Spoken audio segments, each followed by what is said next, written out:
Yoon Ga-min was sitting in class at school. He was doing a test and, as usual, he was not happy with himself. He was 15 years old. His whole life revolved around school and learning, although he often told himself that studying was not the only thing in life. But Yoon Ga-min knew he was lying to himself. He really wanted to do well in school, but for some reason his grades were always terrible.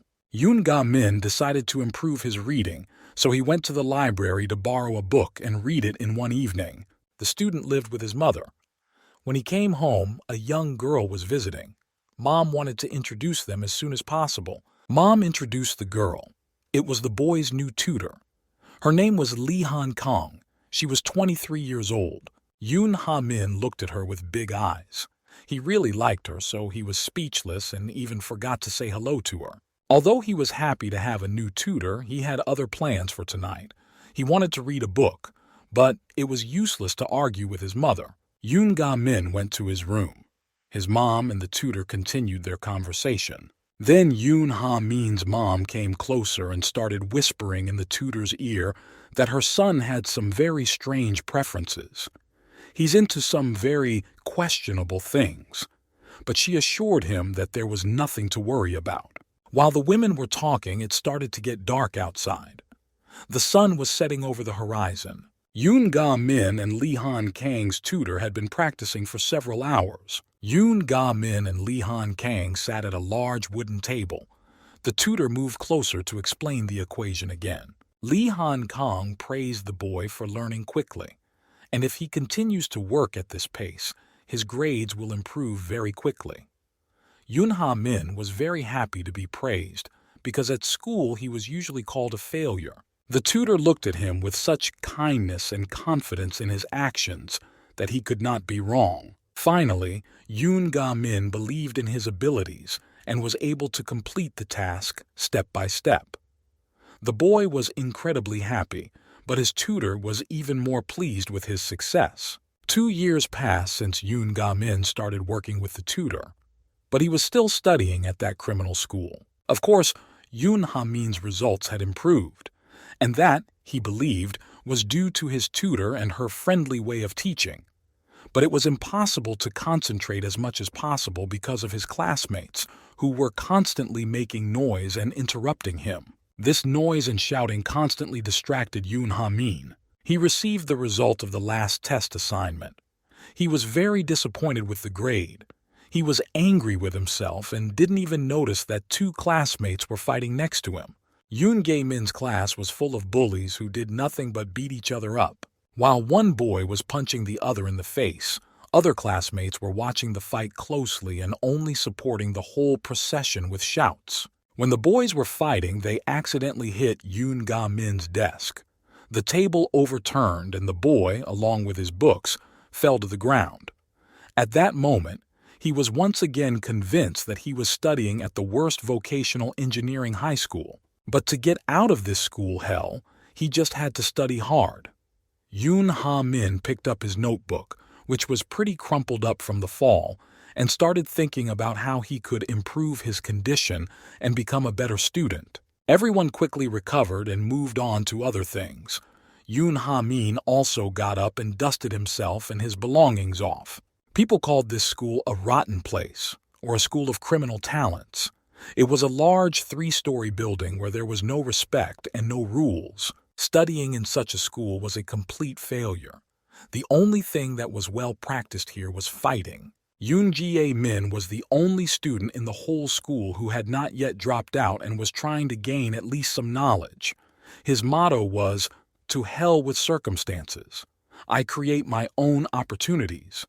And in any incomprehensible situation, he would recall these words. He had a dream of going to university. The student wanted to improve his results against the background of gangsters who knew absolutely nothing in this life except smoking near the school and starting fights.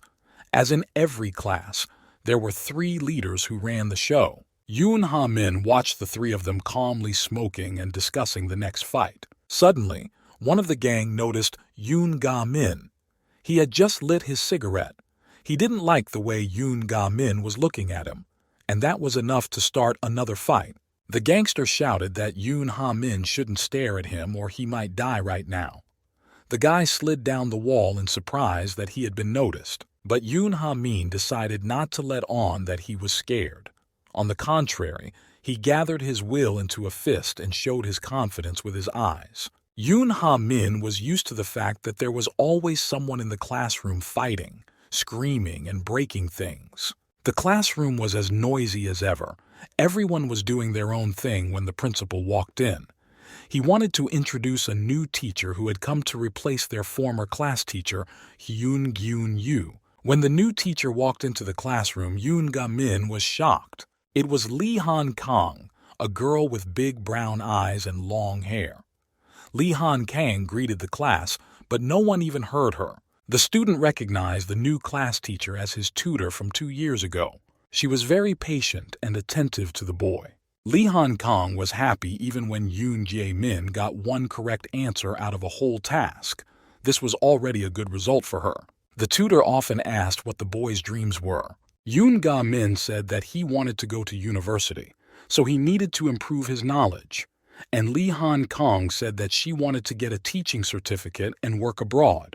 Lee Han-kang dreamed of becoming not just a teacher, but a teacher who could help her students find their way in life. The principal and Lee Han-kang stood in the middle of the classroom at the blackboard, but the children did not pay attention to them at all.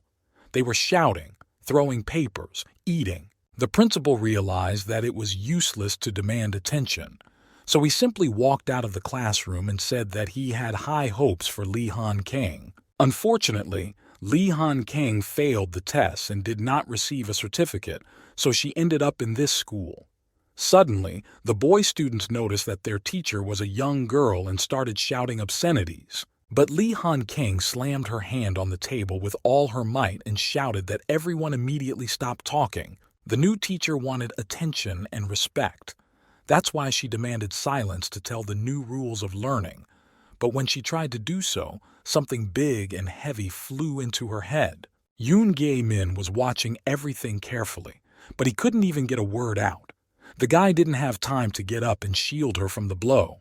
The plastic bottle flew into the teacher's face. The bottle hit her temple painfully and fell. She screamed in pain and only now seemed to realize what kind of trial she was going to face with the students in her class. The student who threw the bottle was the leader of the class. The boy's name was Hyun Woo, and he was sick of the word rules, which is why he reacted so sharply to the new teacher's words. After being hit, Lee Han could barely stand up. She covered the place where she was hit with her hand and turned her back to the students so that no one could see her frightened and crying eyes. The jar of liquid soap fell on the table. All the liquid leaked out and spread everywhere. Suddenly, someone started screaming from behind the red-haired bully. It turned out that the bottle of soap belonged to someone else, and Hyun Woo had taken it without permission. Another fight broke out in the classroom. Hyun Woo calmly turned around and asked if the boy was mentally retarded for calling him a bastard. But there was no stopping the boy. He also had some ambitions, and he loved to fight. Or rather, it was the only thing he knew how to do. Hyun Woo caught his classmate by the shoulders and simply threw him out of the window. The boy broke the glass with his back and flew to the flower bed under the window. Seeing this, the new teacher Lee Han-kang screamed, but immediately put her hand over her mouth. She realized that Hyun Woo was the troublemaker the principal had told her about. He had started another fight, although in April alone he had fought more than 50 times. After the schoolboy flew out of the window and ended up in the flower bed, Hyun Woo rushed to climb out after him. The fight was to continue in the school garden. The classmates stood opposite each other, while other students surrounded them from all sides and only incited the fighters. Students were placing bets on who would win. Hyun Woo shouted for the boy to go first, but at that moment he clenched his fist and swung. The punch was supposed to be right in his face, but Hyun Woo saw the silhouette of a man approaching them in time. He had to stop. It was Tam Kinch. He was running fast to stop the fight. He called the brawlers cockroaches and thought they should be crushed in the same way. The students quickly scattered. No one wanted to have anything to do with Tom Kang. Lee Han-kang was watching the events in fright. She just stood there silently and did not know what to do. Tom Kang said that he was not surprised that temporary teachers have no sense of responsibility. But Lee Han Kang continued to stand there unmoved and unable to say a word. Finally, the man decided to leave the young teacher alone. Then she went back to the classroom to get a brush and a dustpan and carefully cleaned all the glass so that someone else wouldn't accidentally get hurt. But there was a lot of glass and it flew everywhere. So Lee Han Kang got hurt herself while cleaning up. The teacher was in so much pain that it seemed like it was time to cry about the whole bad day. Lee Han Kang cut her finger. Blood began to drip down to the ground in small droplets. The teacher looked at her injured finger and could no longer hold back. Her eyes were full of tears. She was not so much physically hurt as mentally. Lee Han Kang pulled herself together, wiped away her tears, and saw that a boy was holding a band-aid and obviously wanted to help her. She was very touched by this gesture. She thought that maybe all was not lost in this school. The teacher took a closer look at the boy next to her and was very surprised. She just stared at the student for a few seconds and could not say a word. Lee Han Kang recognized her student, whom she had tutored 2 years ago. She was very surprised. She could never have imagined that they would meet like this. Yoon Ga-min and his teacher Lee Han Kang were sitting by the garbage bags and talking. He was curious to meet and listen to Lee Han Kang again. But most of all, he wondered if she would dare to teach at this school after the day she had experienced. Yoon Ga-min decided to explain that this incident with the liquid soap was just the beginning. Things are so bad in this class that the previous class teacher left them after a month. And then Lee Han Kang cheered herself up and said that she could not give up so easily. The teacher laughed and said that even if it seemed like these children could not be turned to the right path, as long as they worked together to solve their problems, they were not hopeless. Yoon Ga-min really wanted to support his teacher, so he looked her straight in the eye and told her that he believed every word she said, and most importantly, he believed in her and her strength. While they were sitting by the trash cans, they heard someone approaching. It was Hyun-woo and his gang. Yoon Ha-min advised the teacher to just avoid these bandits. After all, Hyun-woo's gang is made up of the most violent thugs in the school. They don't care about rules. Yoon Ga-min wanted to tell her everything he knew about Hyun-woo in detail, but as soon as Yoon Ga-min turned around to continue, no one was there. The teacher came out to her students, stood in front of them, and loudly asked them to throw away their cigarettes immediately. Yoon Ha-min was scared for his tutor, but he could not think of anything else to do but observe the situation. Lee Han Kang stood in front of Hyun-woo's gang, looking very confident, but this only made Hyun-woo laugh. Hyun-woo laughed that the school even gave them a trash can for cigarette butts, and the person who cleans up the cigarette butts was tired of saying anything to anyone and just let the gang smoke wherever they wanted. Lee Han Kang remained just as persistent. The teacher said she was worried about the young boy's health. While she was trying to explain the dangers of smoking, the teacher stammered several times, but her last sentence was a request to stop. Then Lee Han Kang simply took the cigarette out of Hyun-woo's hands and threw it in the trash. This made the boy very angry, but the teacher kindly smiled and emphasized that she was trying to help. Yoon Ha-min watched the dialogue carefully. The conversation went on for so long that for a second he thought that maybe this time it would be without a fight. Then Hyun-woo took out another cigarette, lit it, and threw it at his feet. He asked if this was the way he was supposed to quit smoking, because it was obvious that the new teacher was very persistent. Lee Han Kang was happy that finally her words were heard and that words are more powerful than fists. She shouted with joy that she was ready to support them always. Suddenly, Hyun-woo moved closer to Lee Han Kang. He raised his hand high. She was scared and did not know what to expect from this guy. Yoon Ha-min was also scared for his teacher's life. He had a real panic attack and couldn't control it in time to prevent any misfortune. Hyun-woo slapped Lee Han Kang on the cheek. She fell down from the unexpected slap. The gang laughed. It was the first time they had ever seen a student hit a teacher. But Hyun-woo remarked that teachers hit their students all the time, so this was a response from all the students who were hurt. Hyun-woo was also smiling. He looked down at Li Han Kang with such contempt. Then he boldly offered to help her up. But Li Han Kang was sitting on the ground and could not believe what was happening. Her eyes were open wide. She wanted to say something, to defend herself somehow, but she couldn't get a word out. Li Han Kang knelt down in front of the gang of school children and asked them so calmly and gently if they had done the right thing, but the boys continued to laugh. They said that you can do anything with a temporary teacher. And then Hyun Woo decided to add that he hadn't hit her hard enough, because Miss should learn from the saying, "You have to learn from bitter experience." Hyun Woo wanted to hit the teacher again, so he approached her again. He said politely that he was going to teach her a lesson. Li Han Kang was crying, tears rolling down her cheeks. The only thing she managed to say was to ask the students not to be so cruel. Li Han Kang continued to say that she did not want them to grow up to be bad people. But these words didn't seem to affect Hyun Woo. He stood there as emotionlessly as before.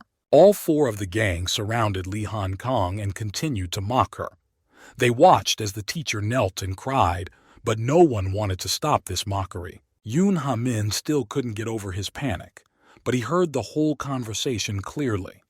Li Han Kang repeated her favorite phrase, that even if it seems that these children cannot be changed, as long as we can solve their problems together, they are not so hopeless. Li Han Kang was crying not so much because of the beating, but because she realized that she could not find an approach to these children. They don't know what they want to become.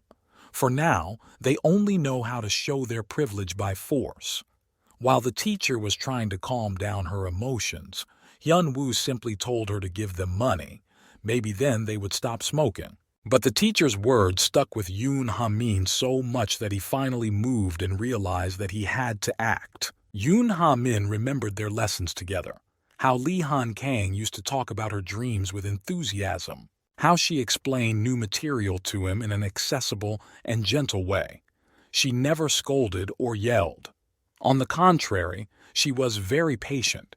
She could repeat it 1,000 times until Yoon Ha-min understood the material well. The tutor always praised him even for small victories. But most importantly, Li Han Kang took an interest in Yoon Ha-min's life, his interests, and his plans for the future. Yoon Ha-min realized that they had become true friends during their studies, and friends are the ones you stand up for when they are in trouble. Yoon Ga-min came out of his hiding place and confidently stood in front of Hyun Woo's gang. He held his belongings on his shoulders and looked very focused. When the gang saw him, they didn't react in any way. They recognized him as a boy from their class. So they joked again that he had come because he needed money too. Yoon Ha-min took off his jacket and walked over to Lee Han-kyung. He put his jacket around her shoulders, leaned in close, and said that he had warned the teacher that she would not be able to handle this gang alone. Ga-min also joked that if he smeared his clothes, his mother would kill him. Li Han Kang finally calmed down and stopped crying. She felt protected. But the gang didn't like their classmates' gesture. They made their fists and prepared for a fight. They wanted to teach Yoon Ha-min a lesson for meddling in his own business. One of the gang kicked Yoon Ha-min in the hollow and told him to just get out of here if he didn't want to get even more of a beating. In surprise, Yoon Ga-min fell down. He hit his back on the asphalt but managed to drag his attacker with him, so the two of them were lying on the ground. The guy from the gang quickly got up and explained that it was unexpected, so he was on the ground. He wanted to take quick revenge and threw his fists at Yoon Ga-min, but Ga-min was also ready for a fight. He clenched his fist tightly and was ready to fight back.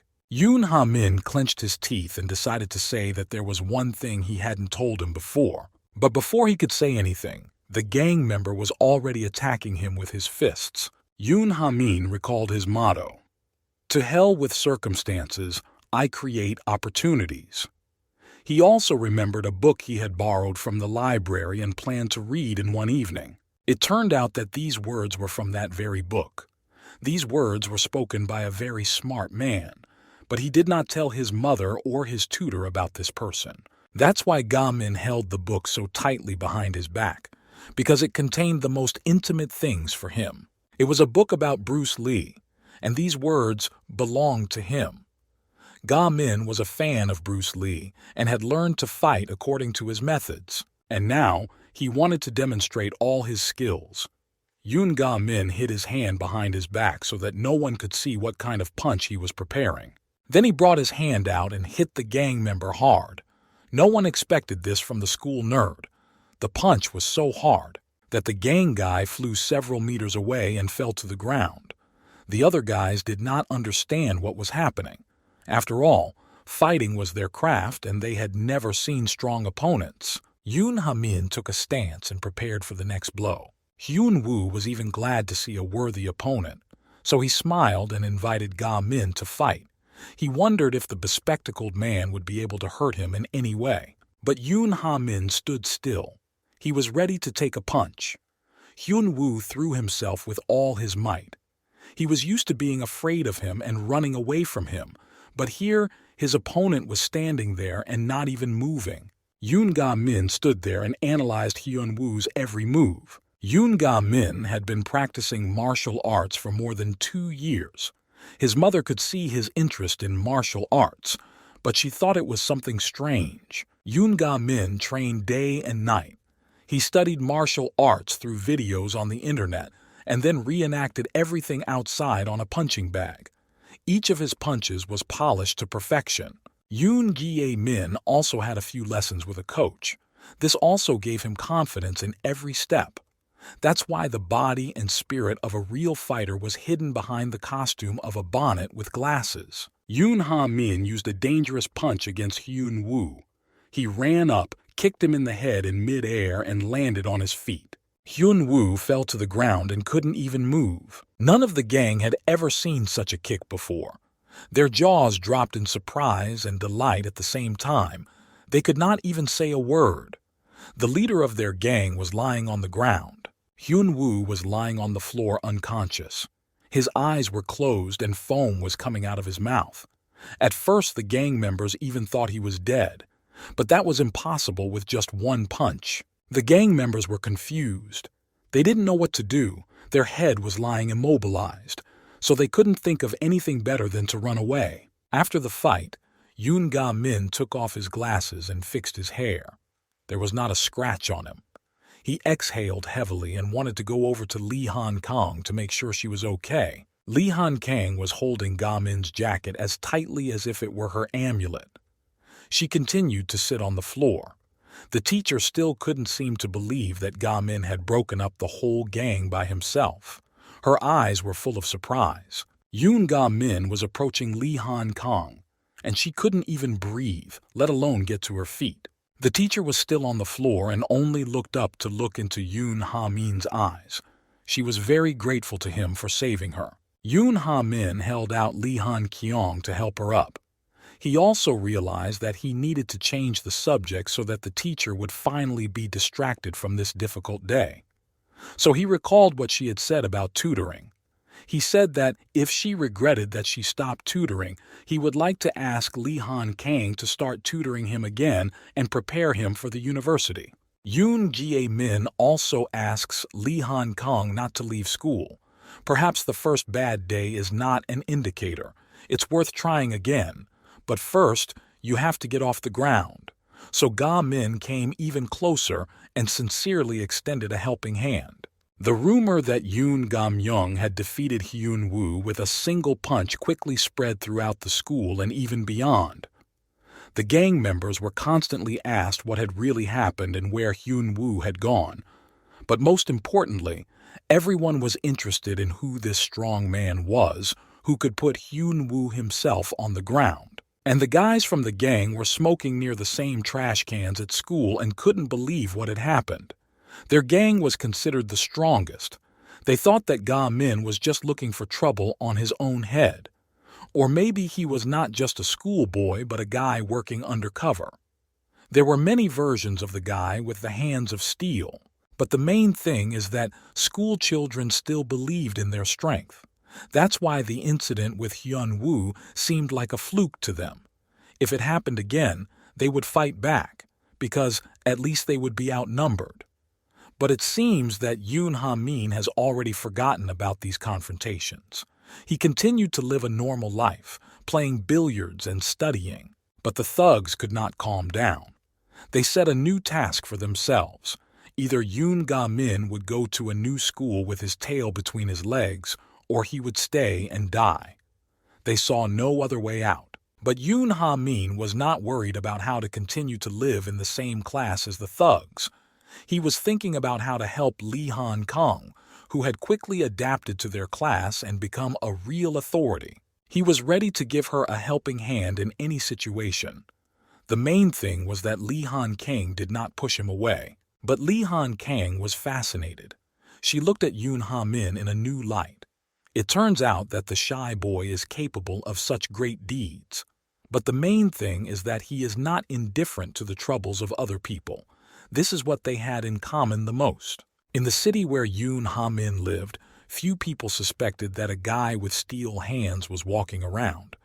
The city woke up and fell asleep as usual in the daily hustle and bustle. Yoon Ha-min realized that now he had to be even stronger and more resilient. He had to constantly improve his skills. So he became a frequent visitor to the city stadium. The stadium security guard began to recognize the boy who came to practice almost every day. Yoon Ha-min did push-ups, sit-ups, and parallel bars. The stadium security guard always watched him very closely for his endurance. He noticed that the proportions of his body were actually very accurate. The guard said that being young is always beautiful. Yoon Ha-min was training his endurance. He could hang for several minutes on one arm holding his own body weight. The stadium security guard had never seen anything like that before. It was fantastic. Yoon Ga-min used absolutely everything in the stadium as sports equipment, even a children's swing for a horse. Since this swing was springy, Yoon Ga-min had to do his best to keep his balance and not fall off it during push-ups. During such training, the boy was very tired. He gave it his all. Drops of sweat dripped down his face over and over again, and the t-shirt could be twisted as if it had been washed. Sometimes the guard couldn't stop looking at Yoon Ha-min. He was doing incredible things with an ordinary sports shirt. Yoon Ga-min was frozen in the plank on a children's grasshopper swing. He held on to the swing with both hands. The rest of his body was balanced in the air. It looked like a work of art. Yoon Ga-min's mind was always busy with some important thoughts. That's why sometimes he forgot how long he had been doing this or that exercise. That's how he froze in the plank on the children's swing horse for 34 minutes. When he realized this, his arms refused to listen to him. Yoon Ha-min fell down. A security guard immediately rushed to his aid and asked if he was okay, if he was hurt. Yoon Ga-min remembered that it was time for him to run. So he thanked the guard for his concern, put on his glasses, and ran as fast as he could. On the way, the security guard shouted out that he always waits for the boy at the stadium because he likes to watch something incredible, and what Yoon Ga-min was doing was extraordinary. Yoon Ga-min quickly ran into the building.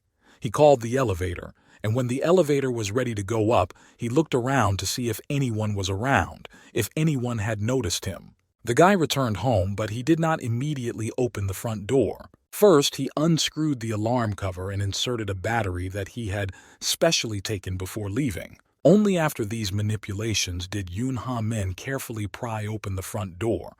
But it still made a little noise. He began to worry. He wanted to go unnoticed. And finally he succeeded. He sneaked into his room and hid under the covers naked. Yoon Ha-min looked out for a second and checked to see if anyone else was in the room. He checked to see if anyone else had seen him. But everything was fine. A minute later, his mom came into the room. She didn't even realize that her son had been awake for a long time and had even managed to work out at the city stadium and return home unnoticed. So, as usual, she woke her son up and told him it was time to get ready for school. Yoon Ha-min was glad that he hadn't been found out, but he didn't even give the appearance of anything wrong. He put on his glasses and prepared to get out of the blanket. His mom asked him to move faster because he was already late, so he would have to eat breakfast on the go. With a calm heart, Yoon Ga-min got ready and headed to school. Meanwhile, in a house on the other side of town, Lee Han-kang was also waking up. Her apartment was on the top floor, so she was often woken up by the sun's rays. But not this time. Lee Han-kang could not sleep for a long time after her experience. She slept only 3 hours that night. Waking up was especially unpleasant. Even the sunshine through the window did not add to her mood. Lee Han-kang once again recalled yesterday in detail, and the only thing that made her happy was Yoon Ga-min's behavior, who stood up for her and gave her his jacket to keep her warm. She remembered what Yoon Ha-min had said, that it was too late for this school to take up the task of educating bullies. The street had already raised them. But Lee Han-kang didn't want to believe that. There is always a way out. She had to find a way out. So when she woke up, Lee Han-kang repeated to herself several times her mission, why she wanted to be a teacher. She had to help children find their purpose, even if at first glance it seems that they are hopeless. Lee Han-kang forced herself to get out of bed quickly and get ready for work. She had to come to school again and do her work, although in reality she was very scared. But Lee Han-kang was very brave, so she repeated to herself that she would succeed. The students were just starting to gather for the first lesson. Hyun-woo was also among the crowd. He had already recovered from yesterday's fight and was going to rush into the day with renewed vigor. Also standing on the doorstep of the school was the new teacher, Lee Han-kang. She was wearing a gray short sundress and a blue shirt. Her hair was messy. Lee Han-kang looked more like a teenager. It was part of her plan to blend in. But Lee Han-kang's inner state gave away her look. She was scared and did not know what to expect from the new day. The teacher's throat was dry because of the excitement. But she took a deep breath and dared to step forward. All the way to the school door, Lee Han-kang tried to calm down. She kept telling herself that everything was fine, that she would succeed, that she could handle everything. Lee Han-kang clenched her hands into fists and prepared to take the next step toward the school door. At that moment, Yoon Ha-min arrived at the school. He immediately recognized his teacher. Yoon Ga-min also did not know what kind of day it would be and what awaited him, but he was ready to go through all the trials together with Lee Han-kang. Yoon Ga-min was the first to enter the classroom. He carefully looked at the people sitting at the desks. It was important for him to have a classmate who wanted to study as hard as he did. Yoon Ga-min realized that there were many children in his class who had the aura of being no good. They didn't need to study and didn't plan to go anywhere after school. Everyone in Hyun-woo's gang was like that. Ga-min assessed the aura of every classmate in the classroom today, and no one matched his intersection. Some sat through the whole class, listening to nothing but sleeping. Others read stupid magazines, laughed forever at the back of the classroom, and had no plans for the future. Ga-min knew that these classmates would definitely not get into university. Suddenly, Yoon Ha-min noticed one of his classmates. He was sitting at his desk and working hard on a test assignment. He was very focused and got good results in several subjects. This boy's name was Kim Se-hyun. He was also 17 years old. At school, he studied at the math department.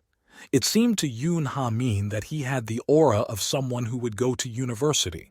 That's why he started talking to Se-hyun a few days ago. Ga-min approached him several times to say hello, but Se-hyun was not very friendly and always avoided talking, burying his head in his notebooks. But Ga-min didn't give up hope of making friends. Yoon Ga-min decided to praise his classmate for studying so hard. Ga-min smiled very sweetly and wanted a friendly response. Yoon Ga-min asked Se-hyun to teach him math when he had some free time. Se-hyun was good at math, it was his strong suit. Yoon Ga-min, on the other hand, had the hardest time with equations. But Se-hyun didn't even want to talk to Yoon Ga-min, let alone make friends. He stood up from his desk, leaving all his things behind, and yelled at him to leave him alone, because Se-hyun doesn't plan to be friends with guys who won't even go to university. Yoon Ga-min was shocked to hear this. Of course, he was failing in many subjects, but he did not consider himself someone who would not go to university. Going to university was his most cherished dream. But it seems he also gave off the aura of an ignoramus. Se-hyun left the classroom and went to the restroom. At that moment, he kept thinking about what Yoon Gye-min wanted from him and why he was always picking on him. If Se-hyun really starts helping someone with their studies at this school, it will be very dangerous. In such a criminal school, they will simply become targets for gangsters. While Se-hyun was thinking about how stubborn Yoon Ga-min was, someone caught him by the shoulder. Seung-hyun didn't immediately realize who it was for a second.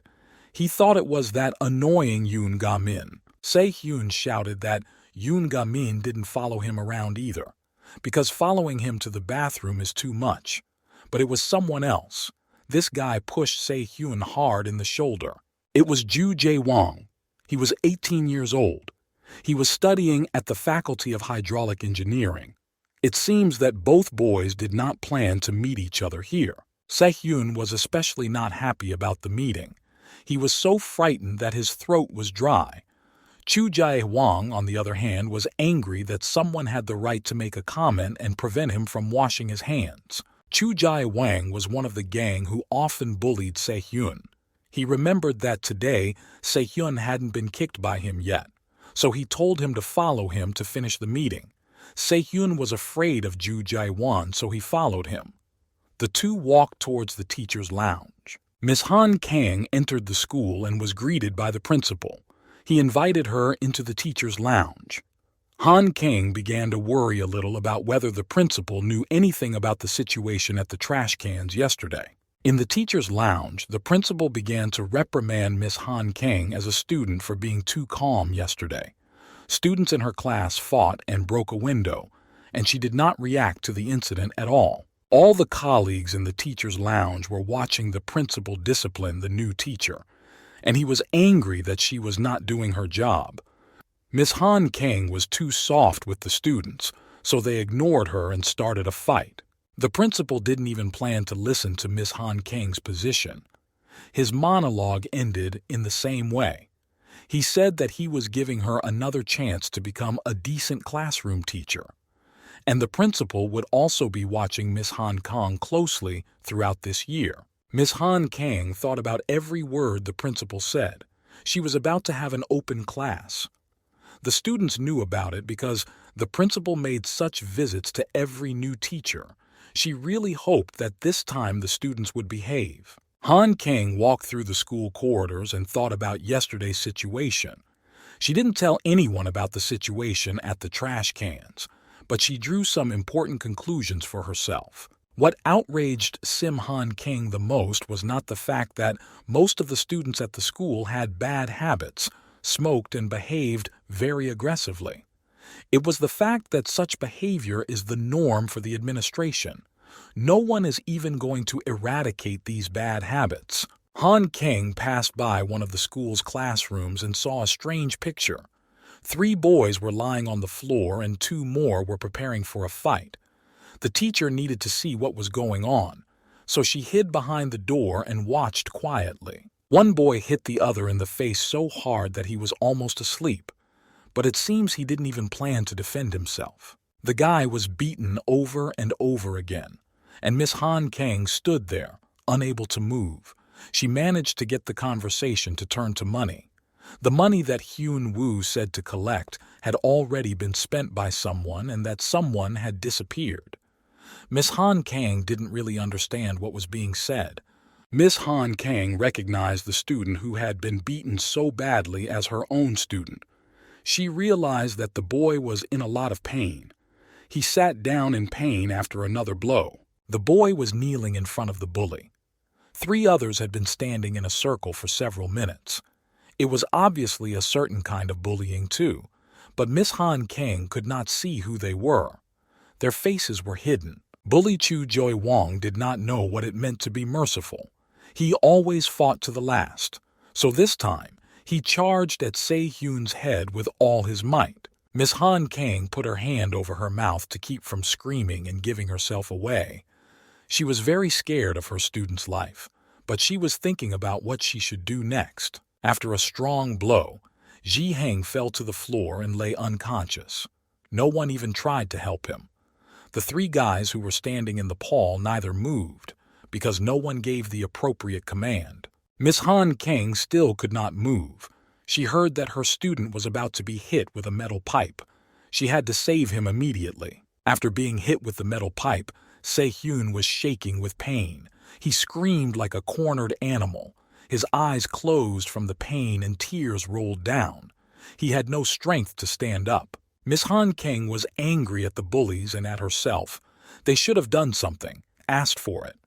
A child, her student, is being killed before her eyes, and she just watches in silence, hiding behind the door.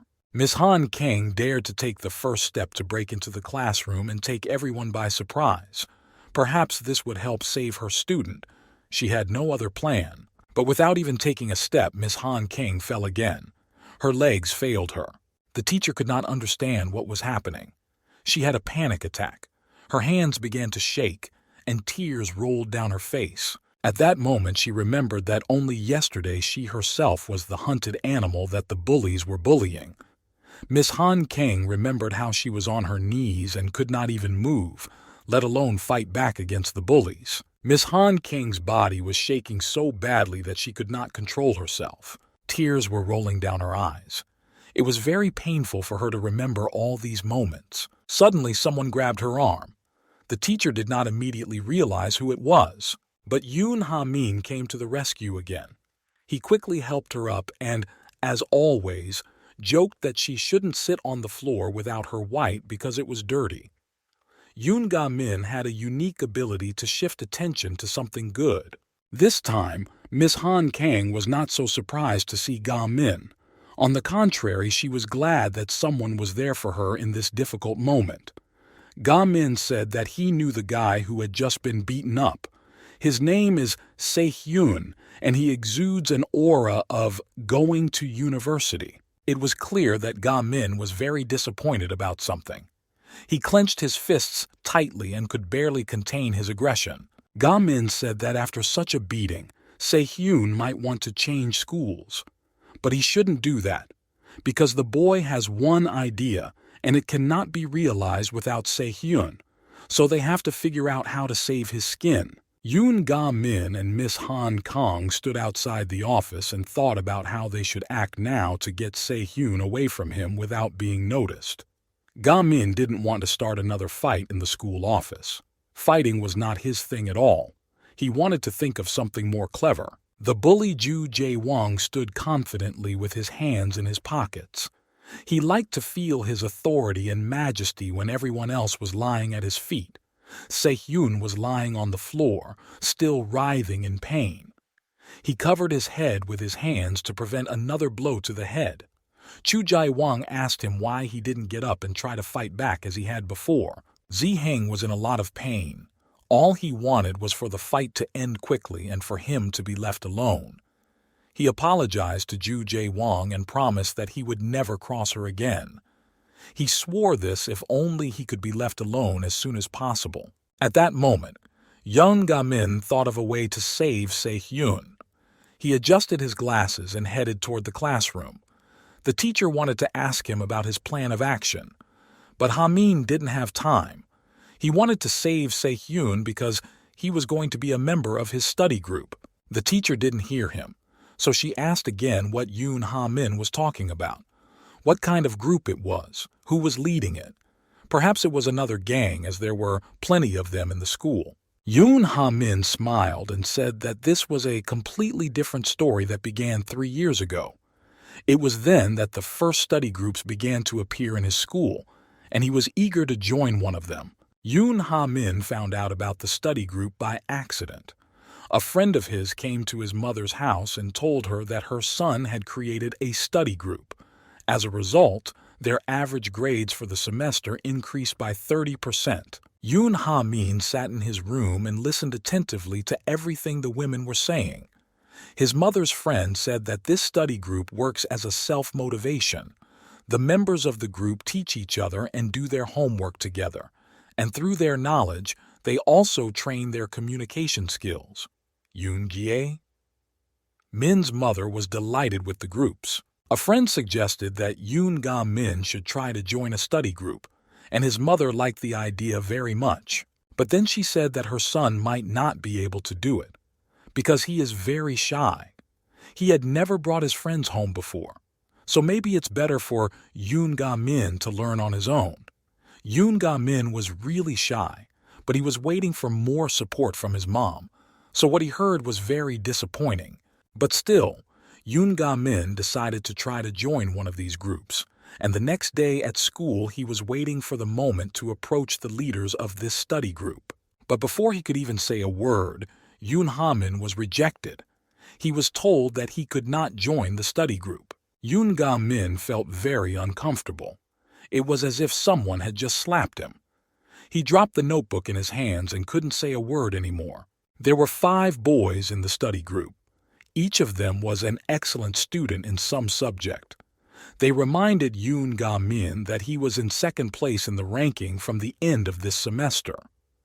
Ga Min immediately responded that he needed more knowledge, and the purpose of the study group was to teach each other. The members of the study group just laughed. They said that with such a rating it was simply impossible to get in. So they advised Yoon Ha Min to go far away. Yoon Ga Min bowed his head and left the classroom. He was very offended that his first attempt to prove himself was so unsuccessful. As Yoon Ha Min walked down the school hallway, he replayed in his mind the terrible things that the study group members had said to him.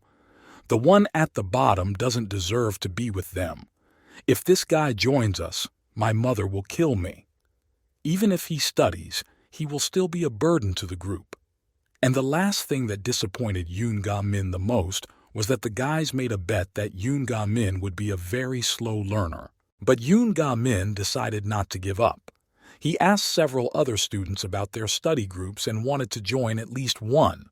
But everywhere he went, he was told that there was no room. No one wanted to accept him because they considered him the dumbest student in the class. His classmates often pretended not to notice Yoon Ha Min even when he was approaching them. All the study groups came up with different excuses to get rid of Yoon Ha Min. The last hope was for the group where they promised to think a little before giving an answer. But the text message with the answer was not comforting. Yoon Ga Min was rejected again. Suddenly, Yoon Ga Min shouted that he was fed up, that he had had enough, and he was giving up. He didn't want to be humiliated and asked for it anymore. He wanted to be noticed and respected at last. Yoon Ha Min returned home and sat down to his lessons as usual. But the assignments were even harder for him because he was broken and completely disappointed in himself. He was very depressed when his mother came into the room. She wanted to talk to him about a tutor who could help Yoon Ga Min improve his grades. But Yoon Ga Min was not in the mood to talk. He was crying and could not calm his emotions. His mother saw that he was very disappointed and asked him what was wrong and how she could help him. The mom came closer and asked if Yoon Ha Min was doing well at school. Maybe he was crying because he was having some problems with his peers. Or maybe he was upset because he failed a test again and didn't get any of the answers right. Yoon Ha Min didn't say anything, and his mother didn't know how to support and encourage her son. But Yoon Ha Min's anger grew into persistence. The more he was rejected, the more he wanted to get into the study group. He was ready to do anything to get in. But there was only one way, just to improve his studies. Yoon Ha Min always watched the study group with fascination. So far, he could only do it through the window, but he dreamed that soon he would be sitting at this table too. Yoon Ga Min was afraid of only one thing, that the study group would never become a dream that never came true. He even started dressing and acting like the boys in the study group. He started wearing glasses, dressing discreetly, and preparing to go to university. Yoon Ga Min watched the boys through the window and dreamed that he would soon be among them. But 3 years passed, and Yoon Ha Min never managed to realize his dream. Now the geniuses he wanted to be among are out of his reach, so he had a brilliant idea. Yoon Ga Min told Miss Han Kong that he wanted to team up with those students who were moving as slowly as he was. One of those students is Se-hyun. That's why it's so important to save his skin now. Yoon Ga-min clenched his fist and prepared to storm into the classroom. He knew he had enough strength to stop the fight and to create a study group. He was very determined. But suddenly he was stopped by Miss Han Kang. She caught Yoon Ga-min by the arm. Yoon Ga-min realized that she was not weak and defenseless. She was also full of inner strength. Miss Han Kang was very determined and didn't want Yoon Ga-min to participate in the fight. She realized that he was planning to fight just like yesterday. But she thought it was wrong. She realized that fighting in this school was the norm. But school is first and foremost a place to learn. Young Ha-min listened carefully to what the teacher was saying. She was convinced that violence should not be tolerated under any circumstances. The teacher argued that yesterday she could not do anything because she was shocked. But today, she would not just sit still. Miss Han Kang was still holding Ga-min's hand. She couldn't just let him go into this fight. Yoon Ha-min smiled. He said he was a law teacher. He also believed that school was important, and he would only get into a fight if it was absolutely necessary, like yesterday. Han Kang was pleasantly surprised that there were decent students in her class who could analyze and, most importantly, who could listen. Such students are always a pleasure to work with. Meanwhile, Ju Jae-wong continued to beat up Se-hyun. This time, he didn't hit him with a metal pipe, but with his fist right in his face. Yoon Ha-min told the teacher that he didn't want to deal with criminals and seemed to have come up with another way. The classroom where the fierce struggle was going on was suddenly filled with white smoke. He was surprised to see Chu Jae-wong stop without throwing a punch. Everyone in the room began to cough and choke. No one understood what was happening. It turned out that someone had sprayed a fire extinguisher. Everything was covered in white smoke. Yoon Ha-min continued to spray the contents of the fire extinguisher. But no one recognized him because of the smoke. The bullies called him a sick bastard and asked him to stop. The three boys who were still lying motionless on the floor quickly got to their feet, coughed, and started looking for a way out of the thick fog.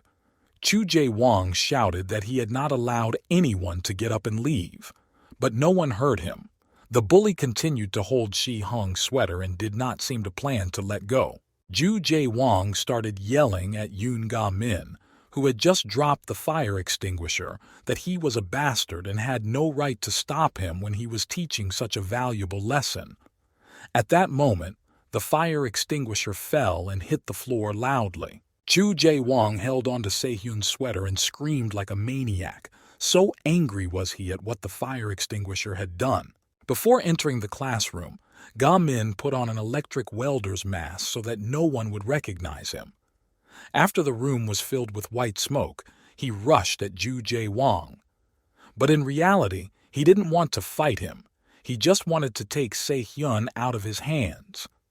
Young Amin succeeded. Ju Jae-wang fell down in surprise. When he came to, no one was there. Ju Jae-wong started looking around to see where everyone had gone. He wanted to quickly catch up with everyone and take revenge for the fact that his plans had been thwarted. Chu Jae-wong was very angry. Chu Jae-wong was sitting on the floor. White smoke began to puff out a little.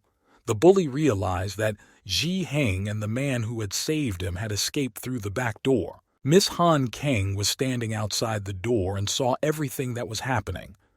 More precisely, she also saw the white smoke that enveloped the entire classroom. She was shocked.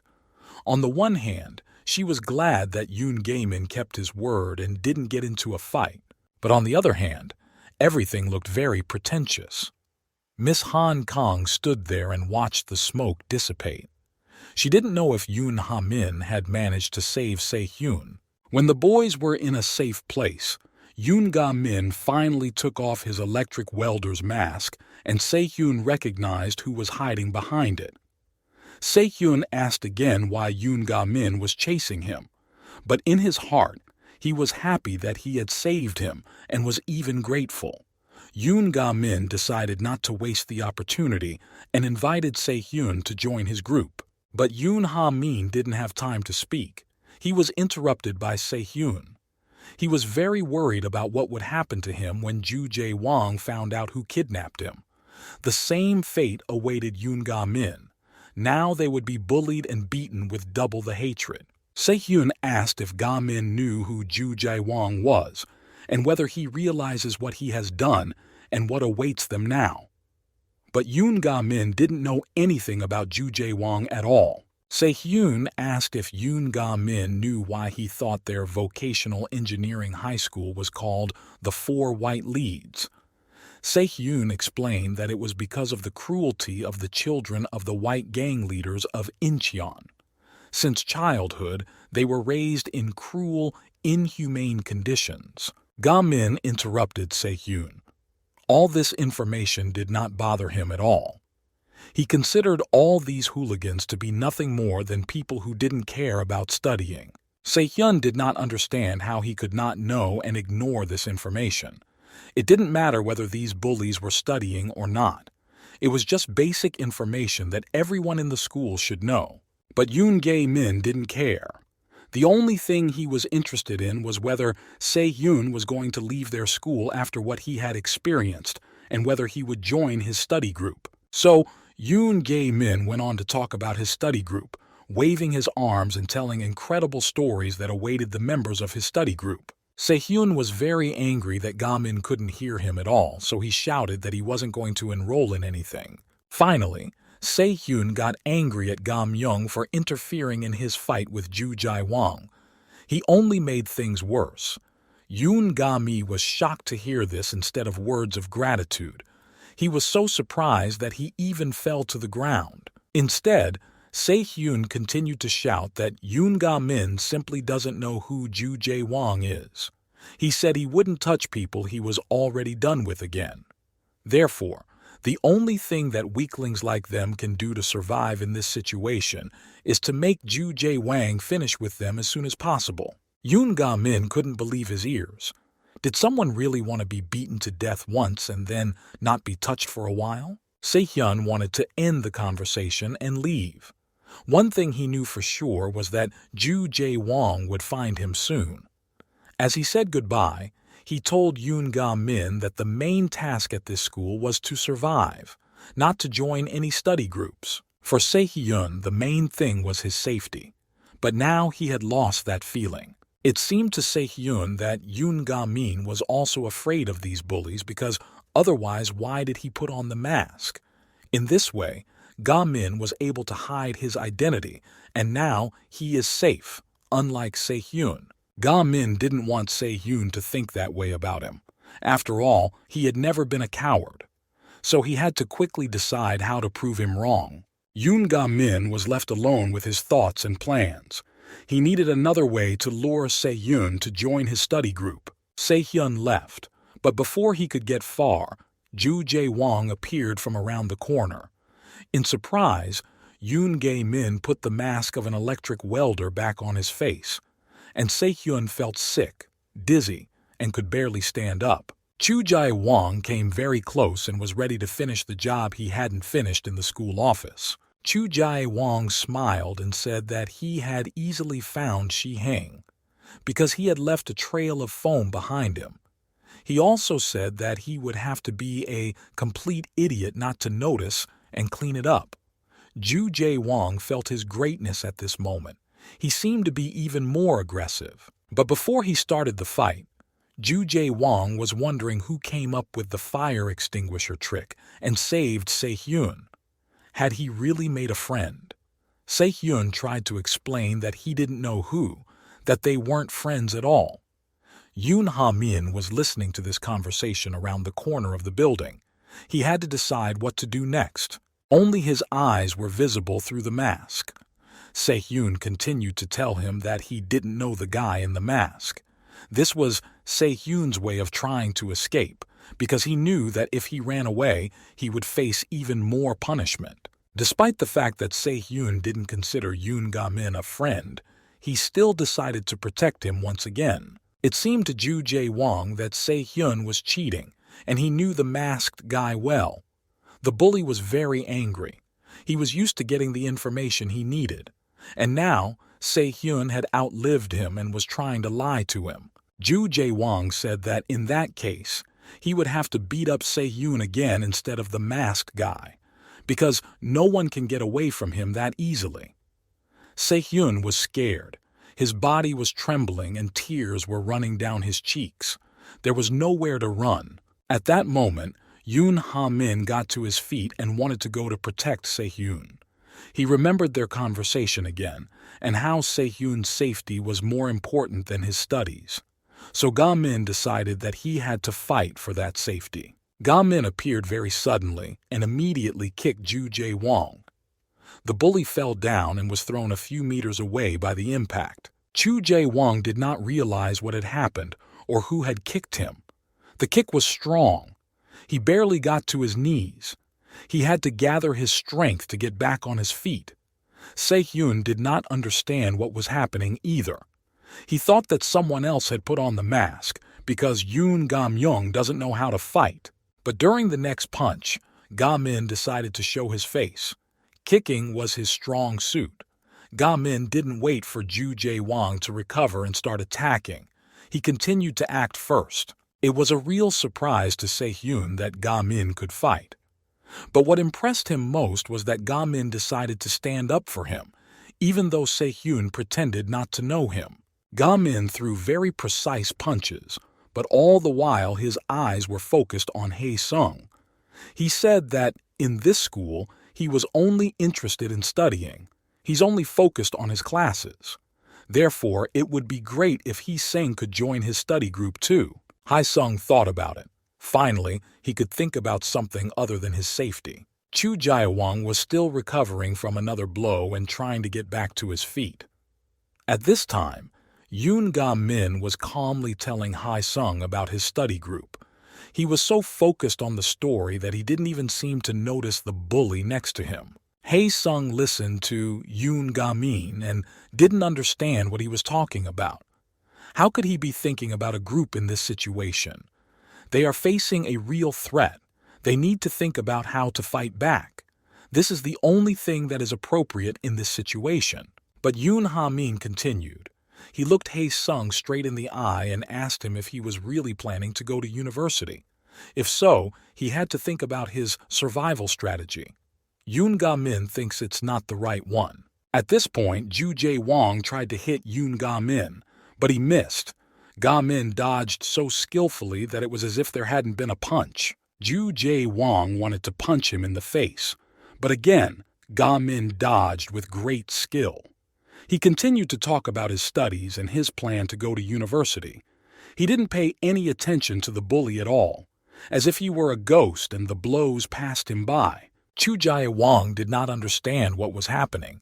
His steel fist always delivered the most satisfying blows. But this time, something went wrong. Se-hyun watched with his mouth agape. He had never seen anything like this before. Usually everyone was afraid of Ju Jae-wong and obeyed him. But here, Yoon Ha-min not only dealt him the first blow, but also dodged the next one so skillfully. The three of them stood opposite each other. Ju Jae-wong clenched his fist to throw the next punch. He believed that this punch would be the decisive one. But Yoon Ga-min was not thinking about this fight at all. He was only dreaming about the university. He invited Hae-sung to prepare for the university together. Ju Jae-wong punched him again. But Yoon Ha-min crouched down and dodged again. The sudden movement caused the mask to fall on his face. But Yoon Ha-min didn't get a single scratch, because the bully didn't even touch him with his fingernail. Ju Jae-wong did not understand what was happening. His eyes were full of surprise. For a second, he assumed it was just luck. No one had ever been able to dodge his steel fist before. But the most surprising thing for the bully was that Yoon Ha-min dodged the punch without even looking at where Ju Jae-wong was aiming. He was calmly talking about some nonsense, like going to university. But in reality, Yoon Ha-min was paying close attention to all the movements. He was just able to do several things at once because he had clear thoughts and a bright mind. Ju Jae-wong's anger turned to curiosity. Never before had he had an opponent who could fight him on equal terms. Chu Jae-wong also found it funny that Yoon Jae-min was always talking about studying. In this school, it was impossible to concentrate on studying because there were so many dangers around. So Chu Jae-wong decided to demonstrate that he really had strength and superiority over the others in this school. He took a stance with his fists clenched tightly. The fight was going to be very bright, because the bully wanted to teach Yoon Ga-min the rules of life. Everyone had already forgotten about Se-hyun.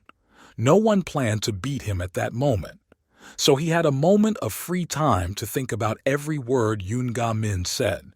He said that he planned to form a study group so that he could focus on his studies. Only rich students or very strong students had the right to talk about studying, because in this school, everything was decided with fists. Just like now, Chu Jae-wong was trying to prove his superiority. Whoever wins in battle wins in life. These were the rules that had been built up in the Yushin school for years. Chu Jae-wong didn't think that some nerdy kid could change anything, so the bully struck again. He aimed straight at Ga-min's head. Usually this was the final blow. Few people could stand up after it. This blow always made Hae-sung faint, so he squeezed his eyes shut so he wouldn't see Yoon Ga-min fall. The only thing Hae-sung agreed with was that it was really impossible to study at this school. The only priority here was survival.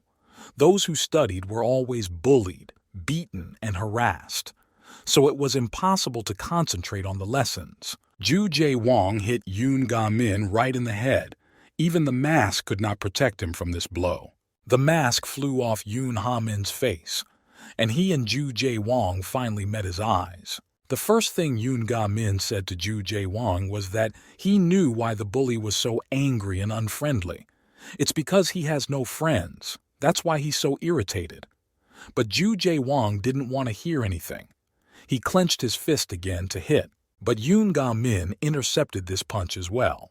He caught the bully by the arm and loudly said that he was not going to fight him, because in this school he has completely different priorities. Chu Jae-wong was angry. He tried to take his hand away and hit him with the other one. But Yoon Jae-min dodged again. He did it very skillfully while slamming one of the bully's hands. Chu Jae-wong did not give up. He wanted to hit again and again, but always nicely. During the entire fight, Chu Jae-wong never hit Yoon Ga-min, because Ga-min was fast as lightning and had a great reaction to every step of the attacker. At one point, Ga-min let go of Chu Jae-wong's hand, and it worked like a charm. The bully fell to the ground again and flew several meters away. Yoon Ha-min stood there calmly and even regretted that the bully had fallen. He didn't want to hurt him or injure him in any way. The only thing Ga-min wanted was for him and Hae-sung to be left alone and allowed to study normally. Chu Jae-wang was lying on the ground and didn't understand how he hadn't overcome Yoon Ga-min after all this time. All of his punches passed by and didn't even hit the boy by a millimeter. It was a real shock. While Chu Jae-wang was lying on the floor, Yoon Ga-min turned to Hae-sung again. He once again invited him to join his study group. He said that everything should be fine now. At the very least, Ga-min would do his best to make sure that it was. Hae-sung thought about it. Maybe it was possible to actually learn at this school, and not just survive like he had done before. He should have said something to Ga-min. But Hae-sung didn't say anything. Yoon Ha-min was surprised. After everything that had happened, only a fool would not join his study group. After all, Ga-min was willing to guarantee safety. So Ga-min asked if maybe Hae-sung didn't want to study. But the word study only brought up disturbing associations for Hae-sung. He remembered how often he was beaten by his classmates for just sitting at his desk and doing his homework. In this school, it was impossible to just study. Otherwise, it meant that you were better than these bullies, and so they were constantly beating Hae-sung.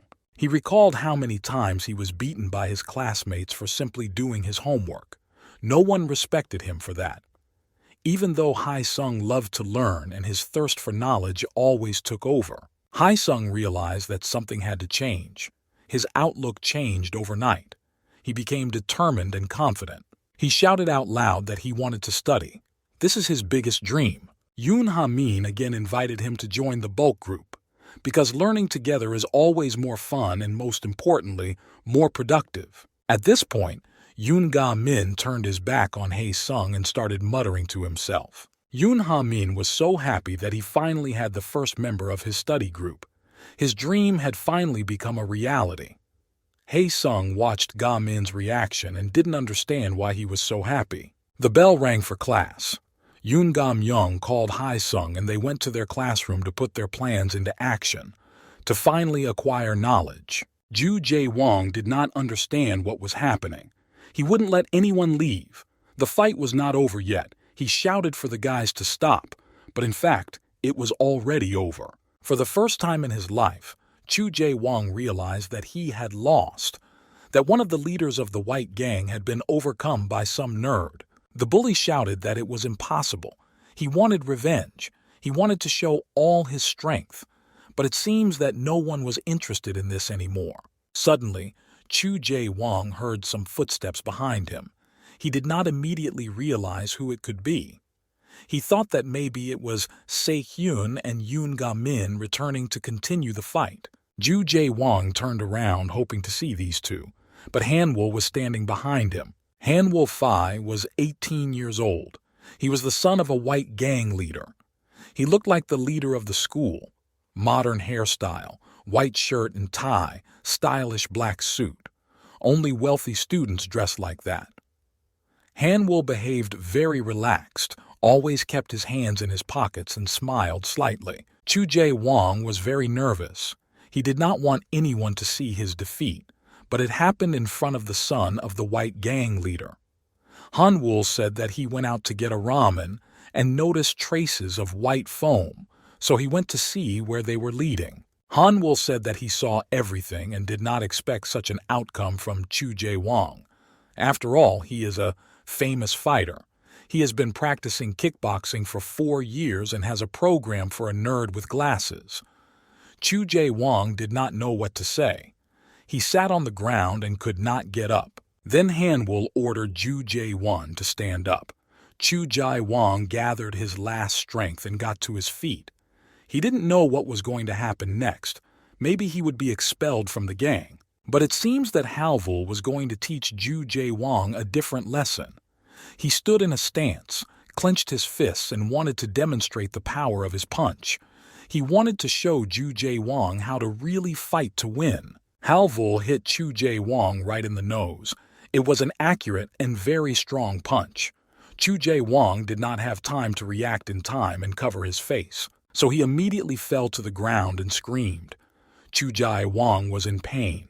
He realized that his reputation was over, and now even his life was hanging in the balance. Chu Jae-wong was lying on the ground and could not get up.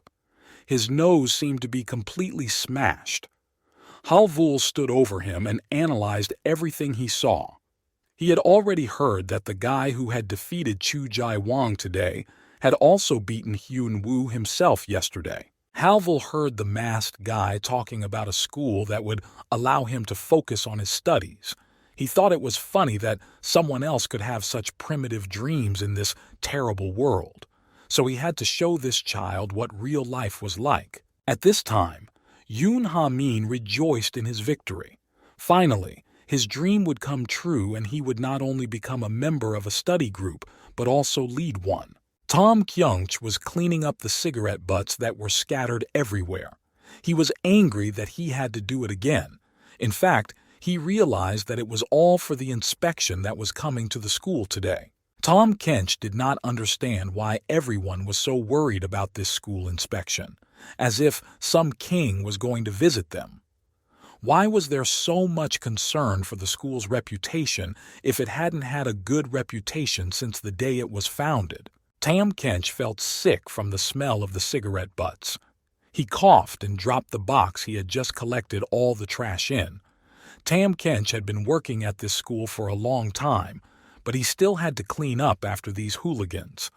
He had to think of someone who could do the job instead, and Tam Kench had a brilliant idea. At that time, Miss Han Kang was cleaning the office from white foam. She tried to do everything quickly and efficiently, but the foam was everywhere. Every centimeter had to be wiped off. Miss Han Kang was tired of rubbing everything to a shine, but her work was barely noticeable because the classroom was very large and absolutely everything was dirty. On the one hand, she was happy that Yoon Ga-min was so resourceful, but on the other hand, she only had 2 hours to clean up the place. There was a lot of work to do and no one to help. Miss Han Kang planned to clean everything up before the commission arrived. But suddenly she heard some footsteps behind her. It was Tam Kench.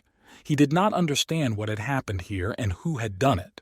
Miss Han Kang really did not want to clean up all this dirt, but it happened because of her involvement. She forbade Yoon Ga-min to fight. So now we have to get out of this situation. That's why the teacher was glad that she could help in this way. She smiled to herself, took a rag, wet it, and started working with a smile. For some reason, Han Kang remembered that Ga-min had asked her to be his tutor again.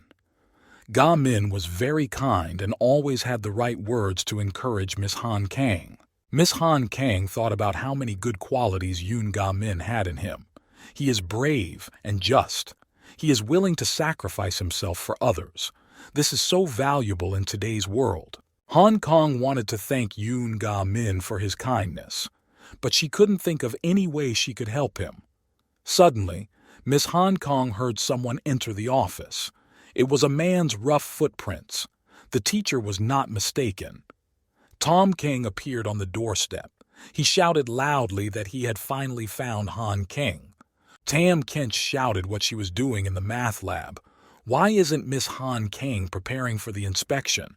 And what the hell happened in this office that Miss Han King is standing there with a rag?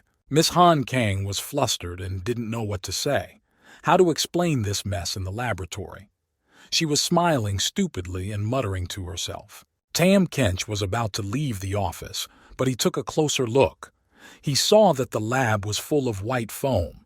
Tam Kench could not understand what it was or where it came from. Tam Kench realized that someone had used a fire extinguisher. But what a bastard to do that! Tom Kench became even more angry and wanted to immediately take the culprit to task. He wanted to beat him up even if he would be fired afterwards. At that moment, a student walked by the office. He was a tall, thin boy, but he hid his face under a hood, so neither the teacher nor the curator could see who he was. The curator stopped the boy and asked him if he had seen what had happened here and who was causing such a disturbance. The boy turned and said that he had seen everything. Miss Han Kang began to worry a lot. She didn't want Yoon Ha-min to get into trouble because of her. So she tried to stop the conversation somehow, but no one paid attention to her. Miss Han Kang wanted to take the blame. She had already gathered her courage and was ready to confess everything. But the stranger finally showed his face and said that it was all his fault, and that he was ashamed of making so much mess. The guy started to make excuses on the fly. He said that he knew there was an inspection at school, therefore everything had to be perfect.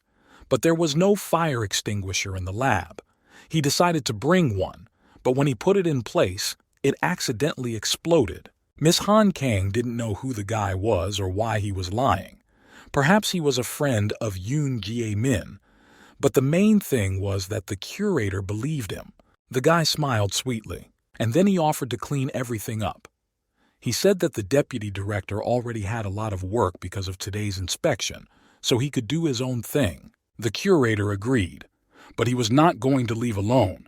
He was going to take Miss Han Kang with him, because Tom Kench had other important tasks for the teacher. Miss Han Kang followed the curator, constantly looking back at the boy who had stayed behind to clean the laboratory. He bowed so low when he said goodbye, which means he was very polite. But who is he really? This question is of great interest to the teacher. Yoon Ga-min and Se-hyun sat in the classroom and tried to study. Ga-min was trying to solve an equation in math, but he was not succeeding. Math was his weakest point. Se-hyun tried to explain something, but Yoon Ha-min was hopeless. He didn't understand anything at all. The classroom was noisy.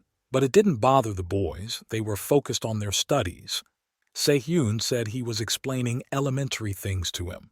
He should have learned the Pythagorean theorem in middle school, but Yoon Ha-min had forgotten everything he had learned before.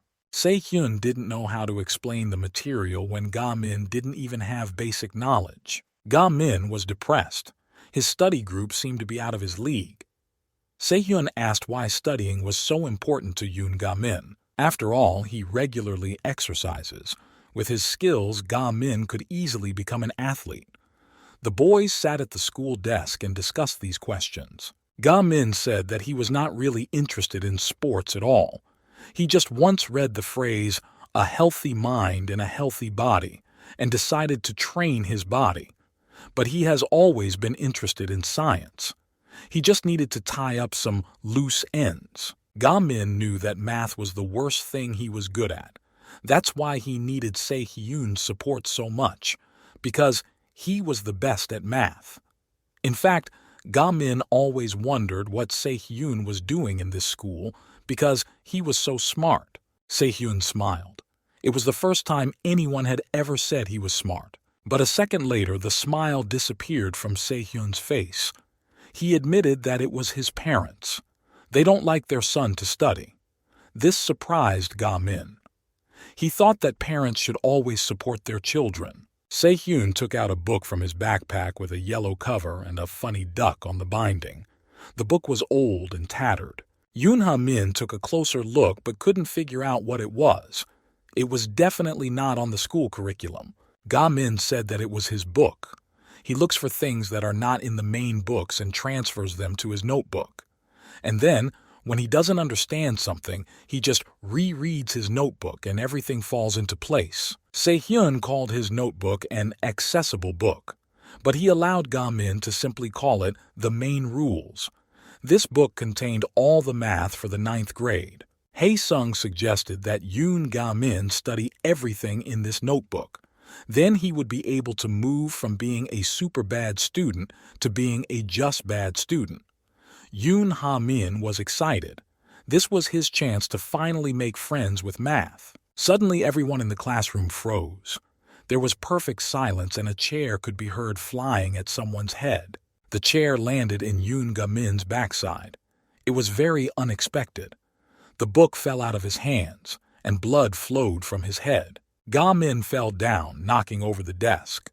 Ju Jae-wong appeared in the classroom in such a spectacular way. He ordered everyone out of the classroom. Only Yoon Ha-min was allowed to stay. Ju Jae-wang looked down at Ga-min, who was lying on the floor with disdain.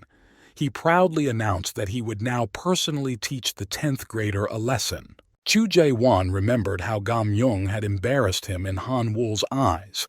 That was unforgivable. Chu Jae-won wanted to beat the living daylights out of Ga-min. Chu Jae-won didn't know how to lose, and now he was ready to prove it. Yoon Ga-min held his head.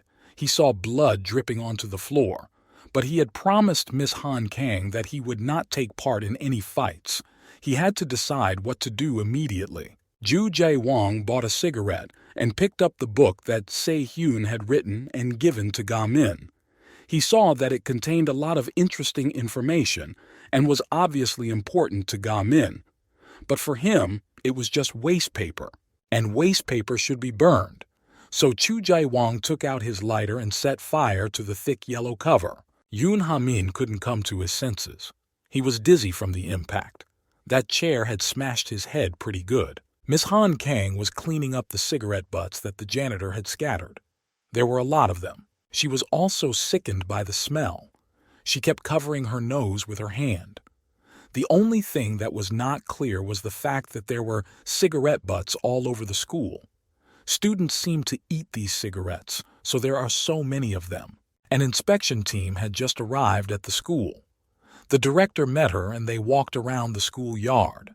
The school inspector said that this year the school could not boast of good results again. It would again graduate too few students who could go to university. The principal tried to justify himself. He said it was because it was very difficult to find a job now. Therefore, the percentage of students who want to get an education is very low. But despite all this, The school has a good percentage of graduates who work somewhere. The inspector of the education committee, Daegu Park, was laughing at these excuses. He did not think that this school could not fill the freshman quota because of the low percentage of graduates getting jobs. But the principal tried to explain somehow that maybe next year they would improve the situation and the school would have a better ranking. The principal was nervous and constantly confused. This behavior of the principal openly irritated the school inspector, so he said that he and the education committee would take strict measures such as knowledge and erudition tests, financial audits, and so on. The director was shocked. He was definitely not expecting such an inspection. The inspection passed by the school's garbage dumps where Cape Han King was just cleaning up. The principal wanted to get them out of that place as soon as possible because it was always smoky and full of cigarette butts. But the inspector was interested in the girl who was cleaning. The inspector did not understand what such a beautiful girl was doing in the dump. Did she really work as a cleaner? There should have been a better position for her in this school. The inspector decided to get closer. Miss Han Kang had just finished cleaning when school inspector Daegu Park approached her. She immediately realized that this was the same inspection that they had been talking about in the teacher's lounge all morning. Miss Han Kang greeted him and bowed. She was uncomfortable with the fact that she didn't smell good and didn't look like a teacher. But the inspector asked if they had met before, because he knew her face. Miss Han Kang smiled. It was impossible. After all, she was a new teacher and had just started working at this school. But the inspector was convinced that he had seen her before. But the conversation was interrupted by the principal. He emphasized that they should not stop here. It is better to go to the laboratory. They had replaced all the equipment with new models. This was done specifically for the safety of the students. The conversation was interrupted by Shi Hen. He was running very fast and was very excited. All this time he was calling for Cape Han King. Finally finding her, Se-hyun said that there was an emergency. The principal was clearly not happy to see such a frightened student. He wanted to get the inspector away as soon as possible so that he wouldn't hear about any school problems. But it was too late. It was obvious from Se-hyun's appearance that something terrible had happened. He was running fast, so he was out of breath and couldn't say a word for a few seconds. But his eyes were very frightened. There was a fire in the classroom. All the students stood under the classroom window and saw smoke billowing out of the windows. But the worst thing was that Yoon Ga-min and Chu Jae-wong, who started the fire, were left in the burning classroom. Ju Jae-wong set fire to a book that contained all the math for the 9th grade. The book quickly caught fire, and other wooden objects such as desks and tables caught fire. Yoon Ga-min was angry. This book was his only hope in the world of math. And now it was gone. It was burned. But Chu Jae-wong did not even realize the value of this book. He was glad that he had burned what he thought was a useless pile of paper. And the next person to be burned was Yoon Ha-min himself. Ju Jae-wong wanted him dead, so he was even ready to die in the fire with him. Because if he was kicked out of the gang in disgrace, it would be even worse than death. Yoon Ga-min did not want to hold back his emotions any longer. He also wanted to take revenge for the book he had burned. So he said that if Ju Jae-wong really wanted a fight, he wouldn't deny him. The main thing was that Chu Jae-wong would not regret anything later.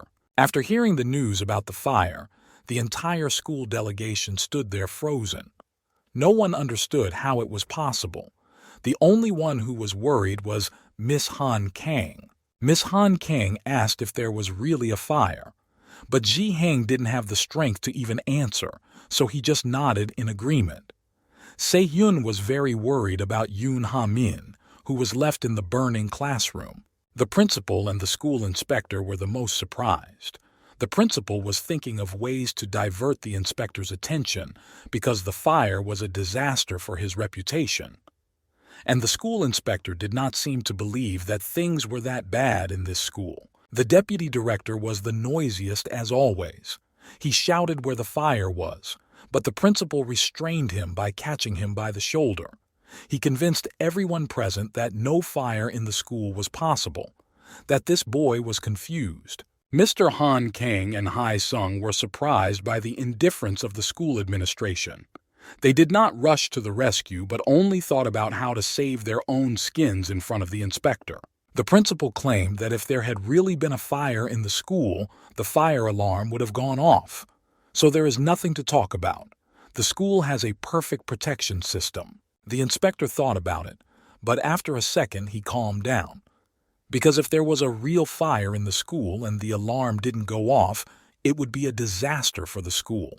So maybe this boy was really imagining things. Meanwhile, the principal took the deputy aside and ordered him to deal with everything immediately when he took the inspector to the laboratory. The main thing was to keep the news of the fire from spreading through the school.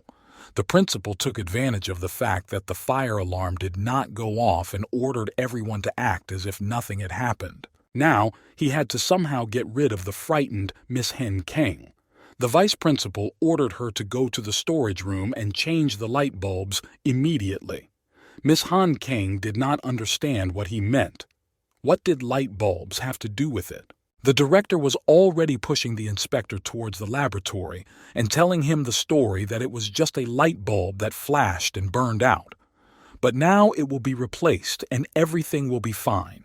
The supervisor had always been amazed at how quickly the director could come up with a story and convince others of its veracity. But now he had to switch to Cape Han King. He had to keep her busy so that she wouldn't make too much noise. But when the curator looked around, there was no one around. Miss Han Kang ran to see what really happened because the situation occurred in her classroom. Miss Han Kang and Se-hyun were running very fast down the school corridor. They wanted to get to their classroom as soon as possible. On the way, Miss Han Kang tried to ask Se-hyun what happened, but he was very excited and could not say anything for a long time. But finally he gathered his thoughts. Se-hyun said that he and Ga-myung were sitting at the table when Jae-wang burst into the classroom and ordered everyone out of the classroom except Ga-myung. Of course, everyone left because they were afraid of this bully.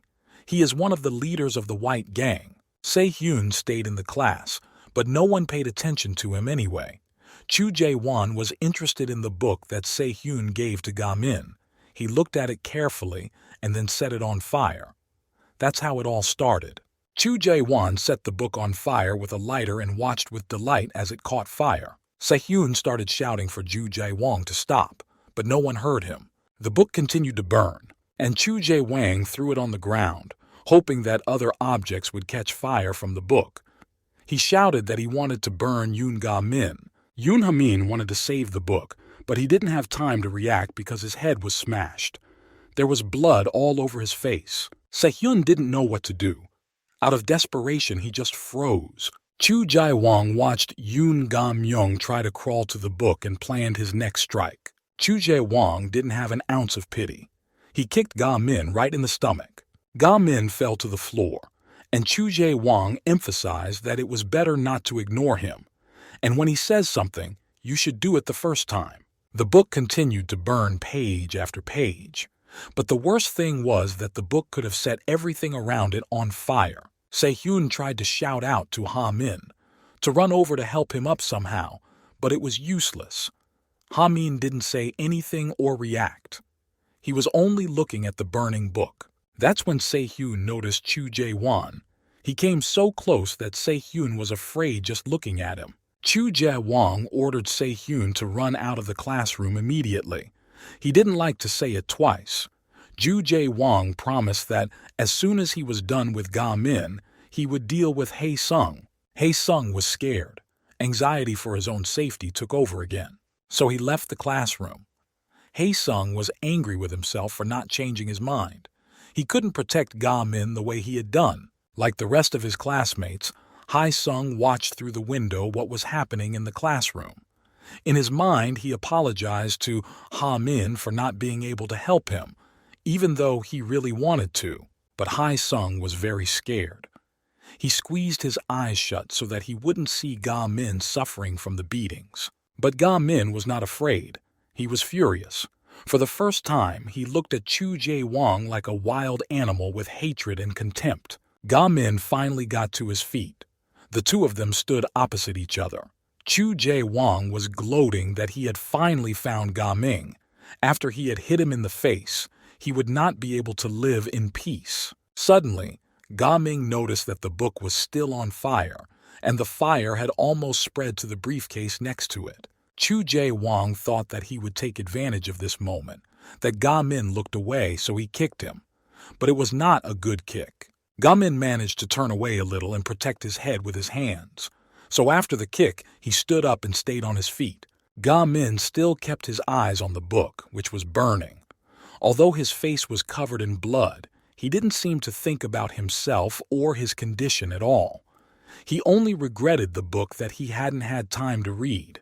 The flames were becoming uncontrollable. Chu Jae-wong was very annoyed that Ga-min did not look at him at all. He wanted to see him suffer, so he turned Ga-min's head toward him with his hand. Chu Jae-wong shouted that these damn papers meant nothing, but Ga-ming had to save the book because it was more valuable to him than his life. So Ga-min pushed Chu Jae-wong away. The bully fell down in surprise, and Ga-min rushed to save the burning book. His classmates were watching. It took them a while to realize what had happened and why Chu Jae-wong had fallen. Everyone was expecting Ga-min's defeat.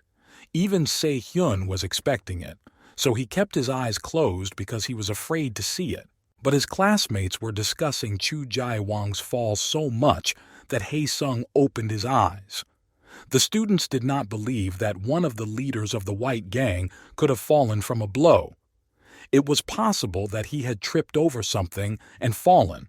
This was more likely for everyone. Most of all, the students were interested in why Chu Jae-wong attacked Ga-min. After all, he was a quiet guy. His classmates wondered what he could have done to deserve such a punishment. Meanwhile, Ga-min was already standing on the ashes of the book, which had almost turned into ashes. His classmates asked each other what they knew about Yoon Ga-min, but he was a dark horse for everyone. Because at that moment, a new Yoon Ha-min was being born, full of anger and hatred. Hae-sung also noticed that something was happening to Ga-min, but he did not believe until the last moment that such incredible things could happen to Ga-min. For the first time in his life, Ga-min felt what it was like to be driven by hatred and aggression. He bit his teeth and his eyes began to well up with blood. He remembered what Hae-sung had said, that if he read this book, he could go from being super bad to just bad. He had been waiting for help for so long, but now it was all in vain. Now his education was definitely not possible. Finally, Ga-ming turned his attention from the burning book to Chu Jae-wong. He turned to the bully and he was about to kick Ga-ming's leg, but Ga-min dodged it. Chu Jae-wong was getting annoyed by these tricks. The bully shouted that Ga-min was just stupid and didn't understand what was happening. Now we need to fight, not hide. Ga-min politely apologized for his behavior. Chu Jae-won was shocked. He had never heard such a thing before. The book burned, and the flames spread to the park. But Chu Jae-won and Ga-min were not going to leave the burning classroom. Ga-min didn't think about what was happening around him at all. The only thing he really regretted was that Hae-sung's book had burned, so he shouted loudly that he was sorry. The classmates who had been watching the fight closely, hearing Hae-sung's name, wanted to find him and ask him more about Yoon Ha-min. But Hae-sung was not there. He had run off somewhere. Ga-min continued to talk about the book. He shouted that Chu Jae-won had no idea how valuable the book was. But Chu Jae-won gloated that he had burned it, and the next bully promised to burn Ga-min himself. Ga-min closed his eyes. He was ready to fight if that's what Chu Jae-won wanted so badly. The main thing was that the bully would not regret anything afterwards. Chu Jae-won picked up a chair and threw himself at Yoon Ga-min with the words, "Die." He wanted to smash his head even harder, so it was hard to think and analyze. He wanted blood to splatter everywhere. But Yoon Ha-min, as always, reacted in time and tripped him up. Chu Jae-won dropped the chair and could barely stand. But Yoon Ga-min was very confident in his every move. The next blow was to his face. Yoon Ga-min hit him so hard that Chu Jae-wong's teeth almost flew out. Yoon Ga-min hit him several more times. Chu Jae-wong could barely stand up. Ga-min's punches were very strange to Chu Jae-wong. Therefore, he could not keep track of their frequency and analyze where he might fly next. Instead, Ga-min said that even though he was fighting a high school student, he could not teach him anything. The only thing a bully can do is not interfere with the learning of others. But Chu Jae-wong didn't care what Ga-min was saying. His eyes were filled with anger. He just wanted to show everyone his strength. So Chu Jae-wong took the burning briefcase and threw it at Ga-min. Ga-min did not know how he was supposed to deflect the burning briefcase. It was very dangerous. He could have caught fire with such a blow, he and everything around him. But then Ga-min remembered one special punch. He kicked the burning backpack with his foot, but in such a way that the flames did not touch it. He had to be very careful and precise. Every second and every movement was very important. Chu Jae-wong watched and did not understand what was happening. He hoped to see Yoon Ga-min burning in the fire, but even that trick didn't work. Yoon Ga-min turned around with the burning backpack on his leg, but he did it so carefully that the fries would not fly away. The next step was crucial. Yoon Ha-min planned to kick the burning backpack with his foot. The trick was successful. Yoon Ga-min kicked Chu Jae-wong on the chin and the burning briefcase completely passed through his body. It was unreal. The impact knocked out a tooth and made him dizzy. He lost consciousness. At that moment, Se-hyun and Miss Han King were already running to the office. They were both in a great hurry. The moment they arrived at the office, Chu Jae-wong flew out, kicking the door open with his back to the room. There was a lot of smoke and debris around. Chu Jae-wong was lying on the floor unconscious. He looked terrible, all beaten up and toothless. No one had ever seen him in such a state. It was the first time that one of the white gang leaders had been beaten up more than he had done to others. Yoon Ga-min followed Chu Jae-wong out of the office. He caught the bully, who was still unconscious, and began shaking him. Ga-min shouted at him to stay awake because he still had to apologize to Se-hyun. Only then would the fight be over. Se-hyun and Miss Han Kang were watching everything that was happening. They could not believe what they were seeing. Miss Han Kang covered her mouth with her hands, but her big eyes showed her surprise. Se-hyun tried to explain to Ga-min that everything was fine, that he didn't need to apologize. But Ga-min continued to spin Chu Jae-won, who was half alive. At that moment, a school inspector appeared in the hallway. He was carefully watching everything that was happening. The principal and his deputy also appeared near the burning classroom. The principal managed to deceive the inspector's vigilance and take him to the laboratory. The director realized that he was in big trouble. He fell to his knees in despair. He had to quickly figure out what to do next. Ga-min finally got over his anger. He looked up and saw how many people had gathered around him. To make matters worse, a school inspector had seen the fight. The violence, the fire, it was too much for one school. The inspector was very angry. He asked the boy his name. It seems that Yoon Ga-min was going to be severely punished. After the fight and fire, all the students left. Everyone had new things to do. The school continued to live a normal life, but the problem of frequent fights had to be solved. The principal was most unhappy with the situation.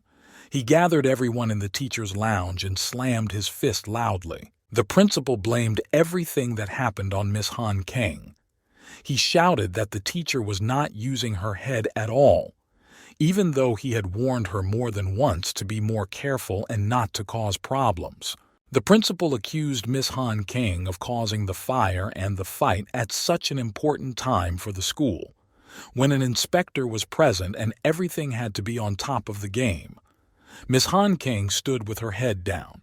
She was sorry for everything that happened. The inspector went outside to call the Ministry of Education, and that made Principal Lee even more irritated.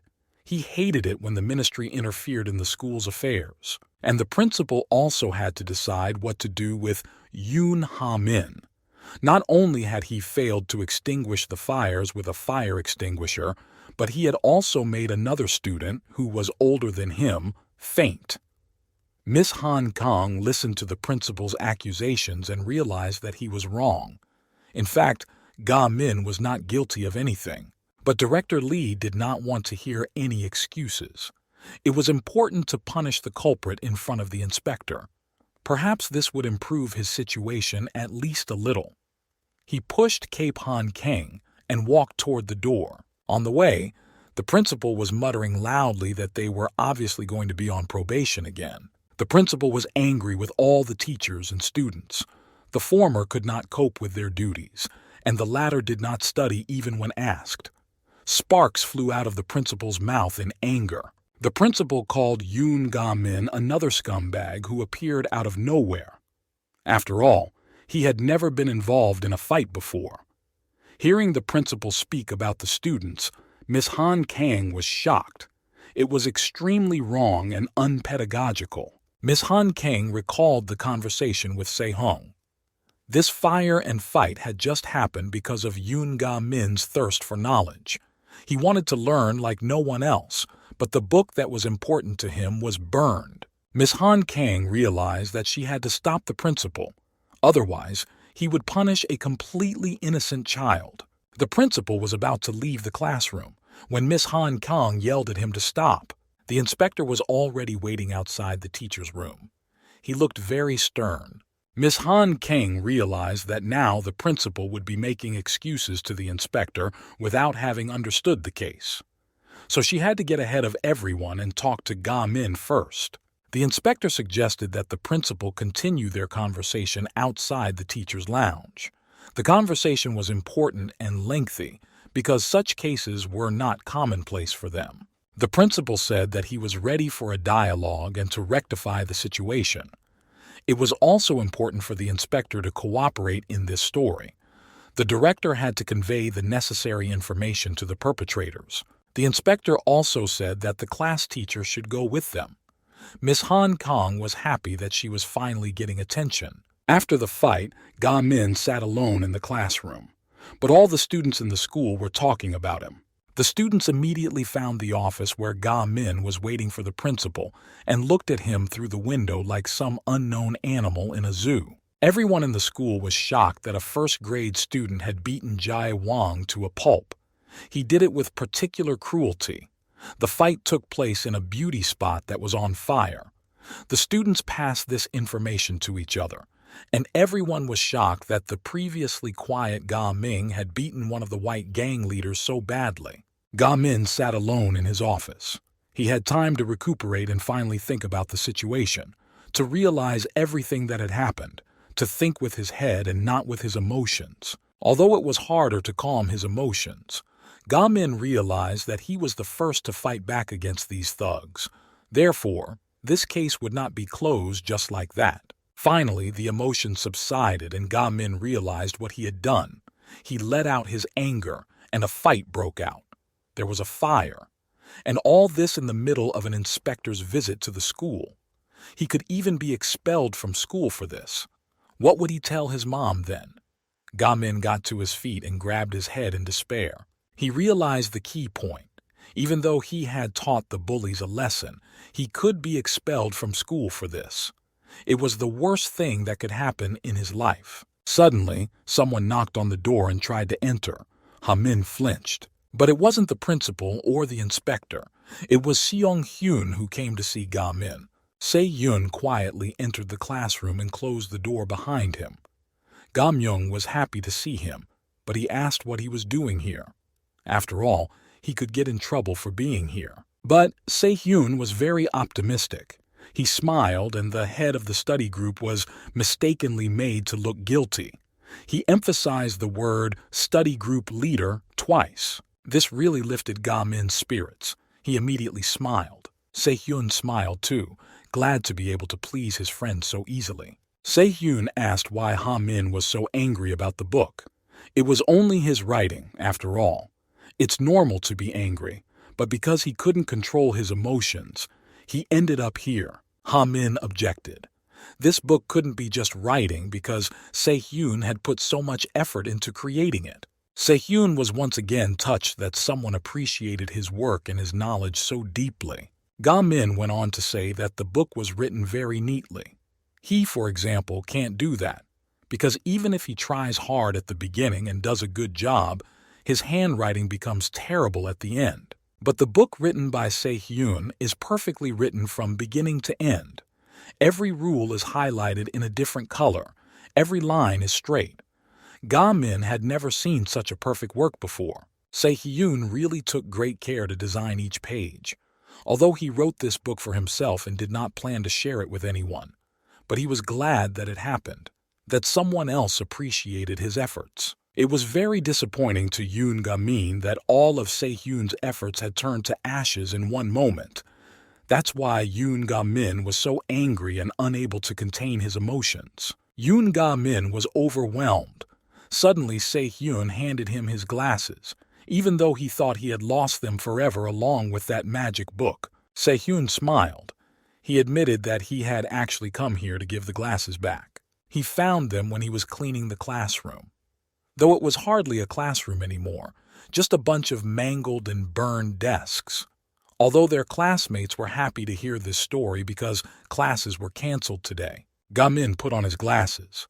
They were not damaged at all after the fire. Ga-min thanked them for the glasses. He really needed them. Se-hyun thought about it. He too had something to be thankful for.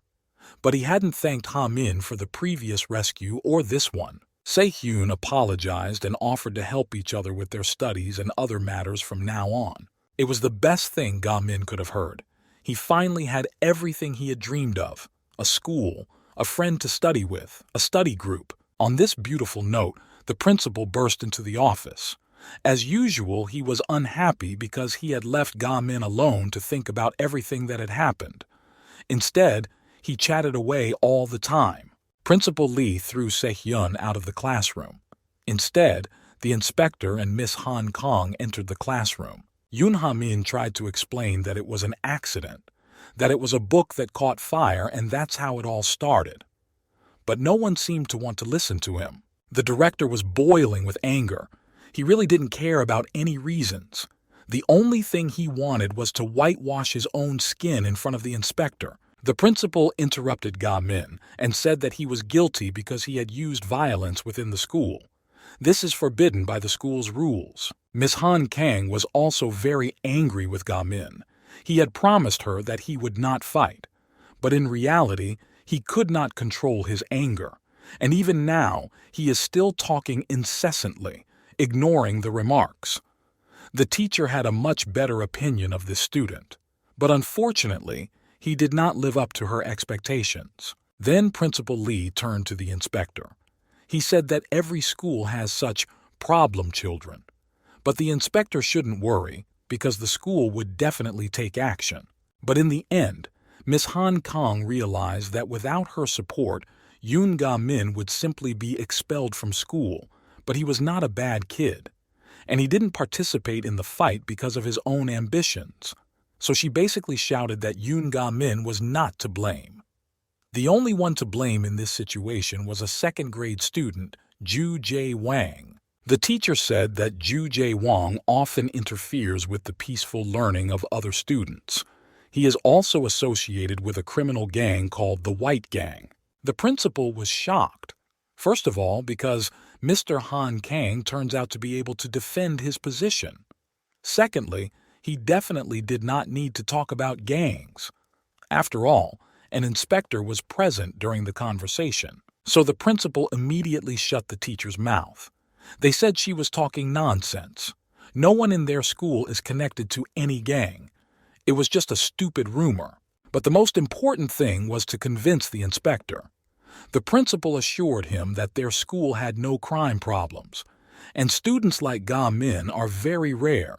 But they will still do the proper work and are even ready to set up an anti-violence committee. And after the work is done, they will expel the student from the school. Hearing this, Ga-min felt sick. He did not know what to do or say. Miss Han Kang rushed to defend the boy again. She shouted that she would not allow this to happen. But the principal again tried to shut her up, because school should teach students to take responsibility for their actions. Therefore, it is not worth protecting the boy just because he studies in the beauty of Kapon Kang. In 1 second, Ga Min lost everything he had worked so hard for. If he gets kicked out of school, he would be left without a friend and a cherished study group. The principal was about to leave the classroom and end the conversation. He invited the inspector to inspect the laboratory as they had planned earlier, and the principal promised to deal with this situation later. But Miss Han Kang did not allow them to leave. She once again shouted loudly that the only one to blame in this story was the school itself, because the school itself is in no hurry to guide children in the right direction. The principal treats one inspector with such attention, while 400 students are simply abandoned and left to fend for themselves. Yoon Ha-min could not believe his ears that the teacher dared to say this truth out loud. The principal was also shocked, but Miss Han Kang continued that teachers should not pay attention to the inspector at all.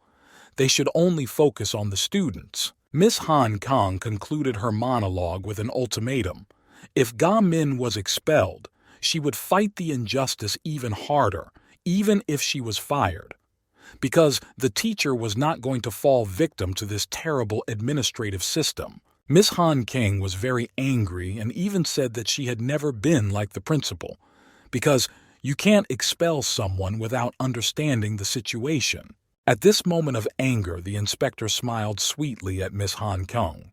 He finally remembered how he knew her. She had been the best candidate when she received her teaching certificate last year. The door to the first aid post was closed.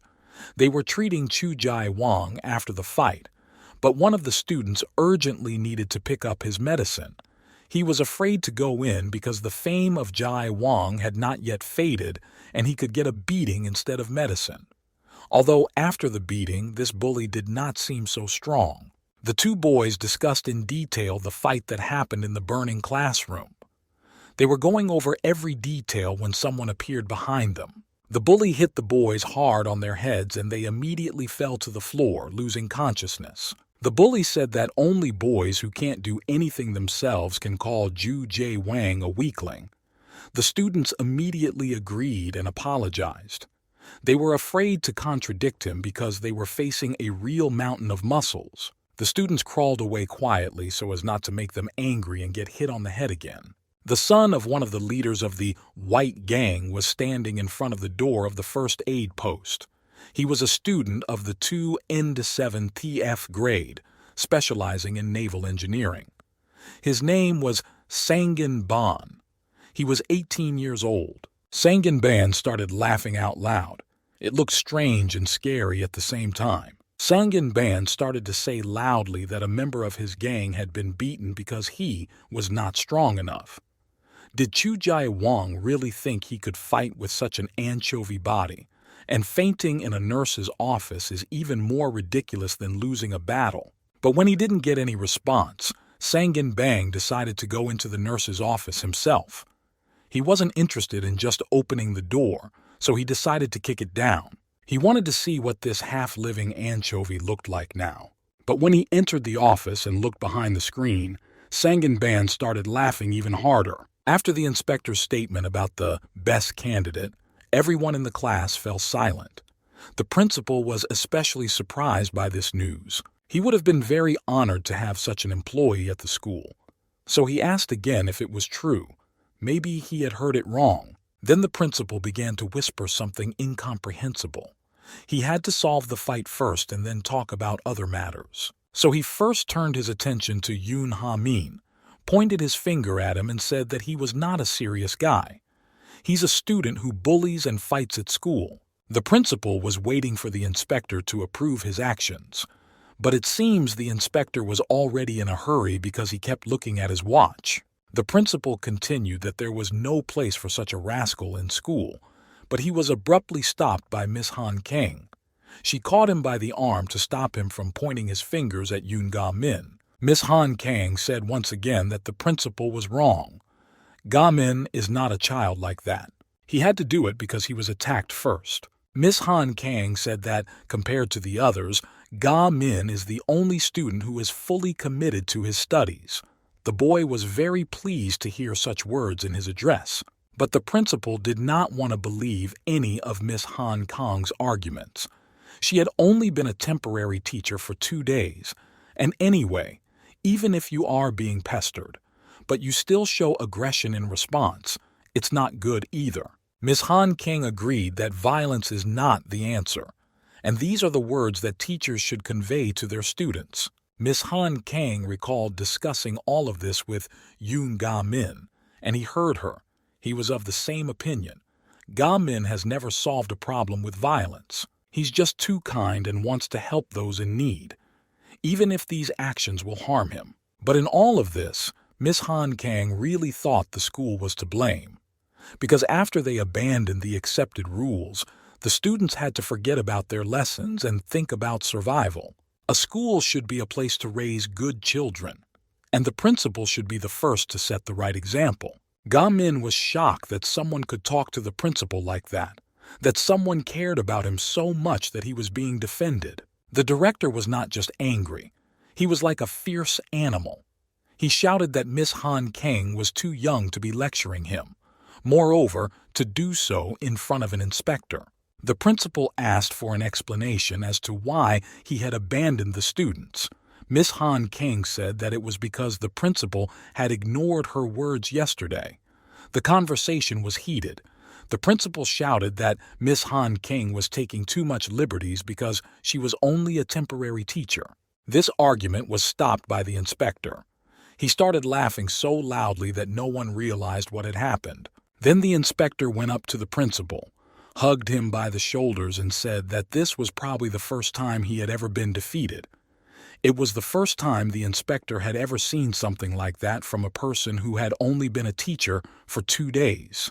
The inspector noticed that Miss Han Kang had not changed at all.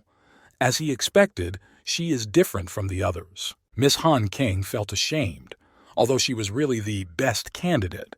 If Miss Han Kang had really received this certificate, the principal did not know how to behave now. It was now in his best interest that she stayed here to work. Ga Min was also very pleasantly surprised because Miss Han Kang deserved this title, so it would be great if it were true. But it seems that Miss Han Kang was not the type to brag. She just stood there modestly and listened to everything the inspector said. The director had his doubts. There was no way that the best candidate would want to work in a local private school, but the inspector was convinced that he was right. Last year, Miss Han Kang completed a middle school math teacher certification program in Seoul, but she never finished registering her certificate. Although they tried to warn her several times that there was an error and the registration was rejected. Therefore, the inspector said that now Miss Han Kang should be addressed as Teacher Han Kang. Ga Min recalled that when Miss Han Kang was his tutor, she talked a lot about this certificate, that he dreamed of getting it. Miss Han Kang's dream was to become a teacher in a public school, but she dreamed of becoming not just a teacher, but one who could help students find their way in life. The inspector congratulated Miss Han Kang on achieving her goal. He was glad to meet her. He really could never have thought that this would happen in this school. The inspector was curious why she was in this school. Then Miss Han Kang admitted that this is the school she wants to change. This is her mission. The principal did not believe in what was happening. He just wanted his school to be left alone, and now they want to change it radically. The inspector interrupted the director's thoughts. He wondered what Mr. Han Kang was going to do to change the school. But the principal laughed. This girl could not change anything, because even though she had a certificate, she was a temporary teacher. But Miss Han Kang was not going to give up. She already had a plan for the first changes. She remembered a conversation with Ga Min, how he wanted to learn and how study groups were supposed to help him. So Miss Han Kang decided to start the changes with this, by creating a study group. The idea was interesting. The inspector wanted to hear the details. Miss Han Kang continued that this group would help Ga Min, because it was actually his idea. Miss Han Kang took Ga Min's hand to support him. The principal was laughing at this school development plan, to create a study group headed by a gangster. He suggested that the inspector shouldn't waste any more time and take care of other important issues of the school. The inspector thought about it. The idea seemed very good to him. He suggested that the principal support it, but it seems that the principal did not plan to do so. The principal thought that such study groups were a waste of time, but the inspector did not see any problems with creating a study group. After all, the students said they wanted to learn. The inspector said that it would be much worse if he reported a fire alarm failure. Therefore, the principal should support the creation of the study group, and only Miss Han Kang should lead it. On that note, the inspector left the school. He went down to his car and spent a few more minutes thinking about whether it was really possible to change this school or whether it was unrealistic. Finally, the inspector got behind the wheel and was ready to drive. But someone was waiting for him in the back seat. It was the inspector's son. His hands and clothes were completely covered in blood. The boy said he had been waiting for his father for a long time. The inspector's son's name was Se-Noon Park. He was 17 years old. He was a student of the 1 Saint 8 TF grade, electrical specialty. Se-Noon was worried that he didn't have enough time to do his schoolwork while his father was busy. The inspector told him that he had spent a lot of time at the principal's office, and the inspector had just seen the photos that had been sent. He thought it was too much, but it seems Se-Noon thought that everyone got what they deserved. Se-Noon left only a small message with his robot, and the one who will be the first to enter the first aid station will decipher it. The first to enter the infirmary was the son of one of the leaders of the White Gang, Sang-in-Ban. He wanted to see how Ju Jae-wong looked after the fight, but when he came closer, he could not believe his eyes and did not understand what kind of sick animal could do such a thing. Ju Jae-wong was crucified. His hands were tied with some kind of rags. His whole body was covered in beatings and blood. Ju Jae-wong was not breathing and did not even show signs of life. Sitting in the car, the inspector's son said that the school should be responsible for students who break the rules.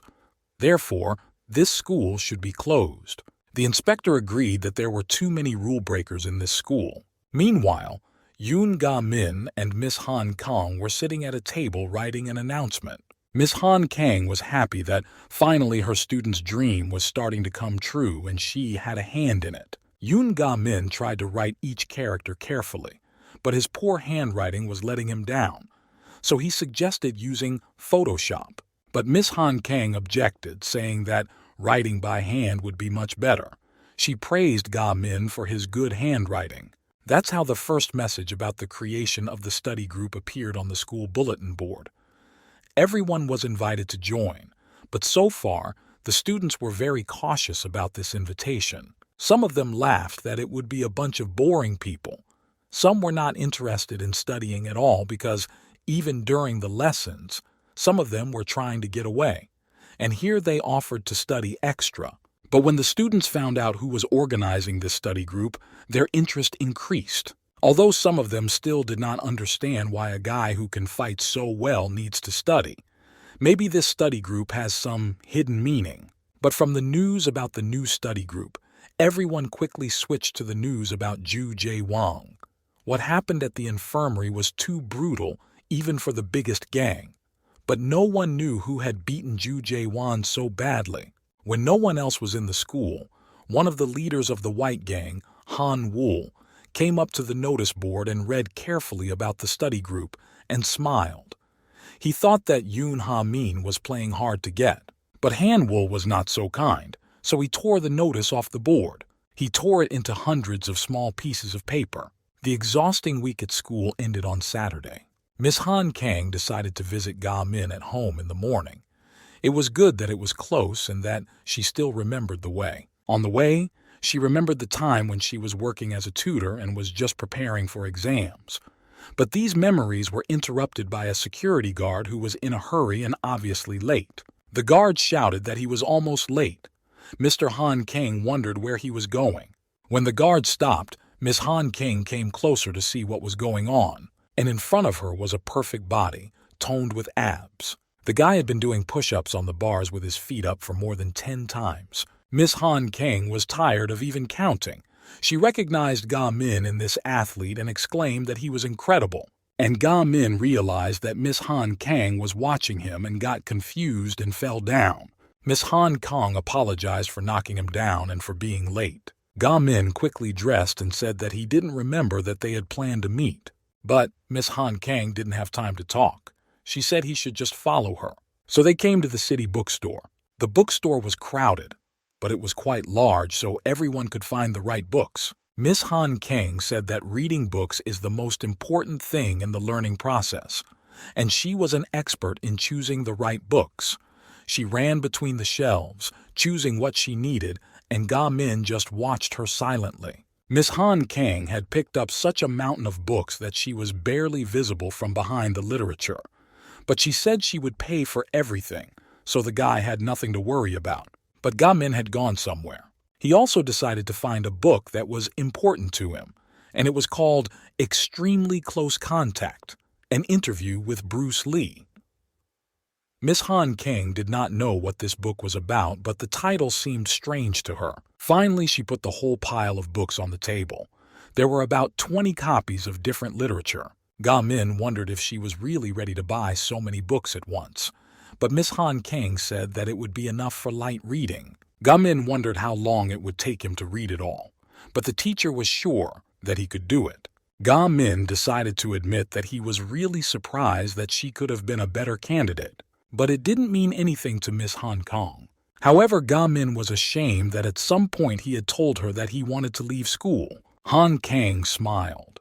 She hadn't done anything out of the ordinary, just answered the test questions. It didn't mean she was some kind of extraordinary person. The teacher drank coffee and told her that there were many things she was not good at. For example, her heart is not that strong. Passing the exam well and being a good teacher are different things. Ga Min thought about this phrase. That's why Miss Han Kang wanted to make Ga Min a good student, and he had to help her with that. Suddenly, a book began to fly at the teacher's head. Ga Min jumped out of his chair to deflect the blow and save the teacher. He succeeded, but he was so close to Miss Han Kang's lips. It looked like they were about to kiss, but Ga Min managed to jump away in time. And the book was accidentally thrown at the teacher by a boy who was shouting at the whole bookstore that he didn't want to study. Miss Han Kang patted Ga Min's head. She believed in his strength, that he could become a better student and could gather a large study group. Miss Han Kang was returning from the bookstore with a whole bag of new books. It had been so long since she had been to the bookstore that this time she had bought almost half of the assortment. The teacher did not even notice that she had spent 7 hours in the bookstore. Ga Min must have been suffering in silence the whole time. Miss Han Kang was waiting for the elevator to get to her apartment, and at that time she was thinking that it would be difficult to change schools. But step by step, she would manage to do it. It just takes time. But when Miss Han Kang got to her apartment, something scared her. She stood there and couldn't take a step. The door to the apartment was open. Ga Min was also returning home with a pile of books. On the way, he was thinking about the food he had eaten. He liked spicy food. But suddenly, Yoon Ha Min stopped. The book about Bruce Lee that he wanted to read was not in his bag. Ga Min must have accidentally put the book in his teacher's bag. The book had such a bright red cover. How could he not have noticed it and mixed it up? Miss Han Kang stood on the doorstep of her apartment and was very confused. There were 5 hooligans from Hyun Woo's gang in her house, acting as if they had come to her home. Some were lying on the bed. Others were sitting next to each other. And Hyun Woo was sitting on the edge of the bed and smiling slyly. Miss Han Kang did not understand how they had gotten here. Hyun Woo looked even more disgusting than the 4 days they hadn't seen each other. He was behaving very defiantly. He suggested that Cape add him and the rest of the company to the study group. He said they could come there whenever they wanted. Ga Min did not know what to do. If he went home, he would have to wait 2 days for Cape Han Kang to return the book. After all, today was Saturday. But he really wanted to read the book this weekend. He did not know what to do. He didn't wait long for an answer. After all, he had not come here for that. He came to take revenge and teach Cape Han Kang a lesson, so he hit her hard on the cheek. Miss Hong Kong fell down. After each blow, he was very pleased with himself. He felt that he was stronger and that others were afraid of him and would obey him. Hyun-woo asked to wait a bit. He was planning to destroy everything in this apartment. Yoon Ha-min dared to go to Miss Han Kyung's house to pick up the book. He couldn't stand to wait that long. His curiosity about literature got the better of him. Han-woo was sitting with his girlfriend when another hooligan from the white gang, Sang-in-ban, came in. He told them what had happened to Jae-wang. Sang-in-ban was very angry that Han-woo continued to spend time with this beautiful girl instead of dealing with the situation. The matter was very urgent, but the bully sat quietly hugging the blonde. But Han-woo really didn't like it when his boards changed, or anyone interfered with him. Now he wanted to spend time with the girl. Everything else could wait. Han-woo was watching a movie and Xing-yin-bang was interrupting them. This made Han-woo very angry, but Xing-yin-bang was even angrier. He didn't understand how someone could not take revenge for such abuse of their brother. Jae-wang was crucified and beaten to death. There was not a living spot on him, and Han-woo was going to turn a blind eye. Xing-yin-bang wanted to take revenge himself, but he had to find out who did it. Xing-yin-ban thought that the only bastard capable of doing such a thing was Sang-yin, but he needed at least some evidence, and the bully had none. Han-woo was already tired of Xing-yin-bang's chatter, so he ordered him to shut his mouth and not to shout or annoy him anymore. Xing-yin-bang thought that maybe Han-woo was having a defensive reaction. After all, they were very close to Jae-wang. Therefore, Han-woo would definitely take revenge for him, but first he had to really know who was responsible. Han-woo's girlfriend also recalled that she had heard a lot about Jae-wang, so he must have been important. But Han-woo didn't want to go into such details. Tom dryly replied that the only thing they had in common was my father's work.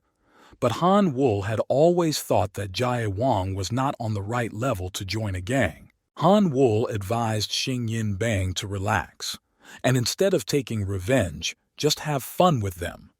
Xing-yin-bang was shocked by Han-woo's cruelty. He believed that you should always take revenge for your brothers. This is the rule of any gang. Han-woo remembered for a second that Jae-wang was very fun at times. Jae-wang was a kid who was far from fun. He always went to the academy with a strange expression on his face, as if he was always surprised. It was fun to see how such a sweet boy turned into a cruel man, a man who takes pleasure in hitting and humiliating others. Han-woo thought about it. He knew that those who have experienced power and authority always change. That's why he had already decided on his plans for Yoon Ga-min. After the last fight, he had grown from a gray mouse to a popular boy. Now it was time to transform his changes into the right direction for Han-woo. First, he had to change Yoon Ha-min's environment. That's why he instructed Hyun-woo's gang to sneak into the house of Cape Hong Kong. She had to be scared to death so that she would never want to work as a teacher again. Hyun-woo was perfect for the job. He had his own motives, even though Miss Hong Kong hadn't done anything wrong to him. But Hyun-woo liked to bully people, especially women.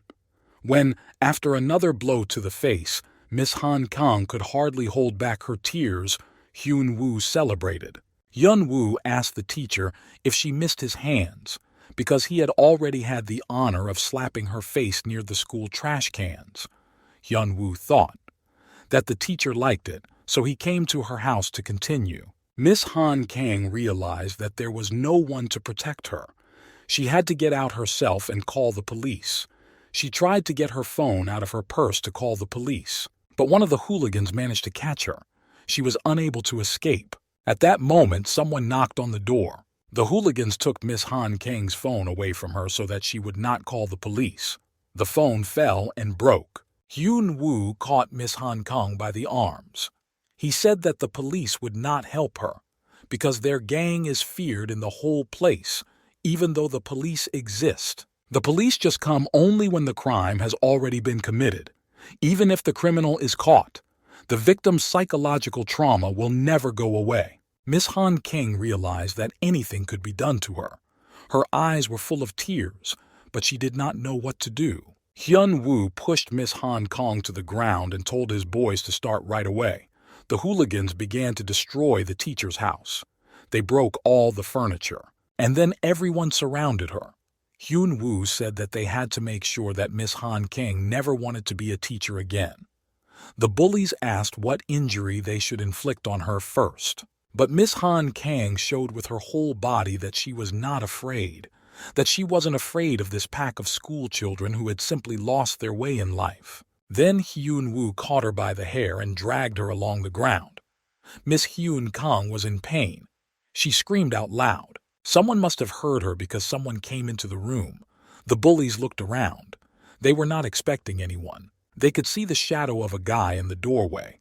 He was wearing a hood, so no one could immediately tell who it was.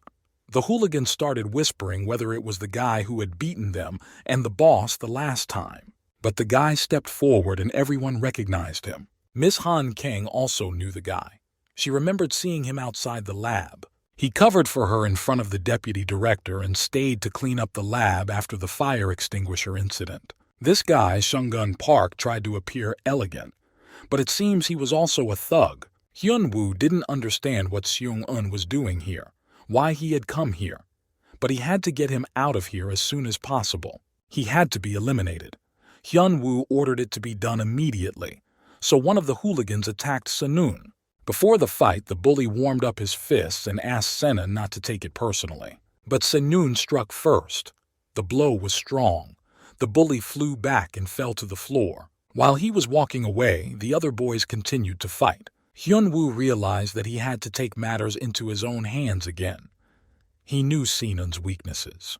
But Senan was not going to give up. He came here with a different mission. The guy was ready to attack. He clutched his metal brass knuckles tightly in his hand. Miss Han Kang was watching the fight. She wanted to believe that this hooded man would restore justice. She had no other hope. There was no one to wait for help. Hyun-woo wanted it to be over as soon as possible. The fact that Senan came to them was not part of his plans. He needed to get rid of him as soon as possible and finish the job with Cape Han Kong. So the next blow was from Hyun-woo. He punched Senyun hard under the right rib. It was a weak spot. Senan bent double in pain. He was not expecting such a strong blow. Hyun-woo knew that a right punch would hurt Senan a lot, so he prepared to strike again.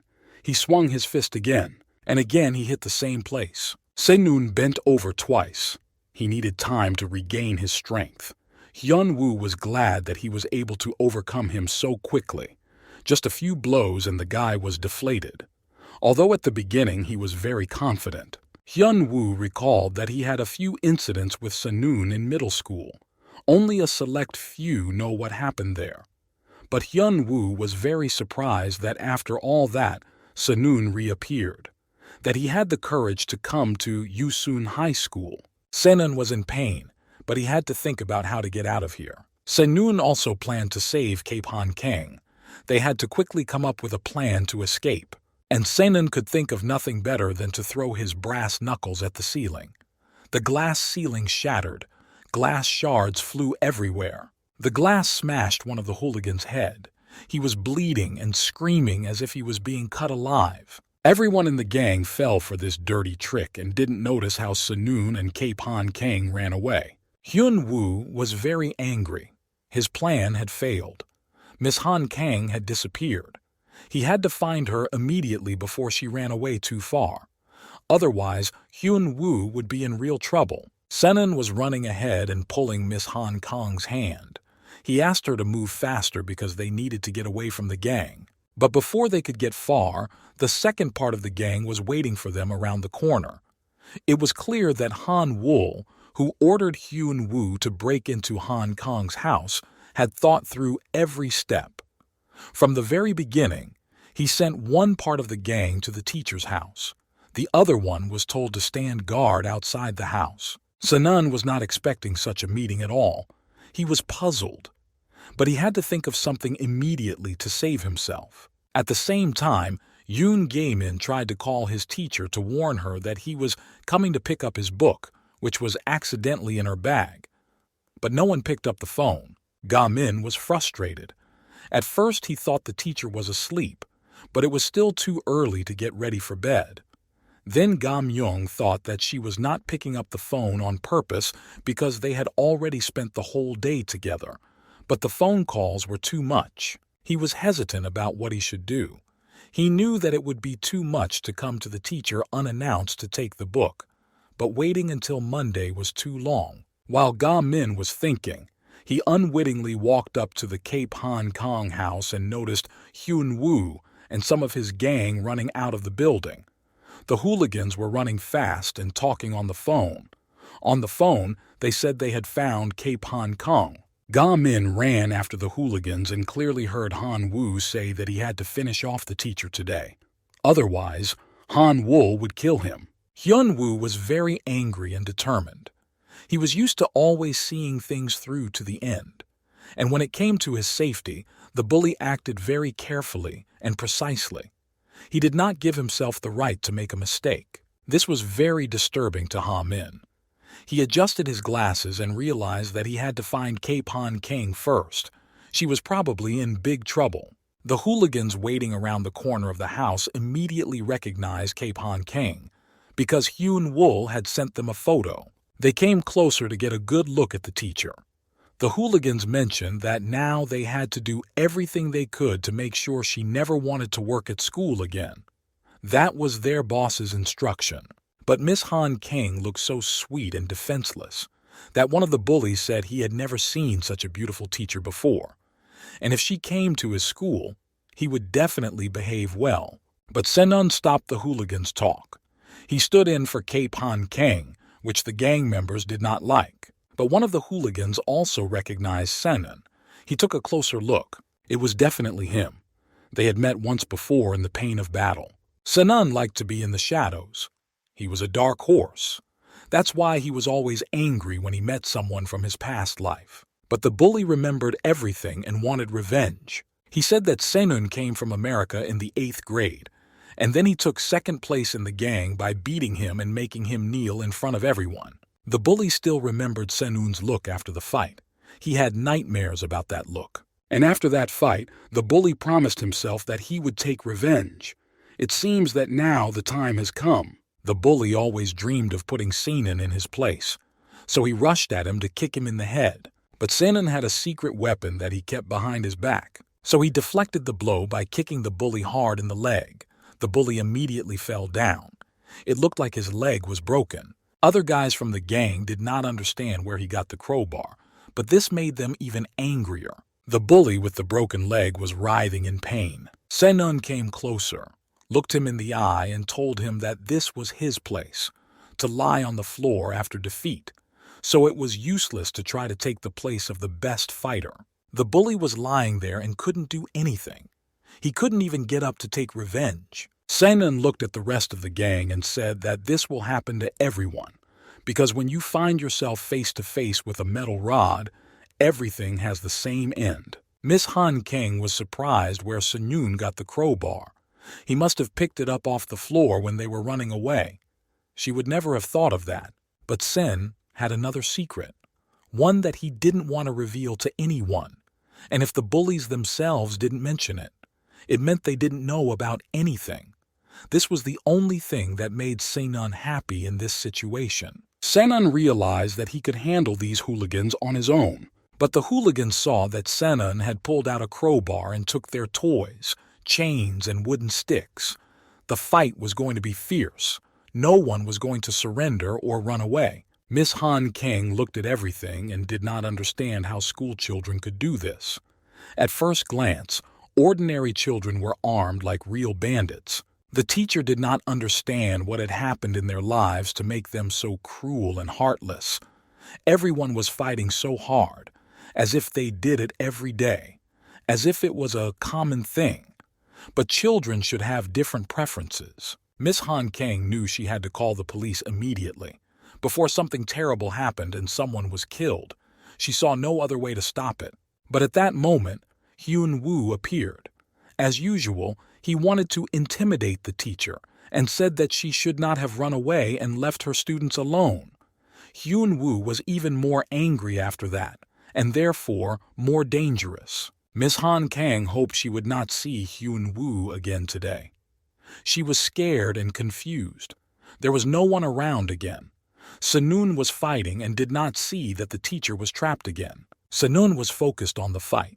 He was alone against the gang, so he had to keep track of everyone's actions so he wouldn't miss a beat.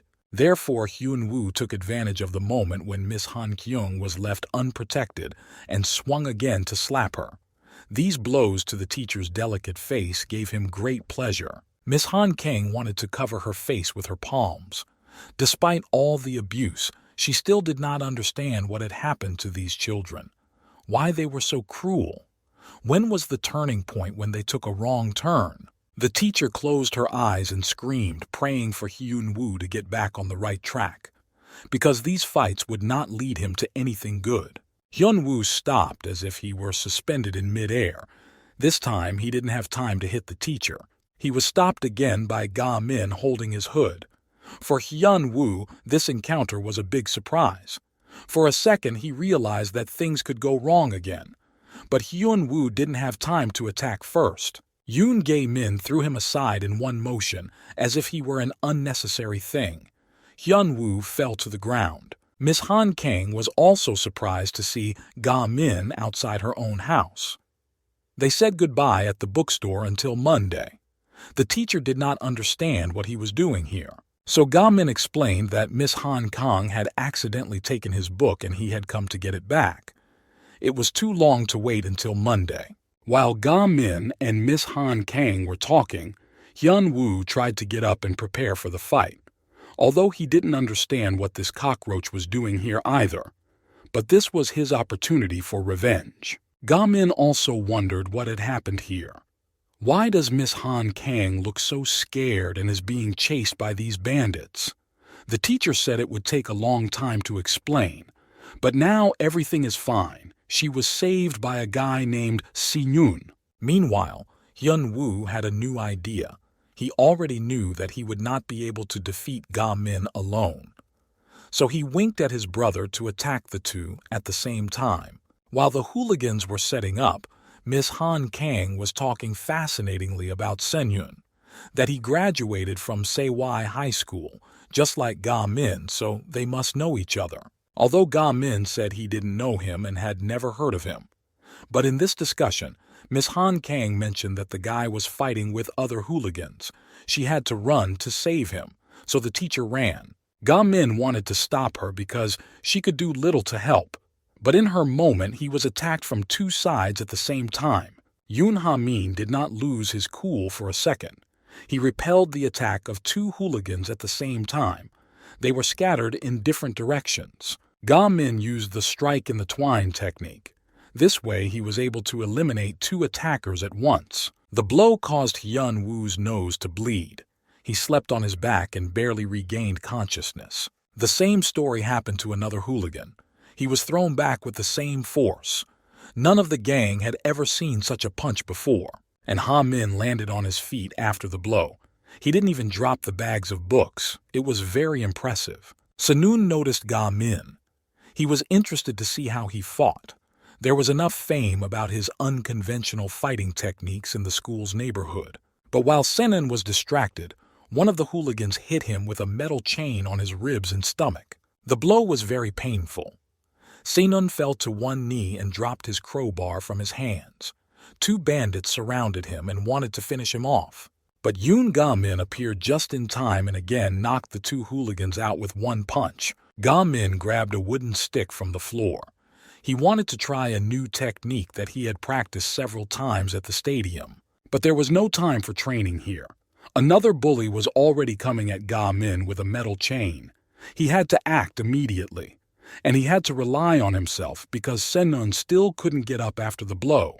Ga Min grabbed the chain that the bully wanted to hit him with and tore it out. For a second, Ga Min was happy to have gotten the right things. Now he had everything he needed to make nunchakus. Sanan had already recovered and asked if Ga Min had a plan of action.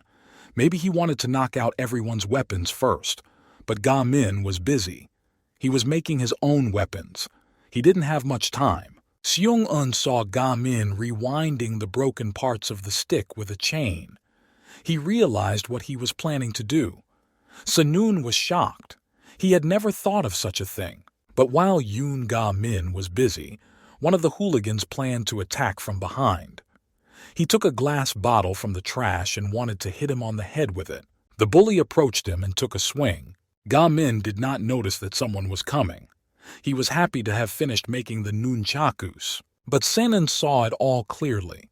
He realized that he had to save Ga-min, just as Ga-min had saved him a few minutes ago. So Senoon quickly picked up his crowbar from the floor and smashed the bottle right into the bully's hands. Glass shattered all around him but didn't hit Ga-min. Meanwhile, Ga-min was holding his new invention, his weapon, in his hands. But as usual, Ga-min was focused on talking, not fighting. He asked Senoon if he really came from the United States. Senoon smiled, as he had never heard a stupider question in a situation like this. But Ga-min wanted to know if he spoke English well. While Ga-min was waiting for an answer, 2 hooligans were already approaching them, and it seems that the bandits had help. A few more guys came on a bike. The fight became more and more interesting and massive. Ga-min had never fought so many bandits before. Ga-min was surrounded by 5 of them. In one hand, he held his book bags, in the other, his newly made nunchakus. But he was still interested in questions about Senoon. So he asked if he was interested in joining a study group. Ga-min was able to focus on several things at once, so he would ask one thing and do something else. So during the conversation, he started spinning nunchaku. Ga-min was still waiting for an answer. But Senoon said that now was not the time to talk about it. The criminals were approaching them. They were flexing their fists and were ready to take over with their numbers and brutality. Ga-min continued to spin his nunchakus, but he needed 2 hands to fight, so he asked Senoon to hold his book bags. Senoon was surprised. Does Ga-min really want to fight all the bullies by himself? The bullies were only too happy. It would be much easier to fight 5 of them if there were only 2. They came closer and closer. On Ga-min's desk was his to-do list.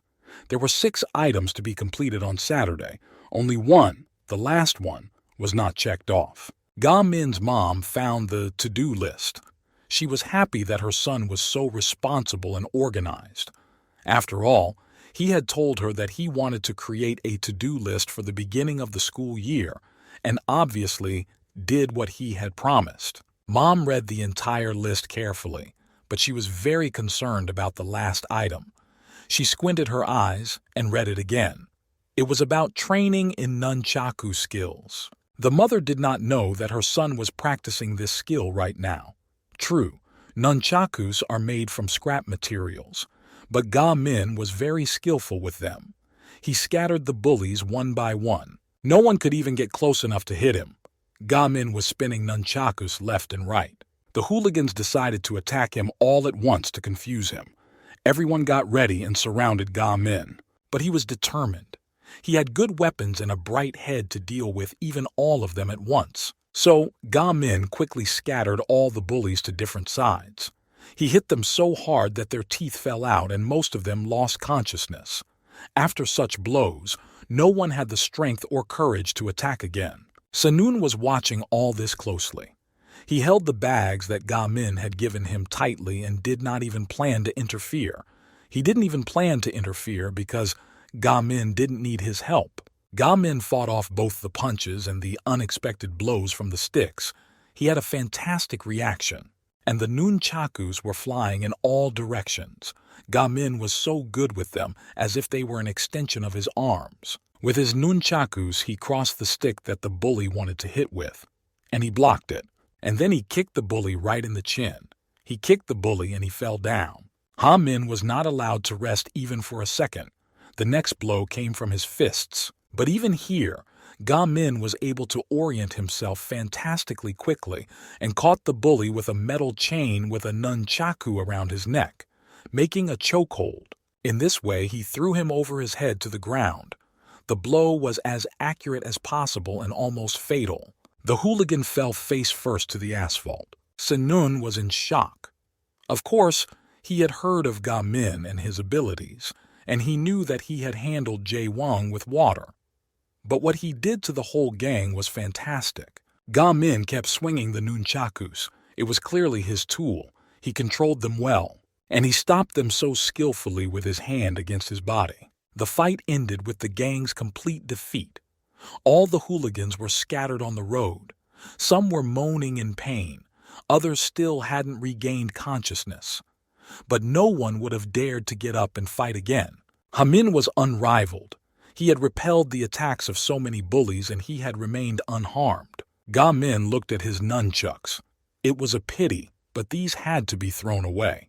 They would have disintegrated over time or at a very inopportune moment. So Ga-min just threw them on the ground near the trash cans. Senon wanted to say that he was pleasantly surprised, but he didn't have time, because around the corner Miss Han Kang popped up and started squeaking to see if Ga-min was okay.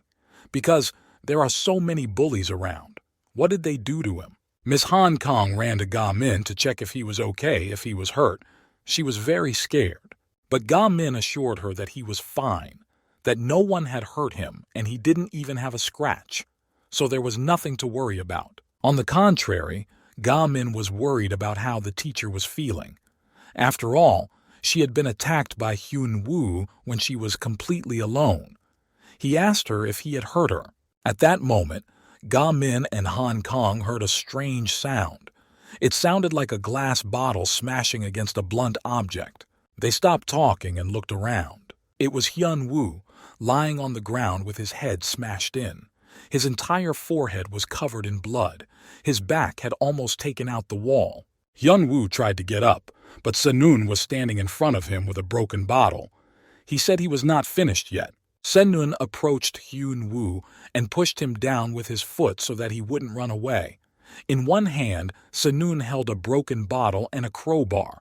He didn't just want to beat Hyun-woo, he wanted to beat information out of him. Senun said he was waiting for all the information about that incident. Without information, he would not let him go. Hyun-woo was bleeding, but he didn't seem to be planning to say anything, because he doesn't know what it's about. Shin Yeon leaned in close and repeated that he needed information about the murders in Dong, Incheon. They looked into each other's eyes, and there was a struggle in their gaze. Seong-woo was sure that Hyun-woo had known all the details for over a year. He had to know because he was closely connected to the White Lead gang, and Seong-eun needed this information to the smallest detail. Most of all, Senun was interested in who was in charge, who was to blame in this case. He pressed the crowbar to Hyun-woo's neck and forced him to speak. Seong-eun waited for an answer, but Hyun-woo remained silent. Then Sena decided to act radically. He threw the bottle away. He didn't need it anymore. The bottle fell and broke. He put the crowbar to his throat and seemed to be about to stab Hyun-woo's body. Senun knew that the crowbar must have been stolen from the school. It was brand new and not rusty. And it was with this crowbar that Hyun-woo broke down the door of Cape Han Kang. Senun wondered if the security system had always been so powerless. Perhaps for the first time, Hyun-woo's eyes were full of terror. He knew what was about to happen to him. Senu emphasized that Hyun-woo had violated the rule not to violate other people's boundaries. So now he would pay the price. Sung-nu held the sharp blade of the crowbar up to Hyun-woo's face and said that he would not be able to say anything now, even if Sung-nu wanted to open his locked mouth. Hyun-woo stared at the blade for a night and realized that it was about to pierce his head again. Seong-eun took a swing. He was driven by anger and hatred. He did not fully realize what he was about to do. Hyun-woo tried to mumble something, but he was also speechless. Senan did not understand why there was so much injustice in the world, why someone could just break down someone else's door and not be punished for it. Hyun-woo's eyes grew small as if he was saying goodbye to his life, and Senu was ready to take that life for everything this bully had done. He raised the crowbar high to swing, but he looked around to see if anyone was around. And at that moment, Miss Han Kang ran up to them. She had to stop this move because murder was the worst thing that could happen. After that, you can't turn back the clock and there is no way to fix the situation. But Sinan saw no one and nothing. He was filled with hatred and a sense of revenge, so he swung the crowbar like a sword. But at the moment of impact, he was stopped by Yoon Ga-min. He caught the crowbar in mid-air and stopped the worst of it. Ga-min stopped the sharp blade right in front of Hyun-woo's mouth. You can see that Seung-gun was trying so hard to open his mouth, but Ga-min said that it was too much to mortally injure a person like that. Ga-min didn't want to fight with Sunun to get the crowbar, so he just asked to be let go. He didn't know the reason for the boy's anger, but he could see that he was going too far. Miss Han Kang was glad that they had made it. She could not stand on her feet and fell to her knees from joy. Senan was angry that he was stopped. He didn't think he was going too far. The only thing he wanted was information, and that's how he wanted to make the bastard talk. Sunun admitted that his mother died in that incident. Ga-min was worried. He knew it was the bandits, but he couldn't believe that they were capable of such a thing as murder. But Hyun-woo was not ready to speak physically. He was so scared that he seemed to have forgotten his name. Senyeon said that he wanted to finish today what he had already started with this piece of shit. And Yoon Ha-min shouldn't go where he's not asked. He can just escort Cape Hong Kong home. And as for the study group, he's not interested in that kind of crowd. He couldn't imagine how a child whose mother died in a gangland fight might feel. Ga-min would probably take revenge for that too. He was a student at Senan High School. No one in this world deserves to be left without their closest people, without support. But Senan told him not to interfere and not to stand in his way. Just get out of here as fast as you can. But Ga-min froze in place. He was thinking about the situation and couldn't figure out how it could have happened. Miss Han Kang couldn't believe what she was hearing either. She was just as frozen. She felt very sorry for Seung-un. Maybe that's why he became so cold and pushed everyone away. After what he had experienced, he simply did not know how to trust people. Hyun-woo listened to these conversations and realized that this was his opportunity to escape. But he had no strength to get up. Tears rolled down his cheeks. He was in a panic. Suddenly, Ha-min shouted that if this incident had anything to do with Hyun-woo, then it was the killer. Ha-min remembered his mother, but he was afraid to put himself in Seung-woo's shoes, because his mom was the most precious person to him, the person he was afraid to disappoint. Ga-min did not know what he should do, but he really wanted to help Sen-yun find that information, if it was so important to him. Senun didn't let go of the crowbar. He said that he shouldn't stop him just because he was stooping to the level of bandits, because if he did, he didn't care. Stopping him and not getting the information he needs is what really worries him. But before Seung-un could finish speaking, Yoon Ga-min attacked Hyun-woo himself. Ga-min had an exaggerated sense of justice. He hated it when people hurt those weaker than themselves, and it was forbidden to hurt women in his worldview. Ha-min grabbed Hyun-woo by the throat, started shaking her, pushed her against the wall, and all the while shouted out whether he really did it. Did he really kill Seung-woo's mom? Hyun-woo did not fight back. He didn't have the strength to do so, and Ha-min continued to beat him against the wall and demanded a confession, whether he was really the one who did it. Now Ga-min was ready to kill him himself, as he had taken this information about the death of Senun's mother to heart. He swung his fist and ordered Hyun-woo to quickly tell him everything he knew. Ha-min shouted that an ordinary person would not do such a thing. Hyun-woo is an inhuman, and therefore deserves to die. But Hyun-woo couldn't say anything. He couldn't even breathe because Ga-myung was holding his throat so tightly. He didn't have enough air, and the bully whispered quietly that he didn't have enough to breathe. Miss Han Kang tried to stop Ga-min. She shouted that he shouldn't kill anyone, but Ga-min did not hear her. He too was overcome with hatred. Then Ga-myung calmly stopped Seung-un. He caught him by the shoulder and told him to relax.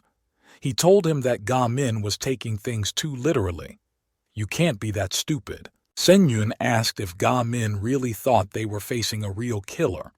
After all, even a fool could see that he was just a common thug, and he doesn't have the guts to commit a full-blown murder. Finally, Ga-min came to his senses. He let go of Hyun-woo and returned to Seong-woo. Indeed, before making such conclusions, it was necessary to understand the situation well. Seong-eun said that Hyun-woo was just useless trash. Attacking others makes him think he's worth something. But that's not true at all. Before, Hyun-woo still had a feeling of fear. But over time, this feeling disappeared. Case after case, it became normal for him to break into other people's houses and physically hurt people. But Hyun-woo is just a small, clumsy slave of the bastard Hanwol. Sanun stood in front of Hyun-woo and looked at him with disgust. Sanun said that it was no wonder that people like this never even know who is really guilty. And he's just pissed off that he had to watch and fight with a loser like Hyun-woo. Yoon Ha-min was thinking. The name Hanwol Fi alarmed him. He had heard it somewhere before, but he couldn't remember where. Senan added that such bullies should be pulled out by the roots. Otherwise, they will continue to do whatever they want, robbing, beating, breaking into other people's houses. Therefore, Cape Han King should come up with a punishment for Hyun-woo. After all, it was she who he did the most harm to. Miss Han Kang stood there frozen. She didn't know what to say or do. Indeed, Hyun-woo had caused a lot of problems. But punishment was not the way to raise her. But the teacher could not turn a blind eye to the situation either. Hyun-woo had to be punished according to his actions. Ga-min thought for a long time about how he knew Hanwol's name and finally remembered. Hyun-woo had talked about him when he was catching up with Cape Han Kong. He said that Hanwol would finish them off if they didn't finish the job with the teacher. So it turns out that Hanwol is the leader of the gang. Senan smiled. He already understood everything without any hints. Then he gave the bags of books to Ga-min and said that he needed to read a lot more to develop critical thinking. Senyun realized that he and Ga-min were too different. That's why a friendship wouldn't work. They would hardly be able to find common ground. Senu put on his hood and wanted to hide in the darkness of the city. As he said goodbye, he told Miss Hyun Kang to do whatever she wanted with Hyun-woo. Senan left, but after a few steps, he turned back and asked Miss Han Kang not to rely entirely on her punishments that fit bad deeds. Because with these intricate phrases, she reminds the boy of his mother, and it's obvious that his mother's kindness and faith in people is what got her to her death. Ha-min looked at Sung-woo and tried to form a portrait of him in his head. He was not at all what he seemed at first glance. For example, Hyun-woo's appearance made it immediately clear that he was a bully, and it was better not to deal with him. But in the case of Senan, everything was much more complicated. Senan did not correspond to his appearance at all. In fact, he was heartless. It was hard to imagine how cruel he was. He looked like a wolf in sheep's clothing to Ga-min. It also seemed to Ha-min that Seong-eun was wearing clothes that didn't fit him at all. Miss Han approached Hyun-woo to look into his eyes. She hoped to see at least a drop of humanity and compassion there, or at least regret for the situation that had happened. Miss Han King said that even if he has no respect and likes violence, Hyun-woo should still understand that breaking into someone else's house, or even into someone else's territory, is considered a crime. But Hyun-woo is part of the gang. He considers himself a thug, so he thinks it's the only thing he knows how to do. But Miss Han King believes that he can be different. After hearing these words, Hyun-woo's outlook really changed. It was the first time he heard that someone believed in him. Miss Han Kang continued that Hyun-woo's peers are looking up to him. In order not to fall in their eyes, he commits these crimes, but each time they are more and more brutal. But the teacher believes that it's not too late to stop and start living a new life. Someone was watching this conversation and the fight from the roof of a nearby house. He was filming it all on his phone. That someone was Halvul, and his phone had new compromising evidence against Hyun-woo. Now he could tame and blackmail him even more. Halvul was pleased with himself for not letting this matter go to waste and decided to control everything. Now he has a lot of valuable information. After a hard day on Saturday, everyone needed to rest. That's why Miss Han Kong ordered Yoon Ga Min to go home. She promised to handle the situation with Hyun Woo on her own. The weekend passed very quickly. On Monday, a new school week began. Students were returning to school. Yoon Ha Min was also full of energy and strength to conquer this school day. But he faced new problems at school. The principal set a condition that the study group had to have at least 5 members in order to exist. The team had to be recruited in 2 weeks. Yoon Ga Min and Se Hyun were shocked by this news. The principal said that if this condition was not met, he would not give permission for the study group to be formed. This sad news was told to the boys by Miss Han Kong in the new classroom. Of course, Se Hyun was the first to join the study group. The boys sat and thought about how they could find 3 more people. After all, studying was never a priority in this school anyway. Then Ga Min suggested not to form a group officially. He was satisfied with Se Hyun's company and they could practice underground. But Miss Han Kang was more optimistic. She encouraged the guys. She said that they had to find these 5 people and then the principal would no longer bother them and stick his nose in. But the students did not believe that they were imagining things. However, Miss Han Kang said that things were not that bad, because one candidate had contacted her. Ga Min liked this information very much. He was sincerely happy. The teacher suggested that they not waste any time and bring this candidate to their study group meeting. The boys, full of optimism, went to meet them. But on the way, they realized a few unpleasant things. Se-hyun asked again what the new candidate's name was, and then the boys realized that the candidate was a girl. Her name was Ji-woo Lee. This tandem of boys and girls was somewhat unusual for their school. Although Yusun Vocational School was a coeducational school for boys and girls, but different genders studied in different classes. At first glance, Ji-woo Lee looked like the class leader. Stylish haircut, confident look, relaxed behavior in the classroom. She, like the boys, was 17 years old. She was studying chemical engineering.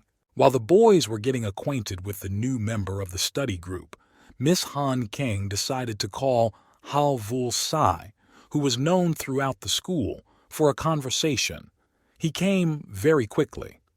The teacher didn't even expect to be able to talk to him the first time. Halvul was also curious to meet him and understand what the teacher wanted from him, so he even left his lunch to satisfy his curiosity.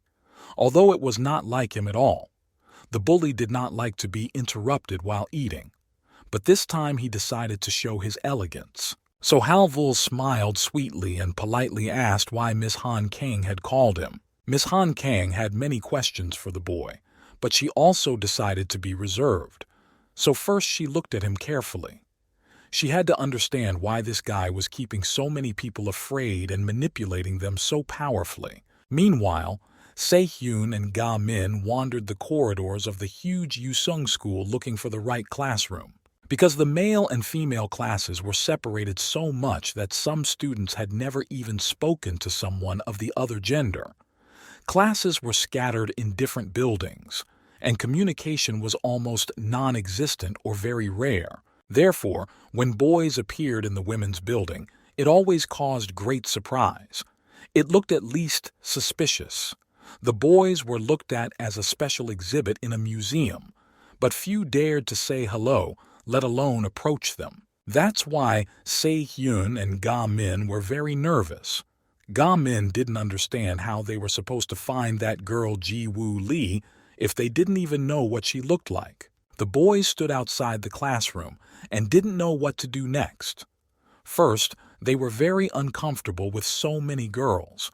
They didn't know how to behave around girls' classes and couldn't decide how to call her out of class to meet her and invite her to the study group. Se-hyun suggested that they just walk into the classroom and call her.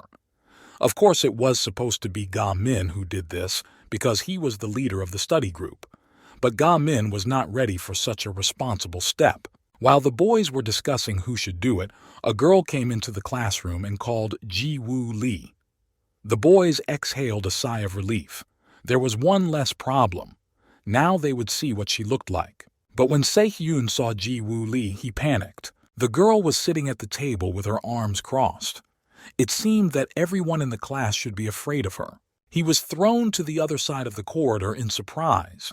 He cursed that he hadn't realized it all at once when he first heard her name. Then Se-hyun quietly approached Gam-young and suggested that he go back, because there was definitely a mistake. This girl could not apply for the study group. They had to leave immediately and very quietly so that Ji-woo Lee wouldn't notice them. Ga-min didn't understand what was happening. Then his friend explained to him that Ji-woo Lee was Hyun-woo Lee's twin sister. They really looked like two peas in a pod. Even their demeanor and the way they sat at the desk were the same. Ga-min looked at the girl through the window. They were really very similar. Ji-hyun added that Ji-woo Lee also had a pretty bad reputation, so she simply couldn't enroll in their study group. Ga-min didn't know if girls were accepted into gangs. But if she had the same bad reputation as her brother, then it was better not to deal with such scumbags. But what Ga-min saw next shocked him. The girl who came into the classroom and called Ji-woo Lee slapped her on the cheek in front of the others. The boys had never seen a girl fight before and did not believe that this could happen to Hyun-woo's sister, that someone could humiliate her in front of others. It all looked like a struggle for status. They wanted to drag another girl into the fight who stood quietly and could not do anything. She was very scared. The girl who started the fight was named Mi-hee Hwang. She wanted to exploit the knowledge of others and demanded that they do her homework for her. So when something went wrong, she barged into the classroom and demanded to know where her grade was. She said she asked to put it on the table today. Ji-woo Lee, despite the fact that she had just been hit, looked very defiant. She just sat on the chair and didn't even think about getting up. On the contrary, she tried to tell Miha that with such a character she would never even have a boyfriend. But Mikhailo was self-confident and narcissistic enough to fall for it. Then Mikey snatched the sheet out of the poor, frightened girl's hands and screamed again about her academic rating, which she didn't really need. When Mikey did look at what was written on the sheet, she saw that it contained information about preparing for the exam. Mikey got angry, crumpled up the sheet and threw it on the floor. The girl from whom Mi-hee took the exam preparation sheet was named Hee-won Choi. You could tell from her eyes that she was a well-behaved and quiet girl. She didn't cause any problems. But for some reason, problems always looked for her. It seemed to Mikhailo that Hye-won looked down at her in a disdainful way. So she wanted to slap her too. Miha did it with special pleasure. So she took a swing. But someone stopped her by holding her hand. It was Ji-woo Lee. She held Miha's wrist tightly and did not allow her to take a step. Ji-woo Lee said that the only person who could bother Mikhailo was her. Everything was clear in her eyes. She would never allow her friend to be insulted and would rather endure the abuse herself. Hye-won stood there just as worried and confused. And Ji-woo Lee continued, Hee-won sat and worked hard at her studies yesterday. That's why you shouldn't pick on good kids. Ji-woo Lee shouted to Maya that if the bitch wanted to fight, she could hit her, but no one else. All the classmates were watching this quarrel, but no one dared to stop the fight. Ji-woo Lee was still holding Miha's hand. This was very annoying for Miha, but she could not get away. Ji-woo Lee had a strong grip, so Mi-hee screamed to let go of her hand, but Ji-woo Lee would not let go. Mi-hee was very angry. She yelled, cursed, called Ji-woo Lee an abomination, and told her to let go immediately. This was very unpleasant for Hye-won to watch. She didn't like and was even afraid of swearing. Seeing Hye-won's reaction, Ji-woo Lee finally let go of her hand. She didn't want to scare her friend even more. Miha was in pain, even though no one had hit her. Mi-hee called Ji-woo Lee a whore. But the girl's inner state was not much different from what she said. She was depressed, and seemed disappointed in this life. Before she left the classroom, Mi-hee told Ji-woo Lee to keep her gym uniform on her desk for the next class. She also didn't like Ji-woo Lee's makeup, so she ordered her to wipe it off immediately. Otherwise, she would die, and Mi-hee would help her. Dala Miha decided to use all the tricks she had.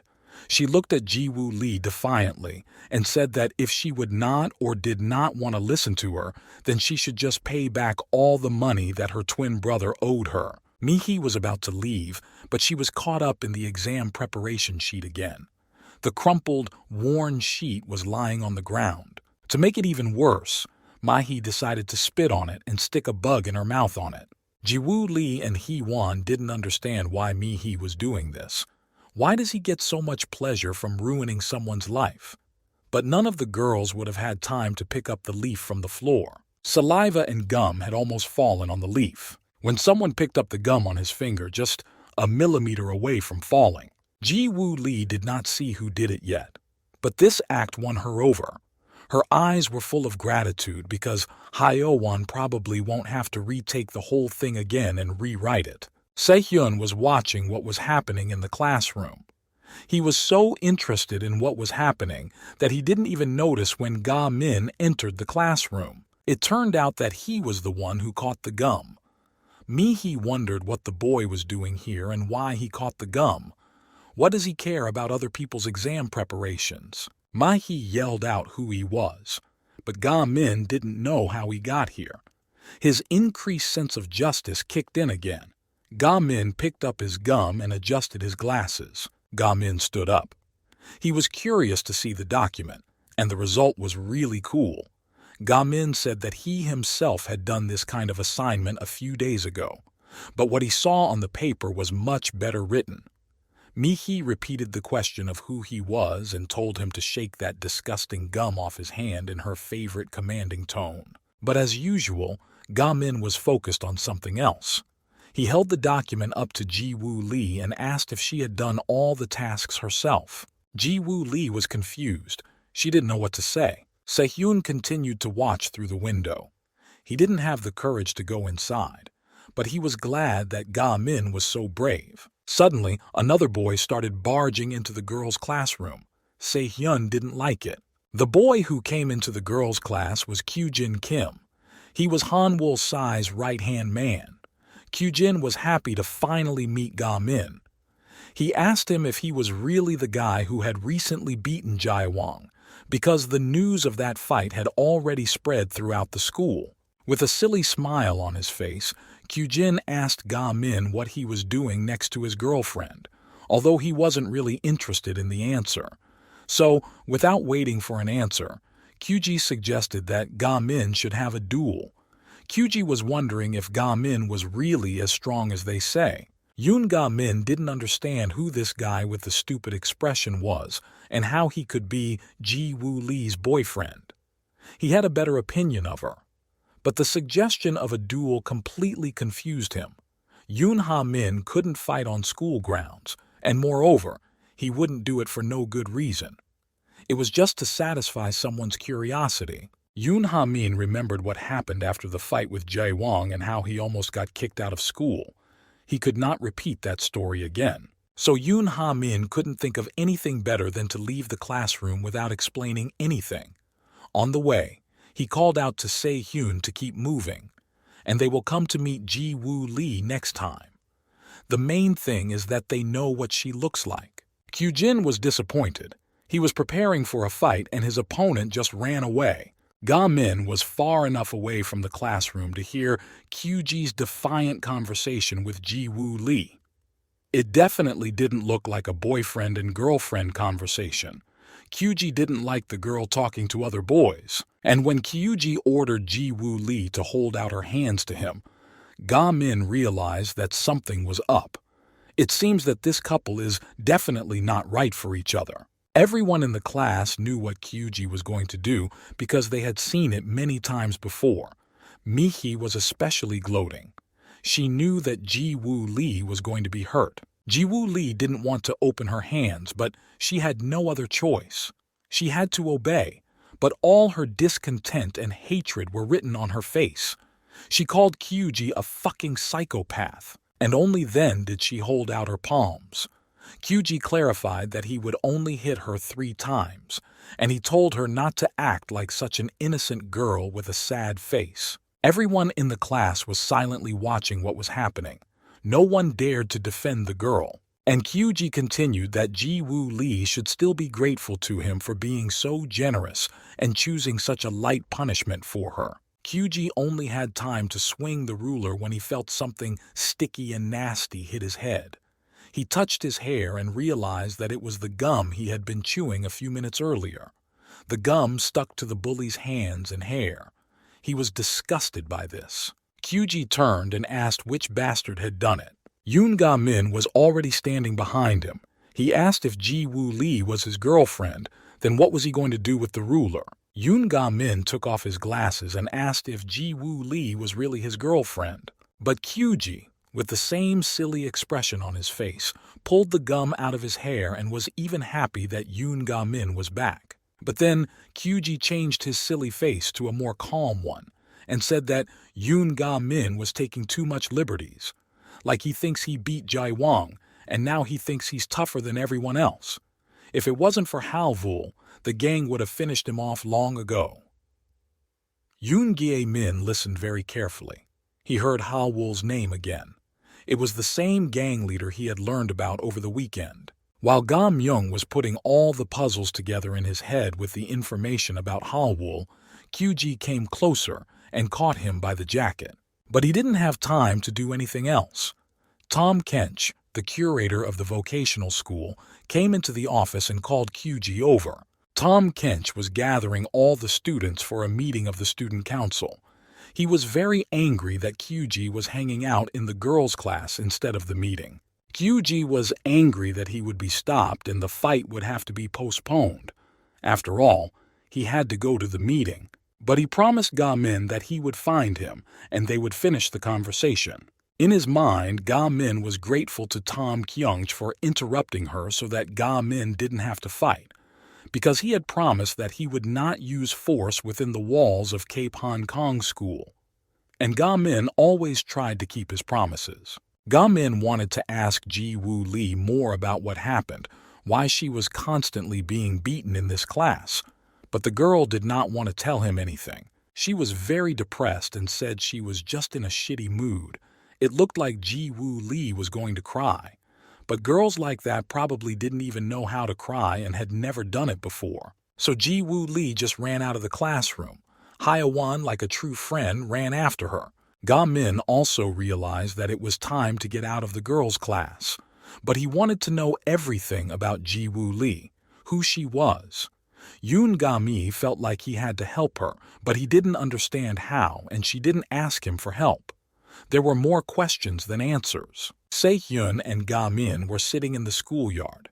Se-hyun didn't understand why Ga-myung was constantly putting himself in danger. He asked him if he didn't want to study at Yusung School anymore and form a study group. Ga-min calmly drank his juice and denied Se-hyun. But Se-hyun was angry because every idiot in this school knew better than to deal with anyone from the student council. And Yoon Ha-min thought of throwing the gum at the head of one of the student council members. Se-hyun caught his head and tried to explain to Ga-min that if he behaved like that, his life would turn into hell. Because there are unwritten rules at school that must be followed, and not getting into a fight with anyone from the student council is rule number 1. But Ga-min joked that he didn't know that this guy was a member of the student council. Ga-min looked Se-hyun straight in the eye and sincerely admitted that he could not stand by and watch someone bullying and hitting others. Especially when it comes to defenseless girls, they shouldn't be hurt at all. Se-hyun listened carefully to what Ga-myung was saying. He knew about his overblown sense of justice. Suddenly, Se-hyun noticed someone running toward them. It was Ji-woo Lee's friend. She was very happy to finally find Ga-min and Se-hyun. Ga-min also recognized the girl and asked if she was okay. Perhaps something had happened to Ji-woo Lee again, because she looked very worried. Hye-won didn't take long to speak up. She quickly admitted that it was actually her who did everything. She was the one who sent the application to Ji-woo's study group. She filled out all the documents without Ji-woo Lee's consent. Ga-min listened and wondered why she did it. Was it a cunning plan to screw up and get the study group approved by the director? But in reality, Hye-won had a completely different goal. She wanted to ask for help. She wanted Yoon Ga-min to save Ji-woo Lee. All three of them were sitting near the school stadium. The boys were in the mood for a long conversation. But Hyo-won couldn't get started. She did not know where to start and what was most important in this story. Se-hyun broke the silence. He asked what Hae-won meant when she asked to save her friend, and why Ji-woo Lee didn't come to them herself, how much trouble she was really in. Hae-won decided to start with a story about herself. She said that she was bullied in middle school, and because of that, she did terribly in school and was always depressed. Hae-won still recalls those times with horror and is experiencing a real trauma. She barely made herself brave enough to enter this terrible vocational school in Yusun. But here, too, she quickly became the object of ridicule. Within a week of starting school, Mi-ha started harassing her and taking her money. Even though Hwan had been saving for a long time to buy notebooks, they just took it away. She was crying and didn't know what to do, where to run, who to complain to. That was the first time Jae-woo Lee came to her. She calmed her down and asked what happened. He was the only person who cared about other people's tears. Hyo-won told her that Mi-hee had stolen her money, and Ji-woo felt sorry for the girl. She decided to restore justice. Mi-hee was counting the money and gloated that this time she got a considerable amount. At that moment, Ji-woo attacked her. Since then, Hyo-won and Ji-woo have been best friends. Ji-woo is always there to help and support her, but now it was time to help her. Hee-won cried as she talked about her friend Ji-woo Lee. They were really close. Ji-woo attacked Mi-hee and knocked her to the ground. Mi-hee was not expecting such a blow, and she was surprised and tried to grab onto something to keep from falling.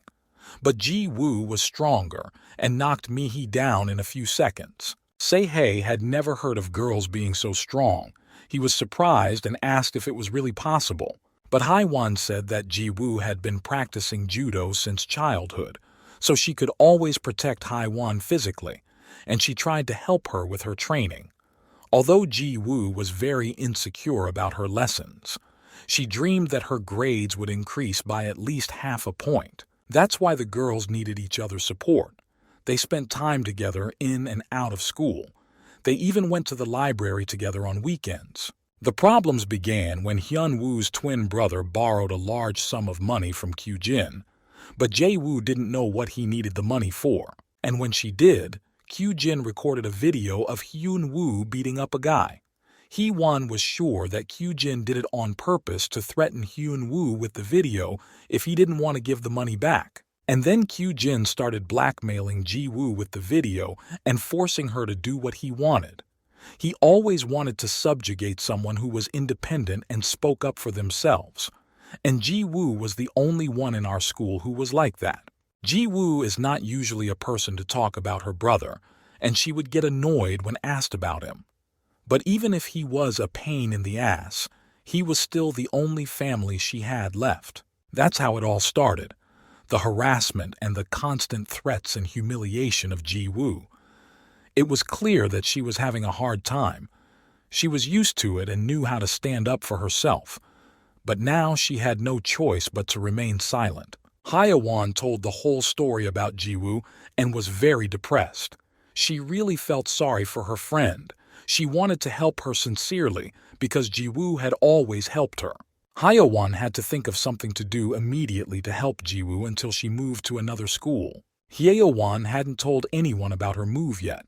She just found out recently. She's moving because of her dad's job. Se-hyun and Ga-min were also very surprised when they heard about the new school.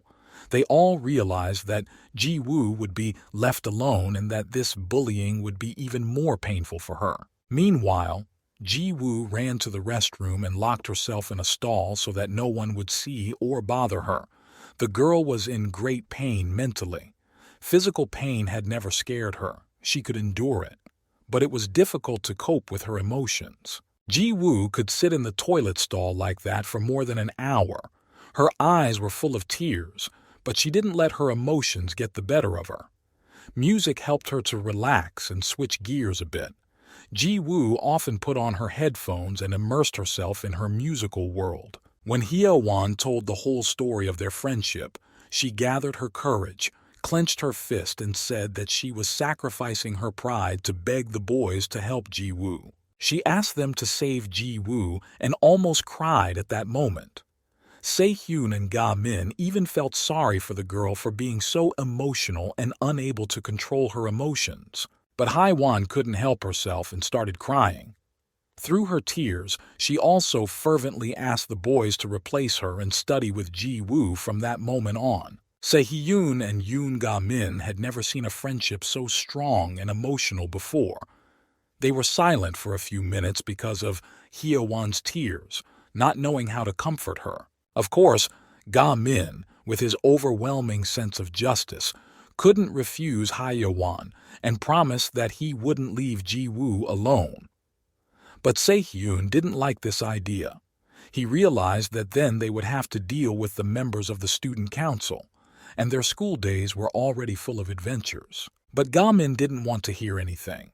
Se-hyun had no choice but to accept it and work out a plan of action to save Ji-woo from getting involved with Kyujin. Hye-won was the most excited. Now she wasn't afraid to move, knowing that Ji-woo was in good hands. Ga-min said that their main task was to let Ji-woo focus on his studies, but to do that, they had to do something about the flash drive that contained the dirt on her brother. Meanwhile, Se-hyun and Ga-min were planning how they would finally meet Ji-woo and help her focus on her studies. Hallwoo was still sitting in Miss Han Kang's office. Miss Han Kang was curious about Hyun-woo Lee's child. She asked Han-woo about it frankly. But this question surprised the boy. He didn't understand why the teacher was asking so much about him if he wasn't even at school. The teacher explained that he was her student. She had just started at the school, so she didn't know much about Hyun-woo, but she had heard that Han-woo was very close to him.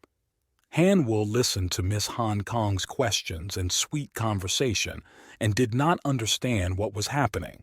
He thought that Miss Han Kang was calling him on purpose to ask him more about what happened on Saturday, but she pretended that nothing had happened. She wasn't scared at all. Han-woo squinted his eyes and tried to understand what the teacher was thinking. When she asked him, he said she was wrong. He and Hyun-woo are not close at all. He only knows that Hyun-woo borrowed a large sum of money from his friend and hasn't paid it back yet. Then Han-woo threw his arm and back and seemed to involuntarily remember that he knows a person with whom Hyun-woo is really close. It was clear that the teacher did not know that Hyun-woo had a twin sister who also attended this school. Han-woo leaned back in his chair, showing that he was feeling very relaxed and therefore in control of the conversation, and said that Hyun-woo Lee's sister's name is Ji-woo Lee. Hearing this name, Miss Han Kang was very surprised. She immediately remembered that a girl with that name had recently applied to their study group, but she decided not to tell Han-woo anything about it. A small blue flash drive with dirt on Hyun-woo was kept in the student council office. The flash drive was picked up by a member of the student council, Do-hoon-jung. He immediately felt powerful and began to dream that he could also use this dirt. The bully also wanted to get close to Ji-woo and thought that if he blackmailed her the same way Kyujin did, he would succeed. But it seemed strange to him that he was alone in the student council room. Usually everyone would gather here, but now there was nothing. Huligna was talking to himself and didn't notice that all this time someone was watching him, quietly peeking from the crack of the closet. Se-hyun, Ga-min, and Hye-won continued to discuss how to get the flash drive and destroy it. Ga-min thought it was hidden in the student council office, but this version was too scary for Se-hyun. Instead, Ga-min laid out all the facts that led to only one place. Since Kyujin was a member of the student council, it was most likely that the flash drive was in the office where they met most often. Se-hyun didn't understand why Yoon Ga-min was so safe, why he didn't know anything about the school's gangs. Instead, Ga-myung replied that he was only interested in studying at school. So instead of finding out who's in charge at school, he'd rather fill out his notebooks. Realizing that Ga-min knew nothing about the student council, Se-hyun decided to tell him everything in detail because it was the most dangerous organization in the school. The student council is a necessary evil that exists to bring together all the main bullies and control the school. They control the low-grade hooligans and protect the territory. They are in charge here. The hooligans from the student council come up with punishments for others, disguising it as a sport. So, if they think someone is guilty, they can stand in the bar for hours. If you fall, the punishment will be more severe. Hanwol Psi is in charge of everything. He is the head and everyone listens to his orders. Hyeowon shuddered when she heard this name and was very scared. Hanwol Psi is the son of a mafia boss. Everyone in the school is afraid to hear his name, let alone see him. But Ga-min wasn't scared of the mafia boss's son at all. He was just analyzing the information, because it wasn't the first time he had heard of Hanwol. That's why no one ever enters the student council room, because all these gangsters meet there. It's even scary to walk past this office. But Ga-min had no other choice. He had to get into that office because he had a flash drive with dirt on it. Se-hyun continued that even if Ga-myung managed to secretly take possession of the flash drive, sooner or later people would find out about it. And then it won't be easy for Ga-min. The bullies will find an opportunity to take advantage of his weaknesses to control him. But as usual, Ga-min only heard part of the information. He was only interested in how to get the flash drive. So he said he was going to the student council office right now. Se-hyun was stunned. He didn't understand why he had gone to all that trouble to tell him all this. Ha-min was convinced that the flash drive was there. And since he had already promised to save Ji-woo, he had no other choice. He had to destroy the flash drive with the compromising material that was being used to blackmail the girl. Meanwhile, Mihi was looking for Ji-woo in the restroom. She knocked on all the stalls, laughing and saying that only rats hide in the toilet. Ji-woo couldn't take this abuse anymore. She wanted so badly to show who was in charge and that she could not be touched. She clenched her fist in anger. Ji-woo could have beaten Maya up right now for all her bad deeds. Ji-woo wanted to do it, but she restrained herself. She thought of her brother. He was the only person close to her who had lost his way. It was hard enough for him as it was. Ji-woo didn't want to cause him any more problems. Do-hun Jung looked carefully at the flash drive with Kyu-jin's dirt on Ji-woo. He wondered how many files there were and what they were about if Ji-woo was so afraid of being exposed and meekly fulfilling Kyu-jin's every whim. Do-hun Jung also dreamed of taking Ji-woo into his ownership. He dreamed that she would do his bidding as well. And now that he had the flash drive in his hands and no one else was in the student council room, his dreams were close to coming true. Do-hun thought that he could copy the video from the flash drive and then he would succeed. Ga-min, who was still sitting in the closet of the student council room, watched Do-hun Jung closely. He realized that the flash drive was the only piece of evidence. There were no other copies, so he had to immediately decide how to take the flash drive away from Do-hun Jung before he could copy it. Do-hun Jung sat down at his computer to make a duplicate of the flash drive. He decided that no one would ever know the process, and Kyu-jin is not the kind of person who would check whether someone watched the video on the flash drive. But no sooner had Do-hun Jung opened the files on the flash drive than Kyu-jin and his friends burst into the student council room. But they didn't immediately realize what Do-hun Jung was trying to do a second ago.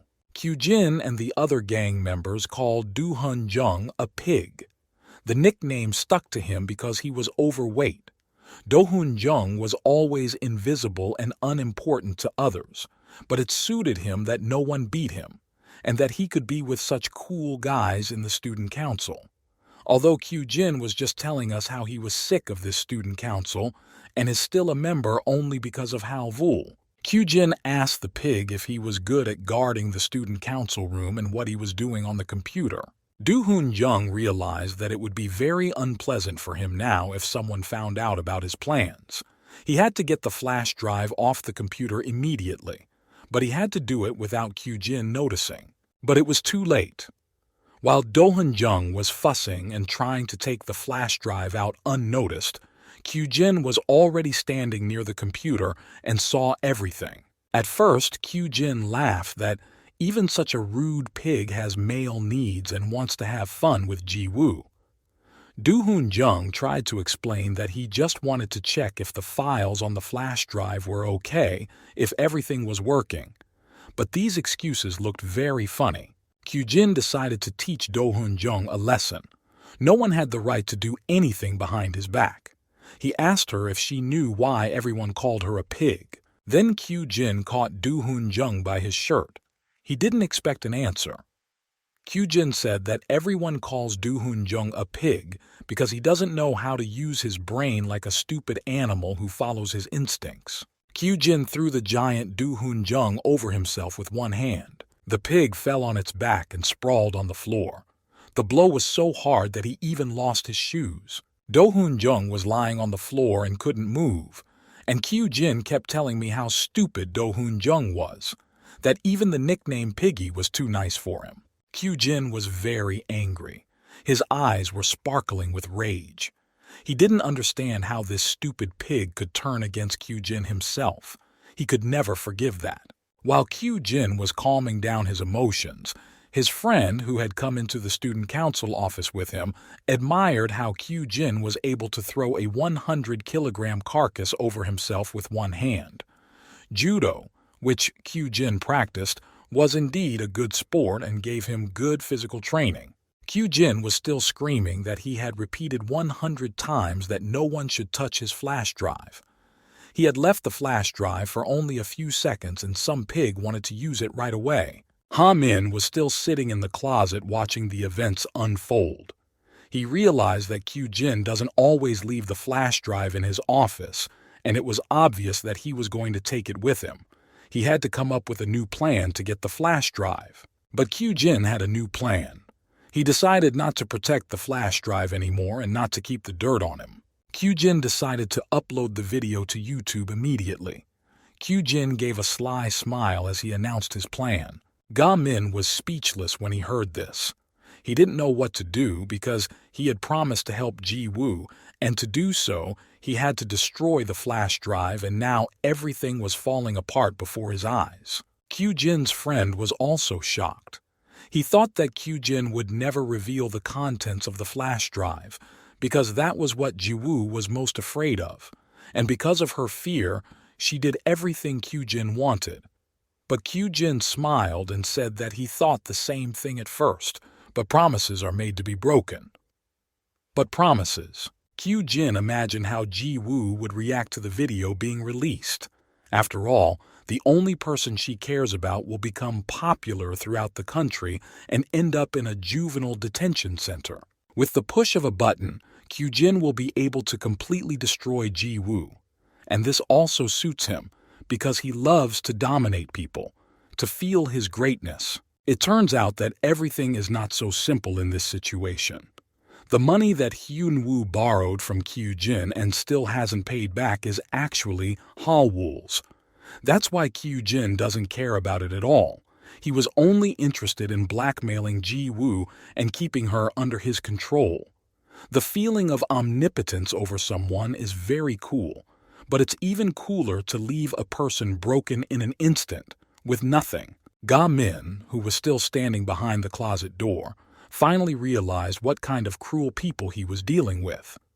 All the guys in the gang were guided only by their strength, understood only the language of power.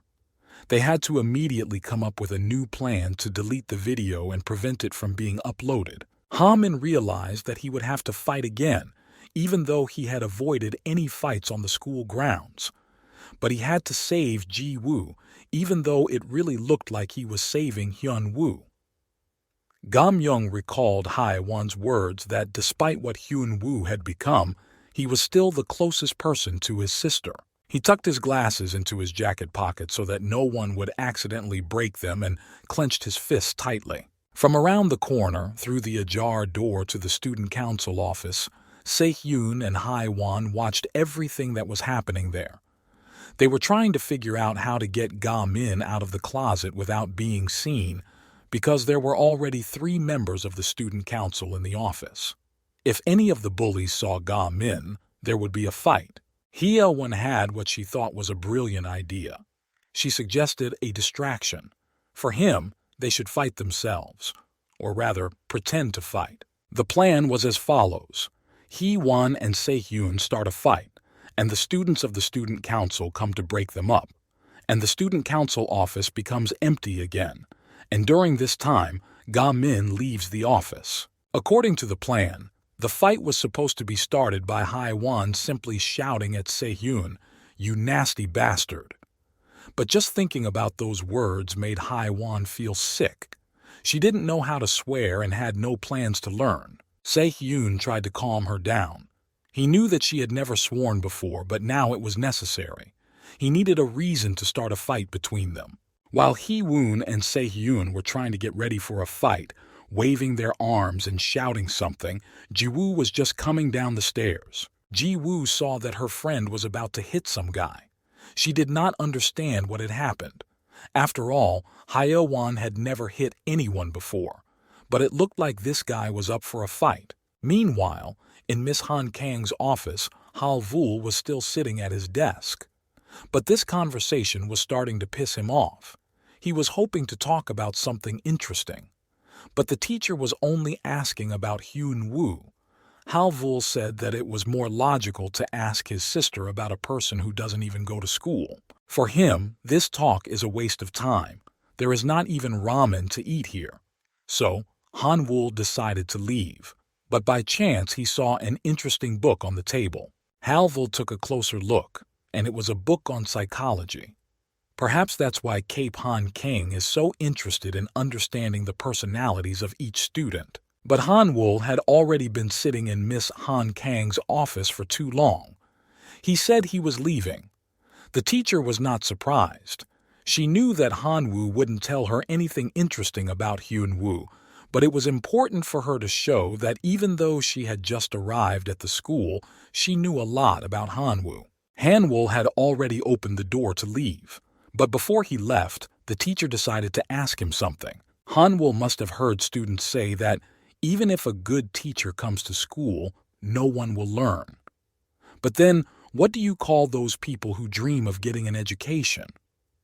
The teacher asked Han-woo what he thought about this. The boy smiled and called these students who dream of getting an education just idiots. Han-woo called education a means and not an end.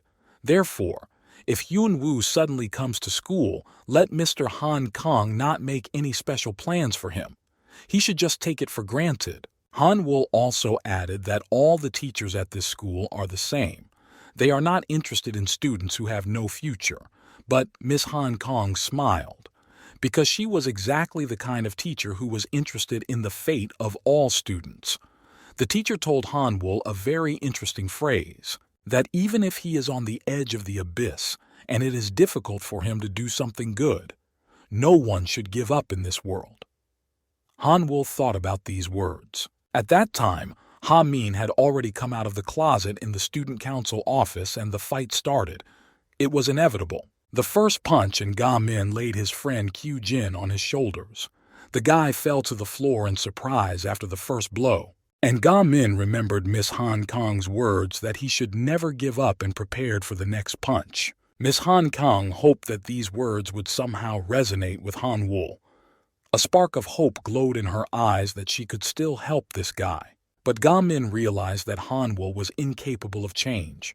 He only knows how to manipulate and do bad things with the hands of others. Of course, Han-woo stopped to hear Miss Han Kang's words, but he was more interested in the question of whether the teacher was really that kind or just pretending to care. The situation in the student council office was tense.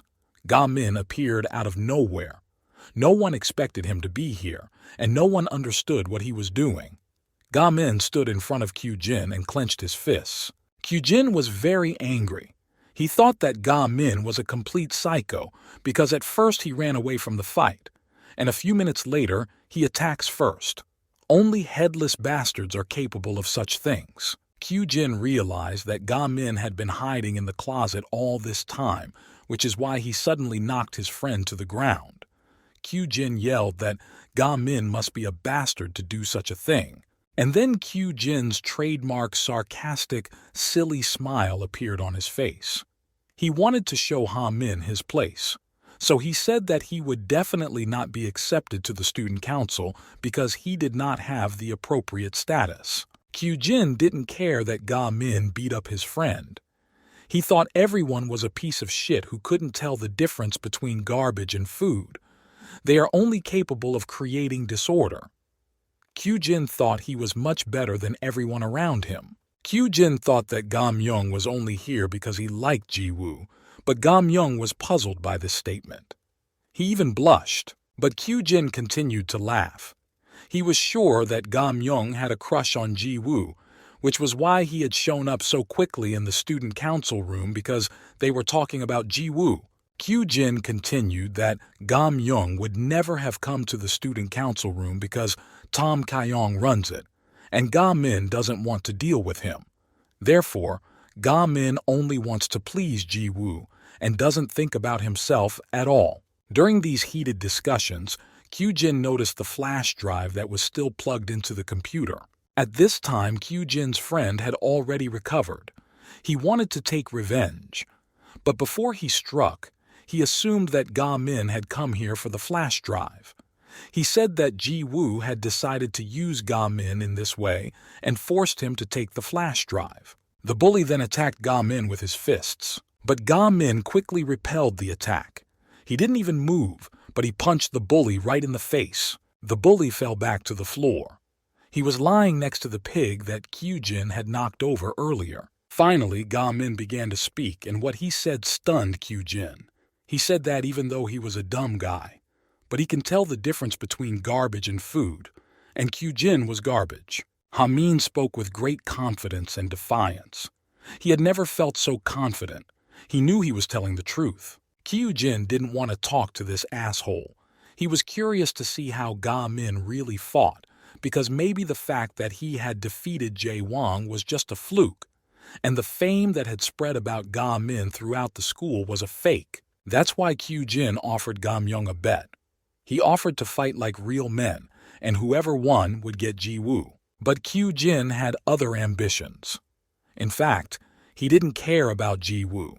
He wanted to grow up in Ha-yul's eyes, because if he managed to overcome Ga-min, Hae-woo would realize that Kyujin was the only one worthy of standing next to him. Kyujin wanted to attack first. He caught Ga-myung by the jacket and tried to throw him over like a pig over himself, and he succeeded. A second later, Ga-min was lying on the floor. Ga-min was hit hard. He hadn't expected such a quick hit, but Kyujin was very pleased with himself. He realized that Ga-min wasn't as strong as everyone else had said, but he was hurt that Ga-min wanted to encroach on a piece of his property, and he considered Ji-woo to be his property. Kyujin didn't understand why Ga-min didn't react and just lay on the floor. But Ha-min didn't have time to talk. He had other plans that he had to put into action immediately. Ga-min fell right next to the computer and ended up right next to the flash drive. He had to take it out immediately, and then half the job was done. When Kyujin realized what Ga-myung was up to, he was shocked. He hadn't realized that Ga-myung was so smart. But it was too late to stop Ha-min. He already had the flash drive in his hands. Ga-min was happy. Kyujin shouted for Ga-min to give him the flash drive. He rushed to get it back. But Ga-min had already put the flash drive in his jacket pocket and prepared to fight back. Ga-min got down on his hands and kicked Kyujin in the face, almost knocking out his teeth. Kyujin immediately fell down, and Ga-min quickly got to his feet. Now all the guys from the student council were lying on the floor. But Do-hun Jung, nicknamed Piggy, was coming too. He was mumbling under his breath because he didn't understand what was happening. Then the pig realized that Ga-min, who had been talked about so much at school recently, was in the room. But what he was doing here was unclear. The pig only realized that Kyujin was not having much fun right now. Kyujin was not going to give up.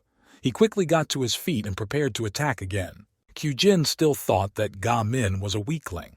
He thought that his judo skills would be enough to defeat Ga-min, so Kyujin ran and tried to strike on the move. But Ga-min had an incredible reaction. As Kyujin was approaching, Ga-min grabbed the first thing that came to his hands. It was someone's t-shirt. In a second, it was on Kyujin's face. The bully was confused. He didn't see anything and didn't understand what was happening. And Ga-min successfully took advantage of this. He punched Kyujin right in the face with his fist. Kyujin was thrown back by the blow. His shirt flew off in one direction, and he flew off in the other. Do-hun-young was watching as Ga-min beat Kyujin. He was still lying on the ground and couldn't get up, but his mind was clear. He saw and analyzed everything. Piggy couldn't believe that someone could beat Kyujin so badly. Kyujin realized that he had lost, but he didn't want to admit it. In a few seconds, he was on the floor next to Do-hun-young. Morally, Kyujin was at rock bottom, destroyed, mixed with trash. Ga-min had accomplished his main task. He took the flash drive, which was in his jacket pocket. So Ga-min was about to leave the student council office. But before he left, he decided to emphasize to Kyujin that what he had promised was outrageous. Because the winner would get Ji-woo, but Ji-woo is not a commodity that you can just get. Ga-myung looked Kyujin straight in the eye. He wanted to make sure that he could hear him and maybe try to understand. But Kyujin didn't care. Despite the fact that he was lying on the floor like a loser after the battle, he had done what he wanted to do, and there was nothing that Ga-min could do about it. Kyujin transferred the video to his computer and started uploading it to YouTube. He was beaten, his nose was bleeding, but he was very pleased with himself. Kyujin felt that he had actually won. He had won with his cunning. Kyujin knew that after the video was released, Hyun-woo would be destroyed. He would end up in a juvenile prison because he had already been rumored to be a bully for a long time, and now it will only be confirmed. But Ga-min couldn't let that happen. Ga-min was about to pounce on Kyujin again, but suddenly he heard a noise behind him. It was Tam Kench entering the student council room. As usual, he appeared unexpectedly and immediately began to shout that he could smell cigarette smoke in the office. And smoking is not allowed here. Ga-min also did not expect to meet Tam Kench here, because Ga-min was not allowed to appear where there were fights or participate in them. And now there were two guys lying in the office, and another one was badly beaten. This could only mean one thing. Ga-min was in big trouble. Tam Kench looked closely and recognized Ga-min. The whole school was talking about him as the guy who could make things right anywhere. Tam Kench looked around and did not understand what was happening. Everything in the office was scattered. Chairs and papers were lying on the floor. Two guys were lying down. Only Kyujin was pressing something on the computer. Ha-min was worried. His plan had failed. A video of Hyun-woo was going to be posted on YouTube, and he couldn't do anything because Tom Kyung had entered the room. Ga-min was confused, but he had to take control of the situation quickly. It was the first time Kyujin was excited to see Tom Kyung enter the student council room so unexpectedly. He had the same silly smile on his face, although Kyujin didn't look good. His eye was blackened and his nose was bleeding. But the fact that he managed to upload the video to YouTube made Kyujin triumphant. Meanwhile, Ji-woo was already standing in the hallway next to Hae-won and Se-hyun, trying to figure out what was going on. Ji-woo realized that her friend Hee-won and the guys from the study group had devised a plan to help her.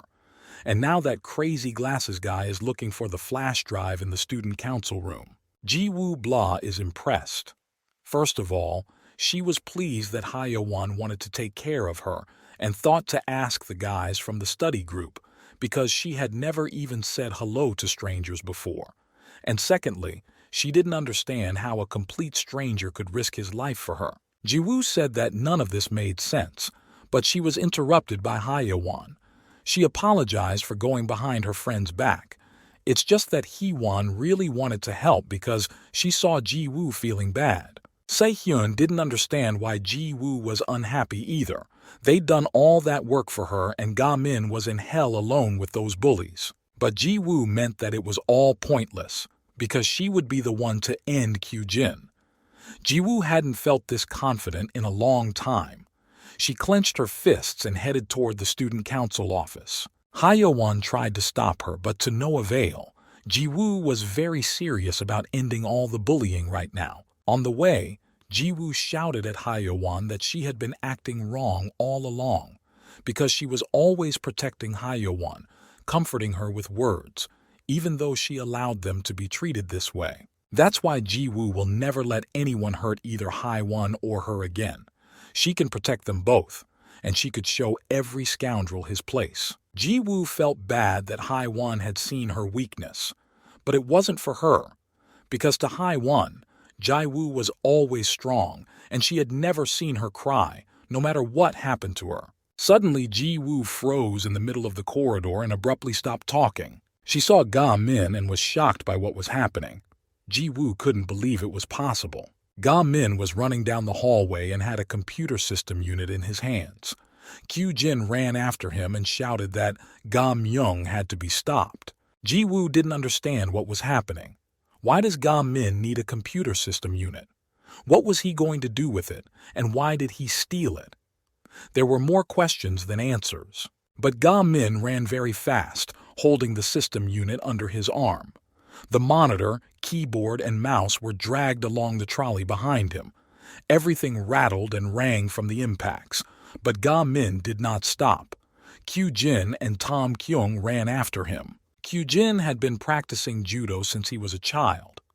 When he entered Yusun School, his wrestling skills came in handy, so he began to train even more often and more effectively. And he used his skills more and more often in fights, which happened almost every day. Although Kyu-jin used to think judo was a boring sport, but during the fights, he realized that his skills helped him a lot, so he started training more intensively. It was during judo classes that Kyu-jin first met Ji-woo. Ji-woo was one of the best judokas. She was very skilled. Kyu-jin also liked her.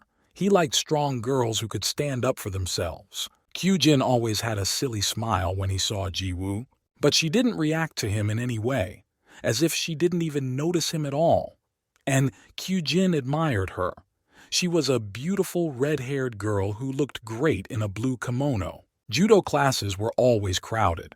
Boys and girls practiced in the same room, so Kyu-jin could always watch Ji-woo. Kyu-jin saw Ji-woo in a training video and was very interested in her. He has been watching her ever since. Kyu-jin always did it unnoticed when he was drinking water, when he was studying by himself. Whenever he had a free moment, he would watch Ji-woo. But Kyu-jin's friend told him not to even approach Ji-woo, not to get involved with her because she wasn't as nice as she looked at first glance. Kyu-jin laughed. For him, she was just a girl and nothing special. But his friend told him that Ji-woo always took judo as a hobby, but she still became famous for her strength. And this is no joke. The number of men she had knocked to the ground was countless. That's why she was nicknamed the Sowan Ronda Rousey. Kyu-jin didn't understand or hear what Ji-woo's nickname was, even though every judoka should have known that Ronda Rousey was a female MMA fighter. But Kyu-jin didn't care. He thought that Ji-woo beat men because they were weak. Kyu-jin was sure that Ji-woo was just a wimp, and it would show if she fought against a decent, strong opponent, someone like Kyu-jin. The guy said it very emphatically and confidently. Kyu-jin didn't even notice that while he was praising himself, Ji-woo was standing behind him and heard every word. So when Kyu-jin finished, Ji-woo offered him a duel. Kyu-jin turned around and smiled his usual silly smile. He didn't know that Ji-woo was standing behind him and could hear everything. He decided to take the conversation in a different direction. He asked what school the girl was from. Ji-woo replied that she was from Yusung. Kyu-jin was excited. He introduced himself and said that he also studied there. Class 2, member of the student council. Kyu-jin gave Ji-woo his hand and said that if she was with him, her life at school would be much easier. But Ji-woo said that they should get to know each other better, and then she caught Kyu-jin's sleeve instead of his hand. This meant only one thing. Ji-woo wanted to use a trick and throw Kyu-jin over her. Kyujin had already imagined how it would look like, and he didn't like it very much. To find himself under some girl after a punch, it would be very shameful. For a second, Kyujin froze. He didn't think it was possible to attack like that. Usually, only he did that, the effect of surprise. Then Kyujin quickly took his hand away so that Ji-woo wouldn't have time to catch him hard and throw him. Kyujin was very angry, but Ji-woo was smiling. It seems that she managed to put this upstart in his place even without a fight. The coach stopped the fight. He ordered everyone to stand in a circle, but Ji-woo loudly declared that the strong man was afraid of her without even trying to fight. But next time Kyujin will definitely kiss the ground. Kyujin's friend smiled. He had warned him that Ji-woo was strong and very confident. Kyujin had been publicly disgraced. He would never forgive that. So he promised himself that he would take revenge. As long as he is part of the top of the Yusun school, it will be easy to do this. No one can hide from him. Kyujin said that he would find Ji-woo's weaknesses. Even if they didn't exist, he would create them and destroy her. That's exactly how the story began, with a video of Ji-woo's twin brother, Hyun-woo, beating up some guy. Kyujin made the video specifically to blackmail Ji-woo. And now, as promised, he has decided to destroy her. That's why he uploaded the video of the fight to YouTube. While Ga-min didn't know what to do when Tam Kyung-ch entered the room, the video was 96% uploaded. All that was left was to press one button to publish it. Kyujin was pleased with himself that his plan worked, but Ga-min wasn't about to give up either. He didn't know what he was going to do yet, but he rushed to the computer. Tom Kyung tried to stop him, but to no avail. Ga-min couldn't think of anything better than to just grab the system unit and turn it off, but it was hard to do. The cords were all tangled up and Ga-min couldn't reach them. So Ga-min pulled on the system unit to unplug the cables. At that point, the video was 99% complete. Ga-min had to act immediately. Otherwise, the whole thing was pointless. If the video uploads, Ji-woo and her brother Hyun-woo are doomed. Finally, the cable was pulled out, and then Ga-min ran away with the system unit, screen, and keyboard. He ran out into the corridor where he met Ji-woo. He shouted to her that she should run too, but Ga-min didn't know where to run or what to do next. Now, Ji-woo was running beside Ga-min, although she still didn't understand what was happening. Ga-min was trying to explain to her that they had to destroy the computer.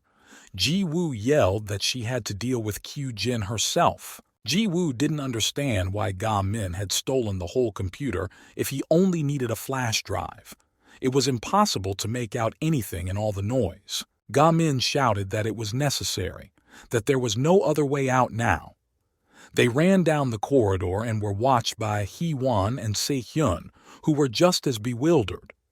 They also did not understand what was happening and whether they could help in any way. Then Se-hyun realized that maybe the file from the flash drive was on the computer, so Ga-myung took such drastic actions and stole the whole computer. Se-hyun was shocked. He couldn't believe that Ga-myung was capable of even doing such a thing. On the way, Ga-min came up with the idea that they should immediately go to the gym to destroy the computer there.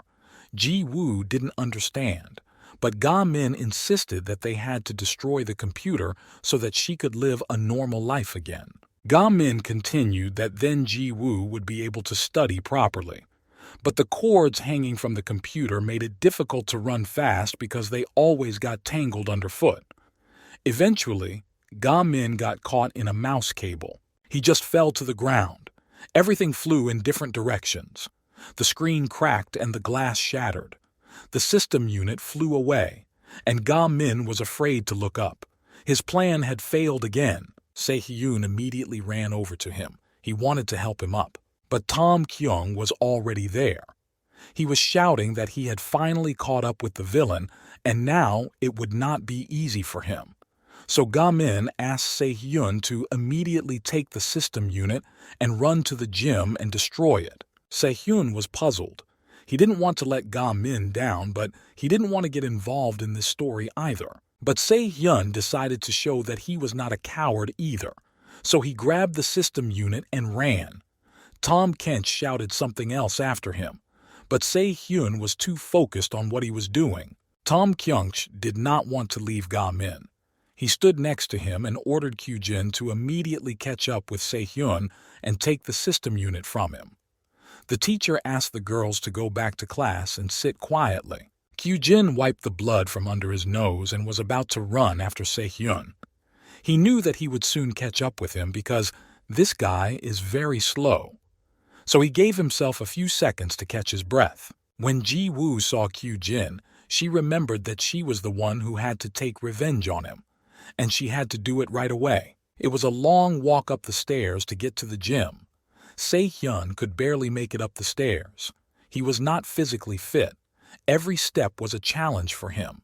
He was carrying only a system unit in front of him, and it was hard for him. He did not understand how Ga-min could run and hold the entire computer in one hand. Se-hyun was worried that he would be caught quickly because he was slow as a turtle. He tried to move faster, but he was not very good at it. Then he decided to change his plan. Instead of going to the gym, Se-hyun went to the roof. This place seemed perfect for him to get rid of this damn system unit. He went to the edge of the roof and looked to see if there was anyone down there. The height was considerable. If he threw the system unit down, it would shatter into pieces. But Se-hyun was worried about whether he was doing the right thing and what he would get for it. Maybe he should stop and leave it at that. But the image of Hye-won appeared in his mind. She was so sweet and begged him so much to help Ji-woo with Ga-min. He promised this girl that he would do everything possible, so he had to keep his word and not back down. Se-hyun took a deep breath and prepared himself. He had to lift the system unit high so that the impact would be even stronger, and it would definitely shatter into pieces. But as soon as Se-hyun threw the system unit over the railing, Kyujin appeared on the roof. Se-hyun was frightened. It was obvious that Kyujin was tired from running. He took a few seconds to catch his breath, and then began to threaten Se-hyun not to even try to do what he was planning to do, which was to throw the system unit. He said that he and Ga-min had already caused enough problems. If Se-hyun threw the system unit away, Kyujin promised to throw it away after the hardware. Kyujin could really do that, kill Se-hyun. So it was better to put everything back before it was too late. Se-hyun was very afraid. He remembered again what it was like to worry about his safety. He knew he had to finish the job, but he also wanted to live. Se-hyun lowered his head and took a step away from the edge of the roof. He held the system unit tightly in his hands. Kyujin was glad that the loser was behaving properly and following his instructions. He promised that after Se-hyun put the unit on the floor, Kyujin would just slap him in the face a few times and forgive him. But Se-hyun seemed to have a different plan. For the first time in his life, he felt the strength and courage to follow through. He wasn't even afraid of Kyujin. So Se-hyun gathered all his strength and threw the system unit over himself. He did it on purpose, looking Kyujin straight in the eye. The system unit flew over the railing and landed on the ground. Se-hyun was strong enough. He managed to accomplish his plan. Kyujin was furious. He was shouting that Se-hyun was a bastard and would not live. Kyujin stood a few steps away from Se-hyun. He clenched his fists and prepared to beat the guy up pretty good. Finally, Kyujin would let off all the steam and no one would stop him. Kyujin was so furious that he didn't see someone standing next to him, breathing down his neck. It was Ji-woo. She appeared very unnoticed. She quietly told Kyujin in his ear that she was his surprise. Kyujin didn't understand what this girl was doing here, but he felt that he was going to have a hard time. Ji-woo gave Kyujin the punch she had been dreaming of for so long. She threw him over herself. Such a fragile girl at first glance was able to do it. Kyujin was not hurt because he lost. It was the fact that he had lost to a girl that hurt him. Ji-woo finally understood what Gam-young meant when he said that the system unit needed to be destroyed. Now Ji-woo was free to deal with Kyujin however she wanted. That's why Ji-woo threw Kyujin over with such anger. She had been dreaming about this for so long, and she was finally able to do it. She took revenge for all the abuse that had happened to her the day before. Kyujin was screaming in pain. His tank was as broken as the system unit that had fallen from the roof and shattered into thousands of pieces. All that was left of the system unit was debris. Kyujin felt like garbage, too. Jiwoo reminded Kyujin of their first conversation in the judo hall. Back then, she had promised him that she would be able to put him on his shoulder blades and he would end up on the ground. Jiwoo always kept her promises.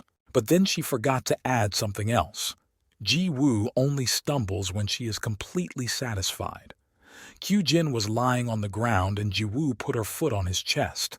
She wanted him to feel her hatred completely, every cell in his body. Jiwoo bent low over Kyujin so that he could hear her clearly and told him that something incredible was about to happen. Jiwoo's eyes were burning with both delight and hatred. She had finally given free rein to the emotion she had been repressing for so long. The only person watching the fight was Se-hyun, but even he was already tired of counting the number of times Jiwoo threw Kyujin over herself. Se-hyun even started to feel sick from the flying. But Jiwoo didn't stop. At one point, Jiwoo even got bored. She was hoping that Kyujin would at least fight a little, show some character. But his face kept hitting the ground. It was painful for Se-hyun to watch, and he even felt a little sorry for Kyujin. After another throw, Kyujin was lying on the ground and couldn't even move his eyes. He pressed his face to the ground and prayed that no one would touch him again. But Jiwoo lifted Kyujin's head by his hair and ordered him to get up. Kyujin begged her to stop. He tried to say that he had lost, that he had admitted his defeat. But Jiwoo didn't want to hear anything. She wasn't going to stop.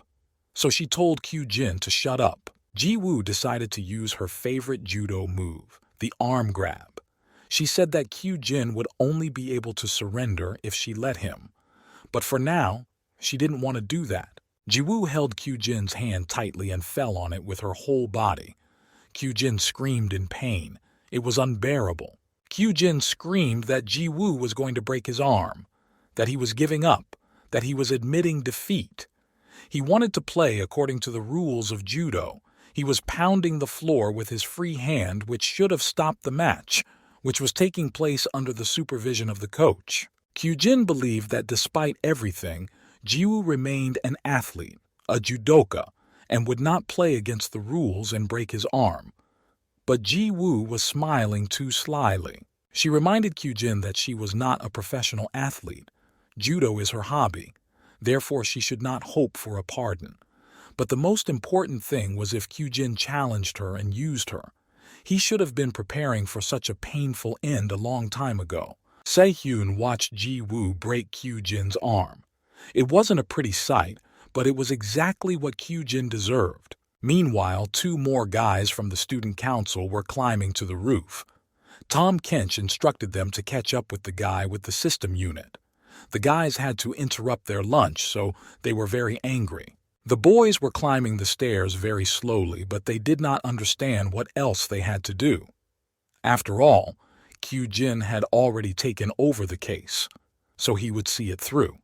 There was no need to worry, but when they got to the roof and saw what was happening there, they were speechless. Jiwoo was standing in front of them with her arms crossed, and Kyujin was lying at her feet. He was on his knees with his head down. Kyujin repeated over and over that he was sorry. Jiwoo looked at him very haughtily and without a single drop of respect. She wanted Kyujin to say these words. Instead of "I lost," he should have asked her for forgiveness. Only after these words did Jiwoo stop hitting him. Jiwoo said that the fight was over. From now on, Kyujin has to behave well and start living a good life. But if he gets near her or her brother again, it won't be that easy anymore, and Kyujin's broken arm won't be enough. Meanwhile, someone was standing on the doorstep of Yusun's school. He was dressed in dark sneakers, black ripped jeans, and a black hoodie. He had a cap on his head and a hood pulled over it. It was difficult to immediately recognize who he was. It was crowded near the office of the student council. Everyone was watching Tom Kench deal with Ga Min. Tom Kench was dragging Ga Min by the ear to the principal. It looked very humiliating, especially after everyone in the school had learned about Ga Min and his ability to fight. But Ga Min didn't care what others thought of him or what might happen to him now. He was tormented by the question of whether Se-hyun had done his job. Had he done what Ga Min asked him to do, or had he destroyed the system unit? He still hoped that everything would be okay, that he would be understood if he explained the whole situation in detail. Moreover, he had proof, a flash drive with a video. Ga Min reached into his jacket pocket to make sure the flash drive was still there. But it wasn't there. Tom Kyung kept going, dragging Ga Myung to the teacher's lounge. And on the way, he kept muttering that all the dirty work was on him again. But that's okay. Now Ga Min will get his ass handed to him and his teacher. When he realized that the flash drive was gone, Ga Min got very excited. He tried to get out of Tam Kench's hands to find the flash drive, but it was no use. Tam Kench caught him by his jacket and dragged him away. The flash drive was on the floor. Ga Min had lost it when he caught the computer cord and fell. Not far from the flash drive was Hyo-won. She was writing a message to Miss Han Kong to come to the student council office immediately. Se-hyun had asked her to do so. The girl didn't understand why she had to involve her teacher in this story, but she did what Se-hyun asked. She trusted him and Ga Min. Suddenly, Hyo-won saw something shining on the floor. She looked closely and realized it was a flash drive. Hyo-won immediately realized that it was Kyujin's flash drive, which contained a video with dirt on Hyun-woo. Hyo-won was happy to see it and was going to take it away quickly before someone else did. But when she bent down to pick up the flash drive, someone simply snatched it away. Hwon was seconds away from being the first to take it. It was Mihi. She picked up the flash drive and began to examine it in detail. Mihi realized that it was Kyujin's flash drive. She often saw it in the boy's hands, but how did it happen that Kyujin had lost it? Anyway, Mihi planned to give the flash drive to Kyujin's brother. Then Mihi saw Hyo-won standing next to her. Mihi asked her if she knew what had happened in the student council office, why it was such a mess. Hyo-won knew, but she didn't want to say anything. Mihi was angry that she had to talk to such a dumb sheep who couldn't even form a word. So she turned around and was about to go find Kyujin to give him the flash drive. Mihi thought that Kyujin would be happy if she gave him the missing thing, and maybe even agree to spend the weekend with her. Mihi had liked Kyujin for a long time, but for some reason he always hung out with Jiwoo. Hyo-won realized what Mihi was planning to do and couldn't let it happen. She had done so much work for this flash drive that she couldn't just give it to Mihi. Hee-won screamed for Mihi to stop. Mihi didn't hear her. She was in a hurry to give the flash drive to Kyujin. Hyo-won had to think of a way to stop the girl right away. Mihi was running very fast, and Hyo-won still couldn't get up from her knees. She was confused, but she had to pull herself together. Hee-won saw that every second Mikey was getting farther away, and soon she would not be able to stop her at all. There was not much Hee-won could do. She just had to scream louder. She had to yell that Mihi was a fucking bastard. But Hee-won didn't know how to swear at all. It seemed like her mouth didn't know how to say such words. Hye-won remembered how she was supposed to shout those words at Se-hyun. It was their plan to help Ha-min get out of the student council room, but she never did because she had never sworn before. But now there was no other way out. They would not hear or react in any other way. Bullies only understand the language of swearing and fists. Hyun took in a full lungful of air to shout loudly, and she succeeded. Hee-won said that Miha was a bitch. She shouted the word bitch so loudly and clearly that it seems absolutely everyone in the school heard her. But the most important thing was that Mikhailo heard her. She stopped because at first she didn't even realize who was yelling. After all, there was no one else in the corridor but her and Hye-won. Mihi turned around and realized that it was Hee-won who called her a bitch. It made her very angry that a nerd could use such language. But before Mihi could turn around, Hee-won was already flying at her with her fist clenched. Mihi didn't have time to react in time. She just watched as an angry Hyun flew at her. And Hee-won really wanted to take revenge for all the years of bullying. She remembered how Mihi constantly insulted her in public, how she made her do her homework instead of her, and how Hye-won was always crying until Ji-woo came into her life. Ji-woo was not afraid of anything. She always knew how to fight back. Ji-woo knew how to strike back. So now Hee-won needed to remember that and attack Mi-ha in the same way. Hee-won hit Mi-ha right on the cheek, but the blow was so hard that Mihi flew away and, most importantly, dropped the flash drive. Mihi couldn't believe that Hye-won could hit her so hard. Mihi fell to the floor and hit her head hard. Hye-won also flew to the floor, but only to catch the flash drive. Finally, the flash drive was in Hye-won's hand. Only now did she realize what had just happened, that she had hit Micah first, and she had fallen. Hyun felt strong and confident. She probably behaved like that because she knew that she would soon transfer to another school and would no longer have to see Mikhailo. While Hye-won was coming to, someone hugged her tightly around the neck. It was Ji-woo. It turned out that she had seen Hee-won fight Mihi and was also shocked that her friend was capable of such a thing. Se-hyun was also surprised by Hwon's courage. They each took revenge for their insults. Hee-won asked how Ji-woo was feeling, and instead of answering, she just pointed to the end of the corridor. That's where her friends were carrying Kyu-jin, who had been beaten. Kyu-jin couldn't even stand on his feet. He was unconscious. Two friends carried him from the roof to the student council room, but it was difficult to do so. Kyu-jin was not moving and was very heavy. Ji-woo was as cheerful as ever. She was also happy for Hye-won, who had finally fought back against her attackers, so now she could be considered a real Yusung student.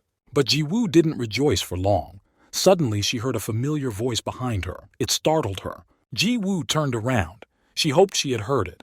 Her twin brother, Hyun-woo, burst into the school. He was dressed in all black, with a cap and hood on his head so that not everyone could recognize him.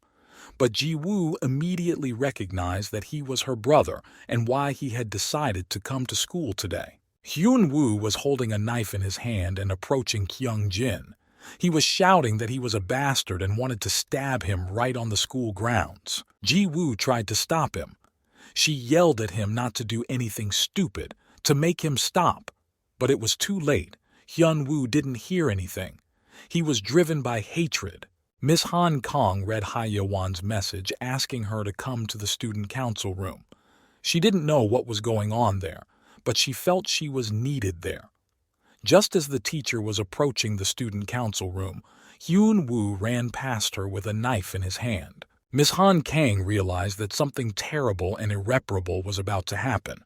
She had to act immediately. For some reason, the teacher remembered Han-woo, how he told her that even if Hyun-woo showed up at school, it would be an accident and not his sincere desire to learn. Therefore, Miss Han Kang does not need to save him and set him on the right path. She will not succeed. But Miss Han Kang was still convinced that Hyun-woo had just fallen into bad company, that he needed help getting out of it, and then everything would be fine. So when she saw the knife, she realized that Hyun-woo was about to make the biggest mistake of his life. She rushed over and covered Kyu-jin with her own body. Hyun-woo was getting closer. He immediately realized what Han Kong was planning to do, and it was not part of his plans. Hyun-woo didn't want to harm the teacher. He didn't want to hurt her. Hyun-woo lost his temper, but he couldn't stop himself in time. The knife was already flying into the teacher's body by inertia. It hit her in the stomach. Ji-woo fell to her knees from what was happening. She had been protecting her brother from trouble for so long, but now she could do nothing. He had ruined his own life. Hye-won was also in shock, and she put her hands over her mouth in fear to keep from screaming loudly. Miss Han Kang felt a knife blade pierce her body. At first she felt cold and then she felt hot. She did not understand what was happening and what would happen next. But the teacher knew that Hyun-woo was really a kind and compassionate guy, that he did not want to hurt her. It's just that he's not a good judge of character and trusts people he shouldn't. Cape Hong Kong found out about Hyun Woo's true identity after a Saturday night fight, when a gang led by Hyun Woo broke into her house. After Ga Min rescued her and scattered all the hooligans, the teacher did not immediately go home. She watched the bullies come to their senses and what they were saying at that moment. The bullies were very angry. They could not understand why there were so many of them, and none of them could overcome Ga Min. Even Hyun Woo gave up. So they decided not to put themselves in danger a second time and just leave without touching Cape Hong Kong anymore. Along the way, everyone in the gang was talking about how Hanwoo was going to kill them all because they failed to complete the task. This would make him very angry. Miss Han Kang listened attentively to all of this and put together a puzzle in her head about what was really going on at school. White Lead is a large criminal organization in the vicinity of Incheon. 4 students from the school are connected to this gang, and Hanwoo Sai is their leader. Miss Han Kang also tried to find out as much information as possible from the teachers, but hearing the name Hanwoo, everyone was scared. One of the teachers quietly whispered in Miss Han Kang's ear that no one in this school should collect information about Hanwoo. It's too dangerous. Even for teachers. It's better to just leave him alone and go about your business. The teacher continued that if Miss Han Kang doesn't stop her curiosity, it could end badly for her. Literally, she might just be gone. Miss Han Kang was not afraid. On the contrary, she wanted to figure it out as soon as possible. It seemed to her that this case was not so simple. At first she thought she was dealing with difficult teenagers, but it seems that the school itself was involved in this story with the gang. Miss Han Kang recalled how the principal reacted to her stories about the gang to the education inspector. He got scared and began to deny everything. Most importantly, the principal wanted to shut the teacher up as soon as possible.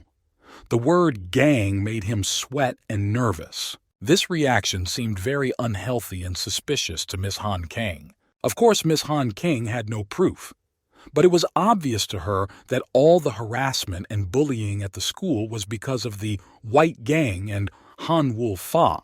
And of course, Hanwoo was a bad influence on Hyun Woo, and he was the reason why the boy had become so violent. Miss Han Kang decided to ask Hyun Woo frankly if he broke into her apartment on Hanwoo's orders. But Hyun Woo was confused. He was afraid to answer. He simply did not know what to do, whether to tell the truth and trust a stranger, or just run away. Running away was easier. Only Hyun Woo quickly ran in an unknown direction. Miss Han Kang decided not to press him or stop him, but Ga Min couldn't just let Hyun Woo go. After everything that had happened, he should have at least apologized to Miss Han Kang, not just run away. Ga Min wanted to chase after him, but the teacher held him back. She said that everything was fine, that she would take care of it herself. Ga Min thought that Miss Han Kang would at least report Hyun Woo to the police, and then he would be caught and sent to a juvenile detention center. There are many reasons for this.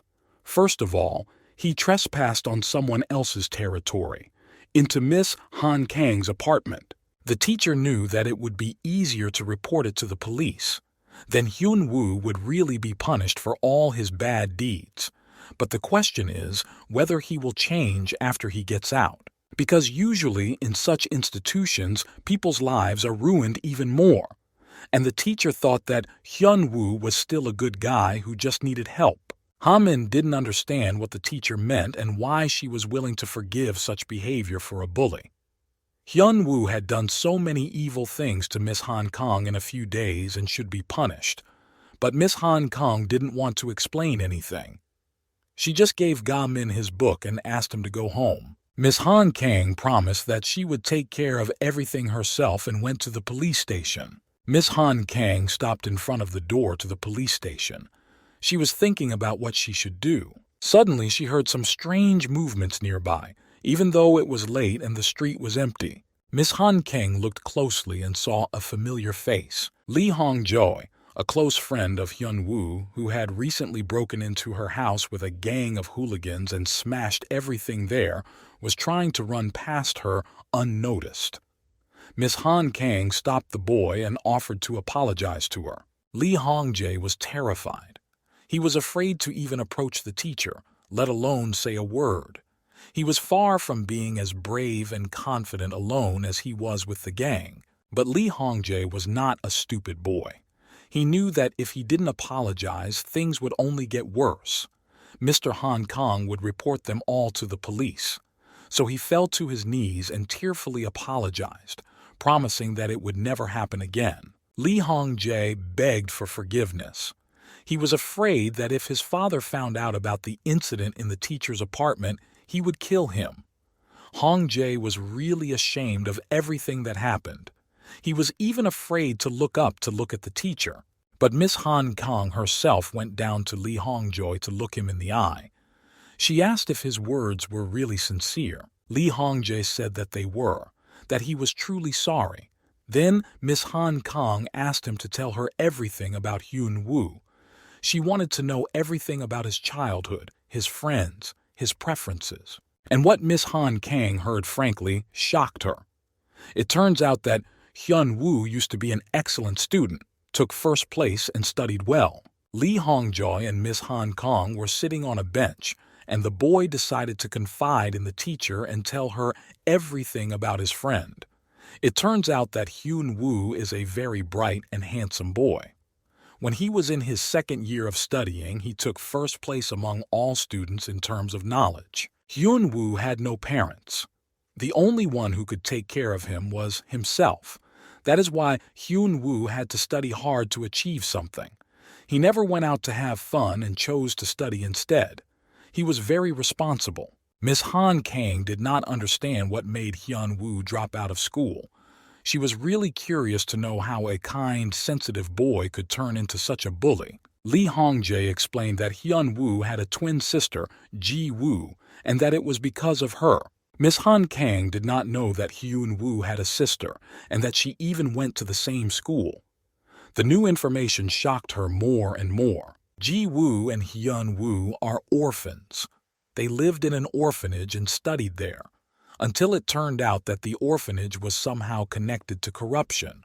That's why it was closed.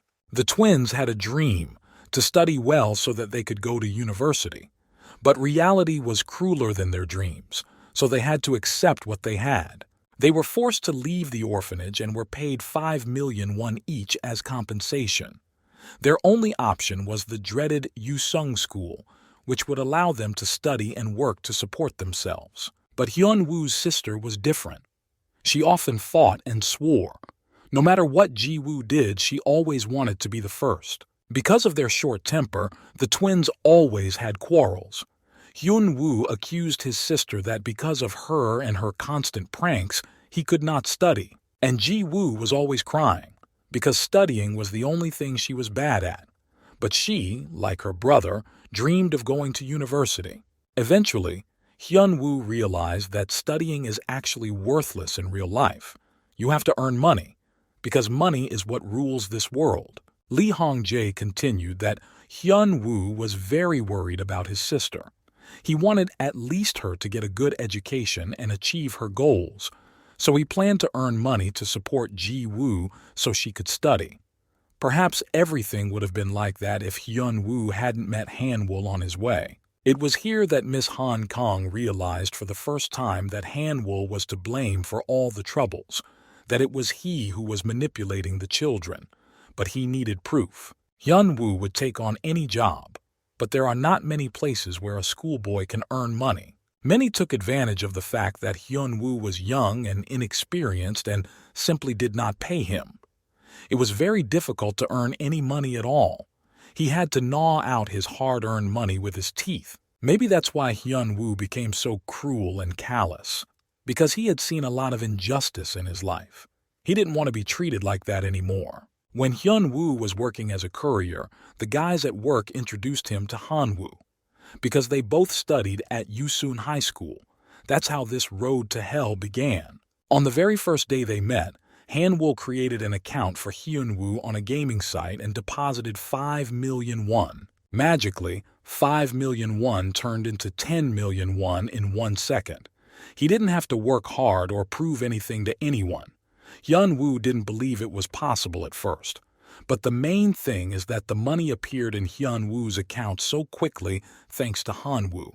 After that, Han-woo became a god for Hyun-woo, someone to listen to and obey. Han-woo used Hyun-woo's kindness and desperate situation to his advantage.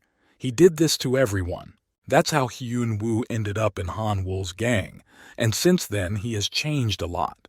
He didn't look like himself anymore. Hyun-woo was constantly trying to get Han-woo's attention, but he couldn't think of anything better than fighting. And within a month, Hyun-woo had about 50 fights. It was a school record. With that, Lee Hong-jae ended the conversation. That was all he knew about Hyun-woo. After such a heartfelt confession, Lee Hong-jae hoped that Cape Hong Kong would not report him to the police. The next day, Lee Hong-jae admitted that he had not told Mr. Hong Kong everything. They met, and the guy continued the story. It turns out that Kyu-jin was also involved in the situation with Hyun-woo. He cheated Hyun-woo, and he lost all his money on a gambling site.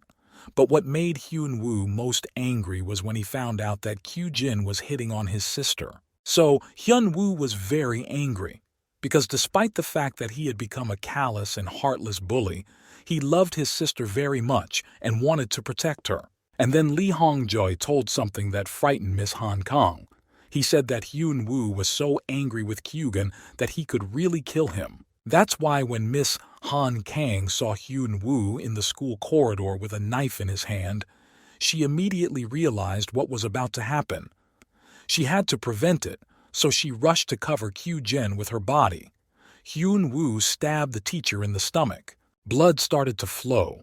Hyun-woo realized what he had done and dropped the knife in resentment. The knife fell into a pool of blood. Hyun-woo jumped back and fell down in surprise. He did not want to hurt the teacher. He didn't want to kill her. Hyun-woo still didn't understand how she ended up in front of Kyu-jin and why she saved him. Miss Han Kang fell to her knees with her hand on her stomach. Her blouse was covered in blood, and there was a pool of blood next to her. She was in pain. But the only thing the teacher was thinking about now was that an innocent boy was suffering because of Han-woo. She was sure that Han-woo had put Han-woo up to the murder. Kyu-jin woke up from the screams.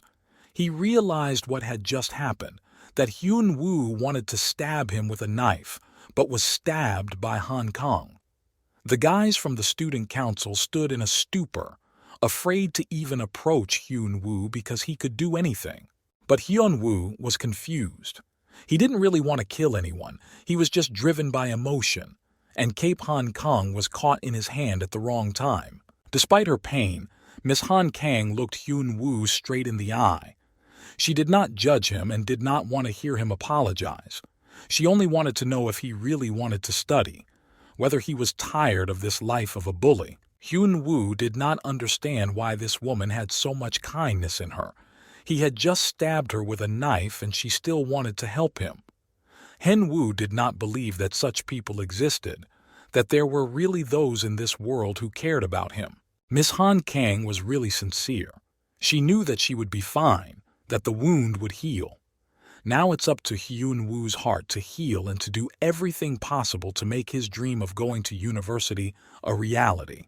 Han-woo was watching everything that was happening in the school corridor, of course. He knew that Hyun-woo would come here with a knife. But Han-woo never interfered in such situations, just watched to see if everything went according to plan. Han-woo mentioned to someone the words of Miss Hong Kong. She said that if you take good care of and really help students who have lost their way, they will definitely change and get back on track. Han-woo laughed at her words. He believed that one person could not achieve anything and stand up to a whole gang. It would have been better for Miss Hong Kong to surrender right away. Maybe then she would have been safe and not been stabbed in the stomach. While Han-woo was going down the stairs, he saw the police. He thought that someone had already reported the incident at the school, that Hyun-woo was hanging around with a knife. That's why the police reacted so quickly. Han-woo was glad that now Hyun-woo was definitely finished. He would be sent to a juvenile detention center. Han-woo gloated that his plan had worked. But there was really no reason to rejoice. For some reason, the police surrounded him from all sides. The inspector asked if he was really Hanwoo Sai and that he had a conversation with him. Hanwoo did not understand what was happening, why the police wanted to detain him and not Hyun-woo. In fact, the police had been called the day before by Miss Han Kong. She wanted to implement the whole plan, to do everything possible to get Hanwoo expelled from school. The police took Hanwoo to the police station. Meanwhile, Mr. Tam Kang dragged Ga Min to the principal's office. He wanted the boy to be expelled from school because he was causing too much trouble. On the way, Ga Min tried to explain that it was really as simple as that the situation in the student council office needed to be discussed. Before Tam Kang could drag Ga Min to the principal's office, the frightened principal jumped out. Tam Kang was glad to be there and wanted to tell the offending student about Ga Min's terrible behavior. But the principal was worried about something else. He was very scared. The director didn't want to hear anything. He quickly ran away and told Tom Kyung-chu to call an ambulance, saying something terrible had happened. Ga Min immediately realized that something had happened to Miss Han Kong, but he could not even imagine that her life was hanging in the balance. The students ran out of the classroom. Everyone was watching what was happening, as Cape Han Kang was lying on the floor muttering something about studying. None of the children knew what they were supposed to do, whether to detain Hyun-woo or save the teacher. Hyun-woo finally started to come to. The veil of emotion and hatred finally fell from his eyes. He realized that he had just stabbed someone, that there was blood in the corridor. Miss Han Kang was bleeding, but she continued to talk about her studies. She wasn't worried about herself, but about how Hyun-woo was feeling right now, whether he was ready to change after this. Ji-woo fell to her knees. She couldn't believe that her brother was capable of such a thing, that he could just kill an innocent person. Ji-woo did not understand what the teacher had done to make her brother stab her. There was more and more blood. Miss Han Kong could not breathe, but she wanted to hear at least a word from Hyun-woo. But the bully took a long time to come to. He realized that he did not remember stabbing the teacher. At that moment, his brain was as if it had been turned off. Hyun-woo felt sick. His eyes went dark and he started to feel sick. He felt like he was going to vomit. But most importantly, Hyun-woo did not understand what was going to happen to him. Hyun-woo immediately remembered the last conversation he had with Han-woo. Han-woo told him that Kyu-jin had not only cheated Hyun-woo out of the money on the gambling site, but had also been harassing his sister. This made Hyun-woo furious. He had to always protect his sister and not let any jerks touch her. Han-woo pushed the right buttons. He made Hyun-woo angry, and at that moment he shoved a knife into his hand. Han-woo knew that in this state of hatred, Hyun-woo would definitely find Kyu-jin and take revenge for his sister. When Hyun-woo picked up the knife, it was as if a demon had taken possession of him. His mind did not belong to him. He could not hear what he really wanted and felt. He only heard and believed Han-woo's words. It was like hypnosis, and Han-woo kept saying that Kyu-jin should be killed, that he was an idiot who didn't deserve to live, that he had mocked Hyun-woo's sister, and that he should be killed for that. Black thoughts penetrated deeper and deeper into Hyun-woo's head. For a second, he wondered what would happen to him after he killed Kyu-jin. A prison even appeared before his eyes. But the devil in his head kept telling him that everything was fine. Hyun-woo will go to prison anyway, if not now, then later. Because he is an orphan who is not capable of anything. No one wants him. His life is already ruined. Hyun-woo began to believe this. He really felt like a worthless person who was not capable of anything in life. He could only fight and rob. And prison is always waiting for such scoundrels. He has nothing to lose. The black entity completely absorbed Hyun-woo and got into his head. That's why when he stabbed, he really didn't understand or see what he was doing. Who was standing in front of him? The veil began to fall from his eyes only after the stabbing. In this black maelstrom of hatred, a hand of salvation suddenly appeared, trying to pull Hyun Woo out of the devil's hands. It was Kapon Kong. She was trying to pull Hyun Woo out, to bring him back to his senses.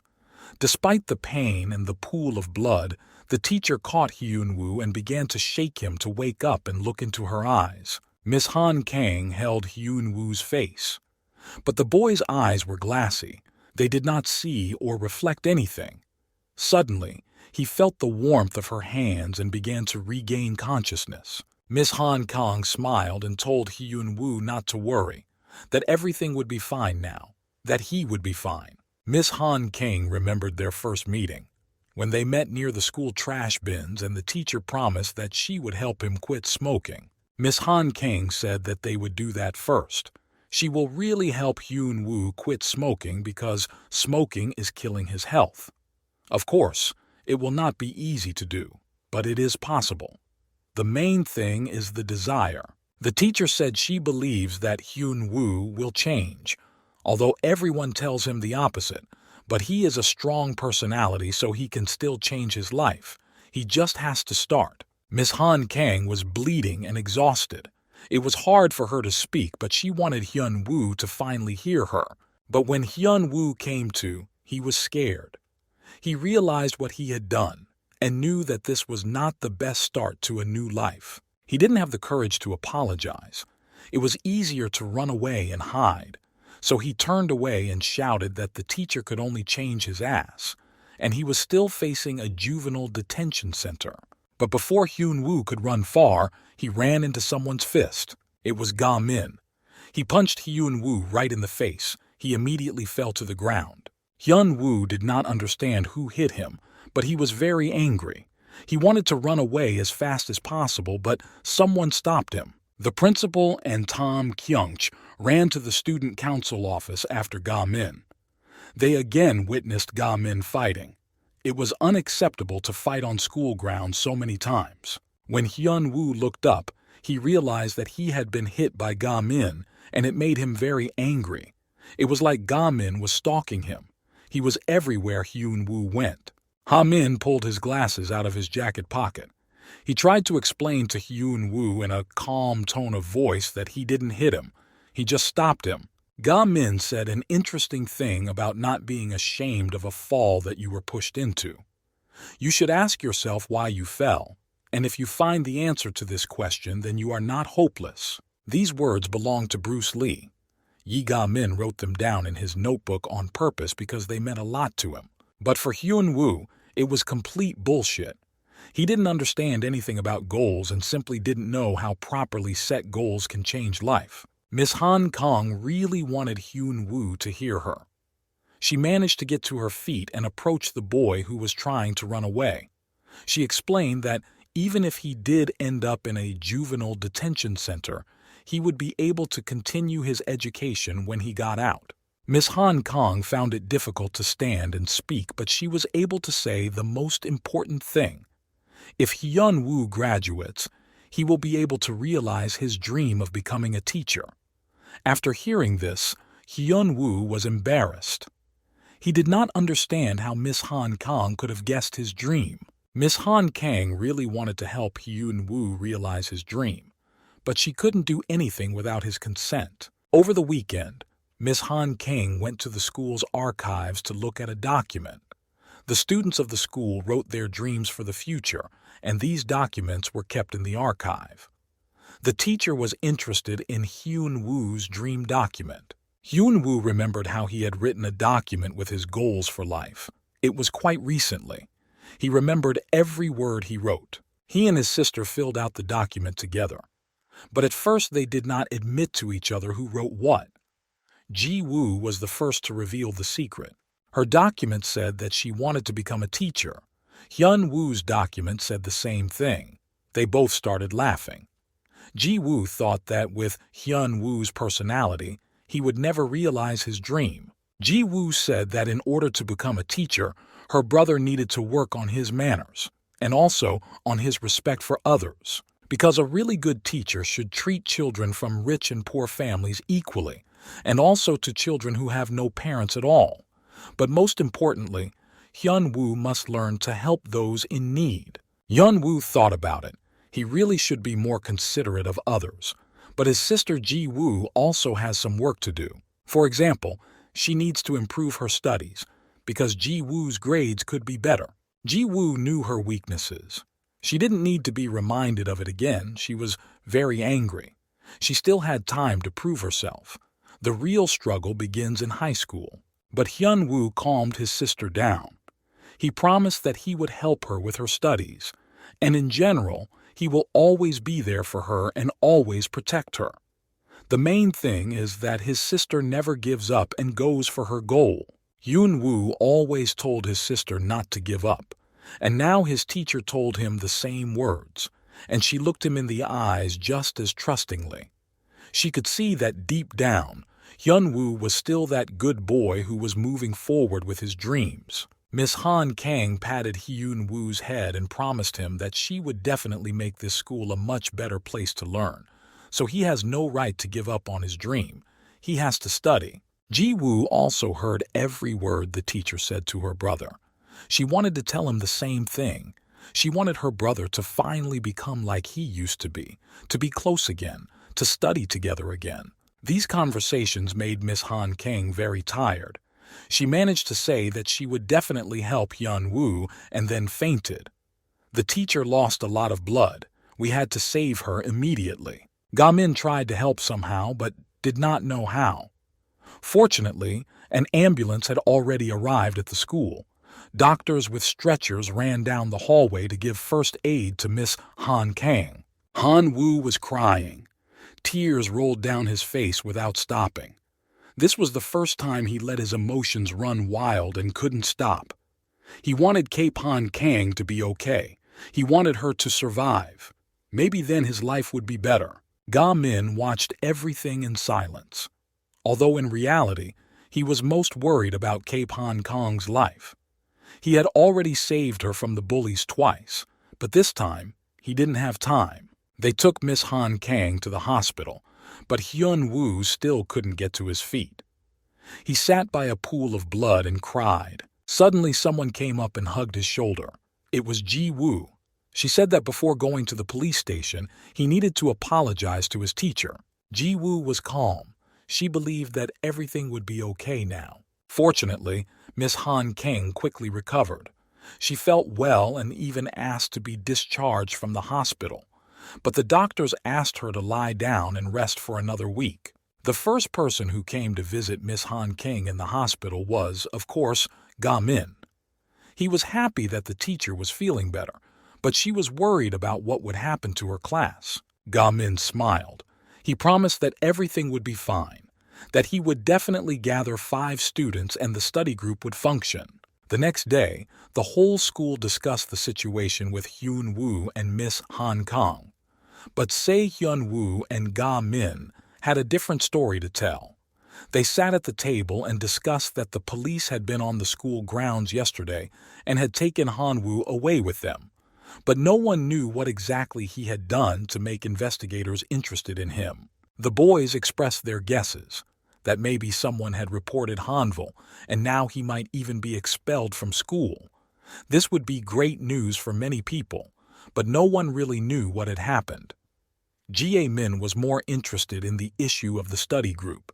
He was waiting for Ji-woo to join them. Suddenly, someone knocked on the door of the room where the study group was supposed to be meeting. Ha-min was happy that Ji-woo had kept her promise and would be studying with them. But it wasn't Ji-woo they saw at the door, it was Han-woo. He walked in very confidently and clearly had a plan. Se-hyun and Ga-min couldn't believe their eyes. What is Han-woo doing here? The police took him away. And even if they did let him go, what did he forget in the study group room? Han-woo smiled sarcastically and said hello, but only to Ga-min. He asked if he could join the study group. This made Ga-min's eyes darken. He wondered how Han-woo knew his name and, most importantly, why he would be a member of the study group. This bully definitely had no desire to learn. Han-woo walked closer to Ga-min and looked him straight in the eye. Ga-min was excited. Of course, he had promised Mr. Han Kang that he would gather the necessary 5 people and the study group would function.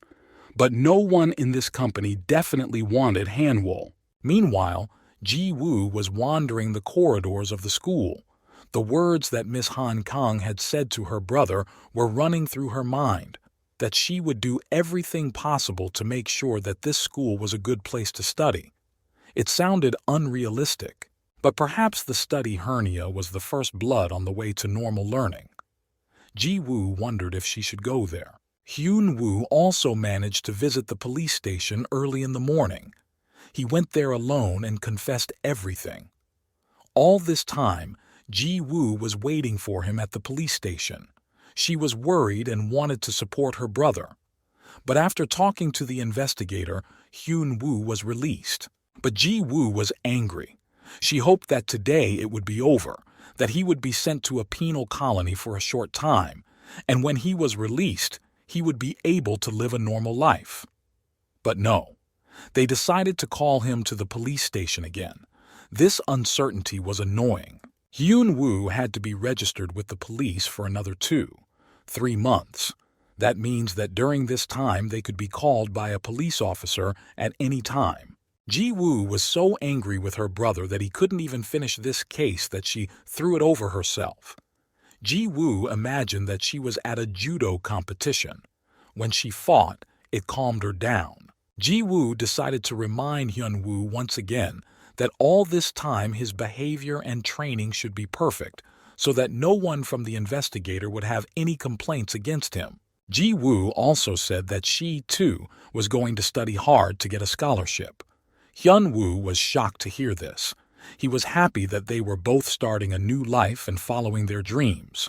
But Hyun-woo liked to make fun of his sister in a friendly way, and he had to get back at her for throwing him over herself. So he jokingly asked her what she could do with her knowledge for a scholarship. Instead, when Hae-won heard that Ji-woo was finally planning to start studying and get a scholarship, she was very happy. She supported her friend and said that nothing is impossible, that Ji-woo would succeed. The girls sat in a cafe and drank coffee.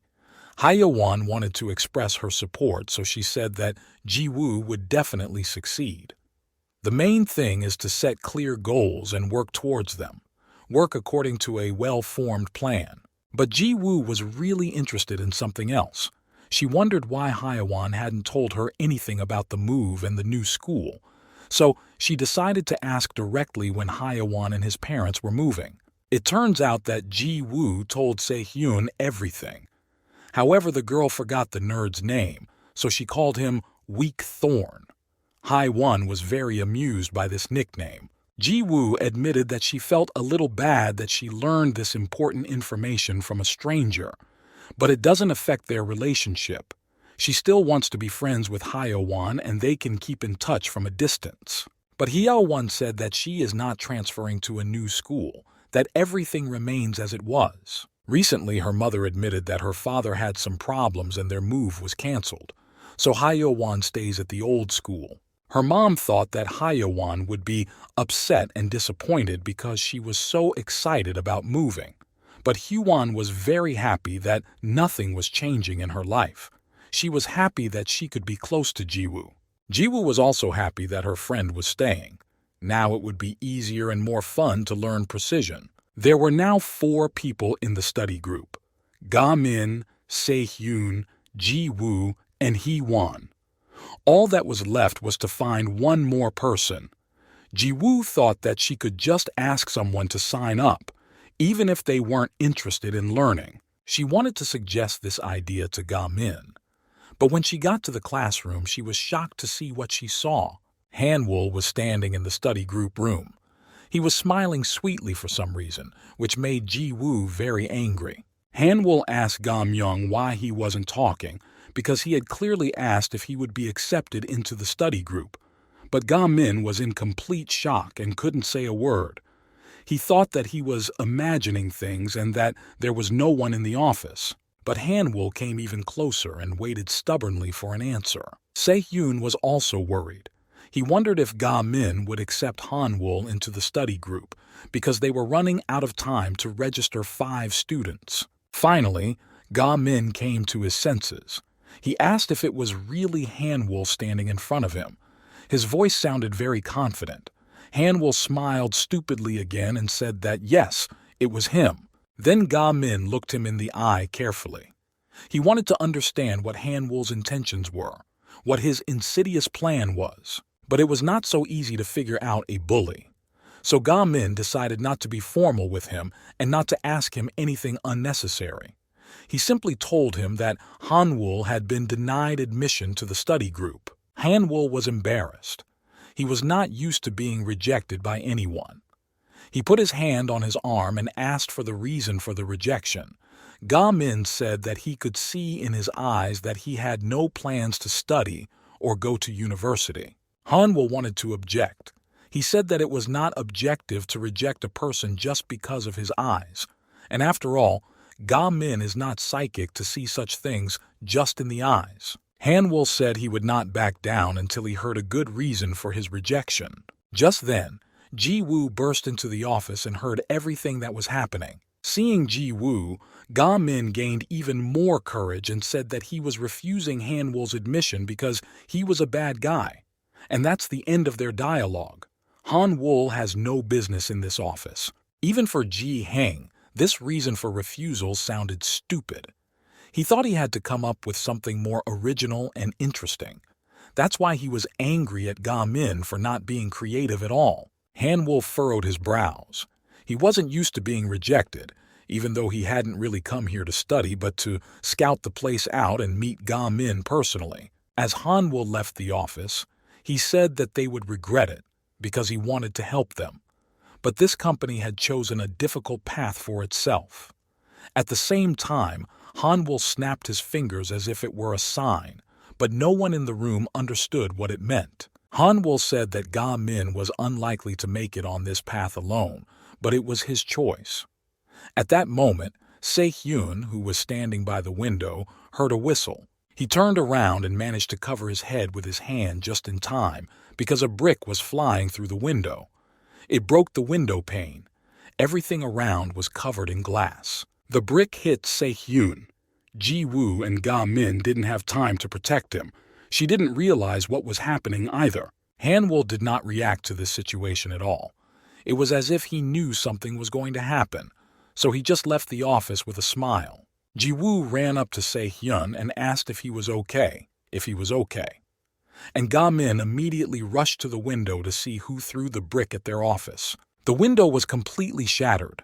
Ga-min looked out and saw a bunch of hooligans in the yard, gloating that she had managed to hit the window. 5 guys were standing under the window laughing. They were calling out the shooter and saying it was a great shot. Hanwol had already left the office, but decided to say a few more words to Ga-min. He asked if he knew what these 2 boys had in common, Kyujin and Ju Jae-wang. Ga-min thought about it. He didn't understand what they had to do with anything. Then Hanwol continued, "These 2 are from the 2nd grade. There is a rule in this school that is not talked about. No fighting between classes because of different ranks. And Ga-min broke that rule." Hanwol looked at Ga-min like he was an idiot, because everyone in the school knew about this rule. Hanwol called Ha-min a huge frog who disrupted the school's ecosystem. Because the freshmen now want to increase their rank in the school and are willing to do anything to do so. They call Yoon Ga-min a monster who must be defeated in order to move to a higher level. Yoon Ga-min's strength is already legendary. Those who have seen him fight say that he can knock anyone down with one punch. For example, that's how a pig described the fight between Ga-min and Kyujin. And the freshmen also put bets on who could knock Yoon Ga-min down. Kang Tae-jo was the first to show his strength. Kang Tae-jo was a real big guy. He was a mountain of muscle that few people believed would be able to overcome Ga-min. It was he and his gang who appeared under the window of the study group and threw bricks at the classroom. He wanted to show that he was not afraid of anything. Hanwol said he could have restrained those stupid freshmen and their desire to prove themselves in a fight, but he was not accepted into the training group. So Ga-min is left alone with this problem. Hanwol waved goodbye and left. And under the window stood an angry freshman, Kang Tae-kyung. He was a first-year student. Kang shouted that he was challenging Ga-min to a fight to prove his strength to everyone around him. The bully shouted for Ga Min to come down to him immediately. But Ga Min was still standing calmly by the broken window and asked why he should come down. Kang Tai-kyung shouted that they should immediately decide who was stronger, so that these stupid rumors at school about the invincible Ga Min would disappear. Ga Min said that Kang Tai-kyung shouldn't worry and just tell everyone that he was stronger and that Ga Min would confirm his words where necessary. The bully laughed. He'd never seen anyone avoid a fight like that when it came to Your Honor. But no one was going to leave without a fight. Kang Tai-kyung knew that Ga Min always defends the underdog, so he prepared a surprise for him. 2 more hooligans dragged a boy named Jong to the courtyard under the window of the study group. The boy tried to escape, not realizing where he was being dragged, but the hooligans persisted. Lee Jong was also a freshman and belonged to the 17th grade. He was screaming at the top of his lungs for the bastards to let him go immediately.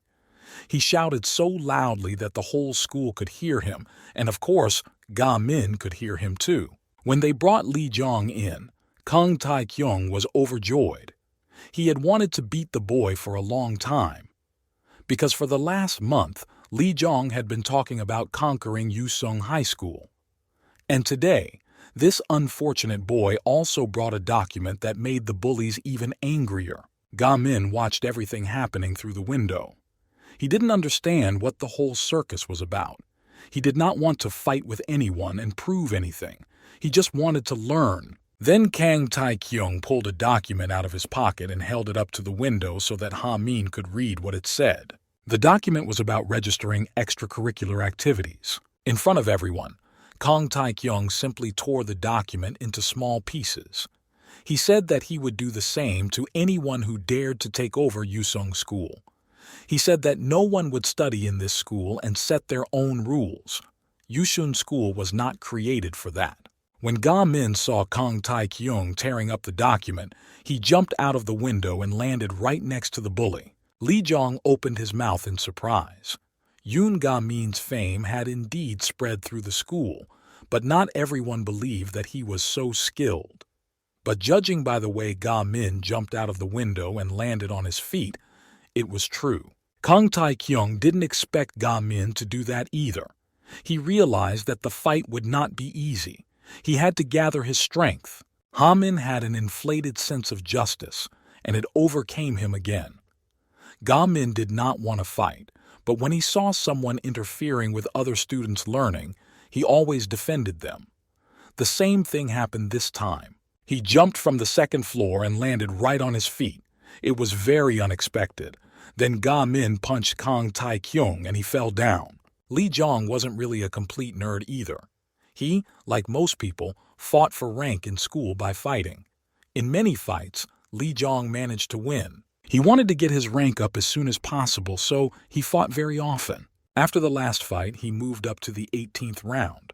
It was quite easy for him. Lee Chong leapfrogged his peers by a round.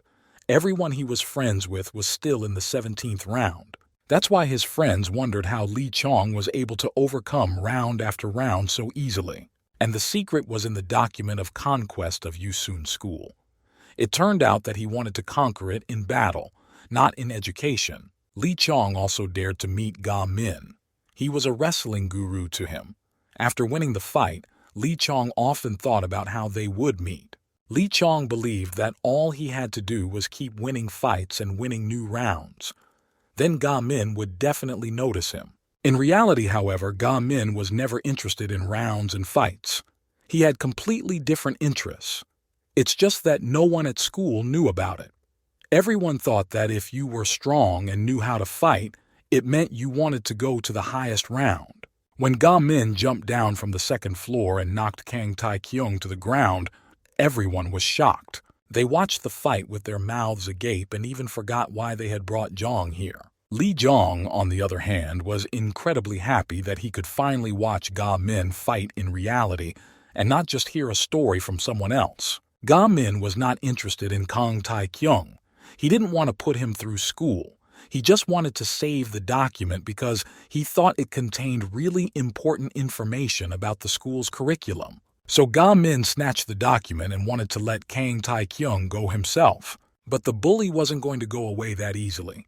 He wanted to continue the fight. Kang Tae-kyung was strong, so he quickly threw Ga-min away and tried to get to his feet. Ga-min fell, but he didn't hurt himself, and most importantly, he didn't let go of the document. The hooligans watching the fight started placing bets on who would win. At one point, they even thought that Kang Tae-kyung would win because he was strong and flexible enough. They thought Ga-min was headless because he jumped from the second floor. Kang Tae-kyung quickly recovered and got to his feet. He stretched his shoulders and said that this was just the beginning. The fact that Ga-min threw the first punch doesn't mean anything, because he was caught off guard. The only one who was sure that Ga-min would win was Lee Jong. He also realized that this was only the beginning, that things would get much more interesting. But when Kang Tae-kyung came to, Ga-myung was not there.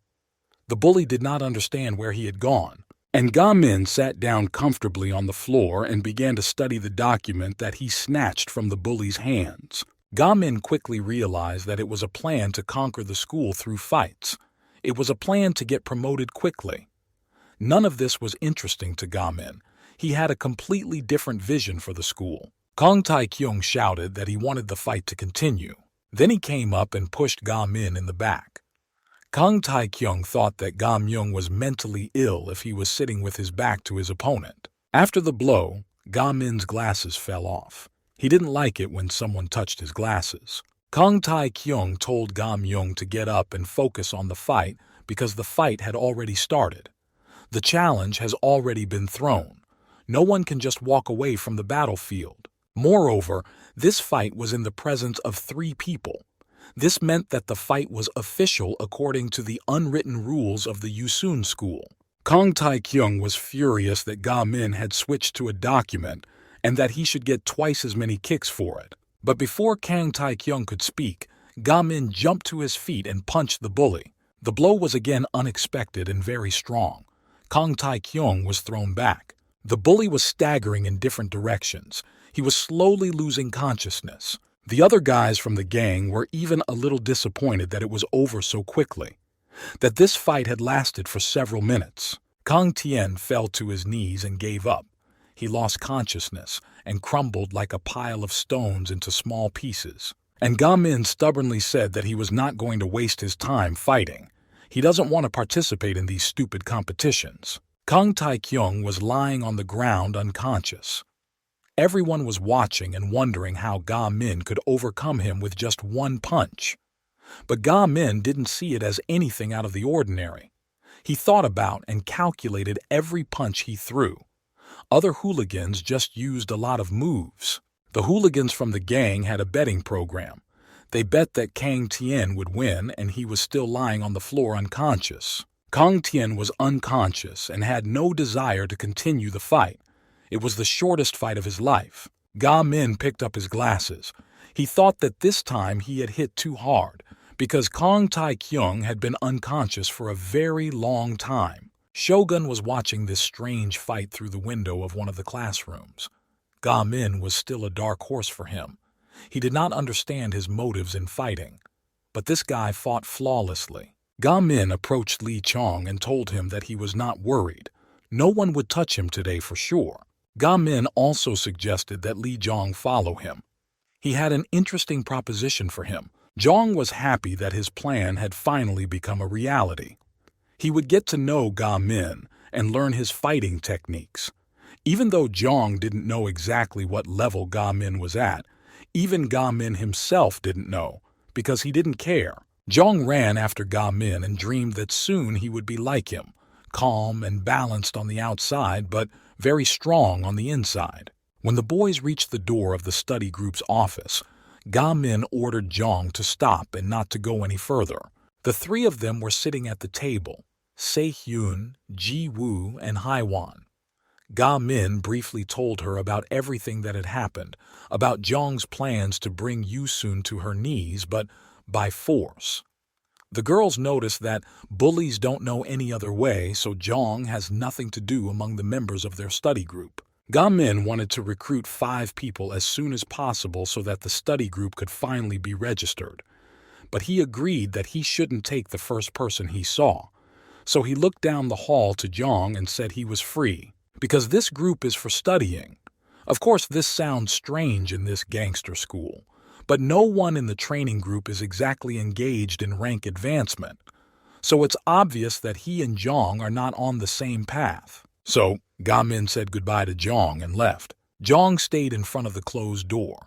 He wanted to explain to Ha-min that combat training is also learning.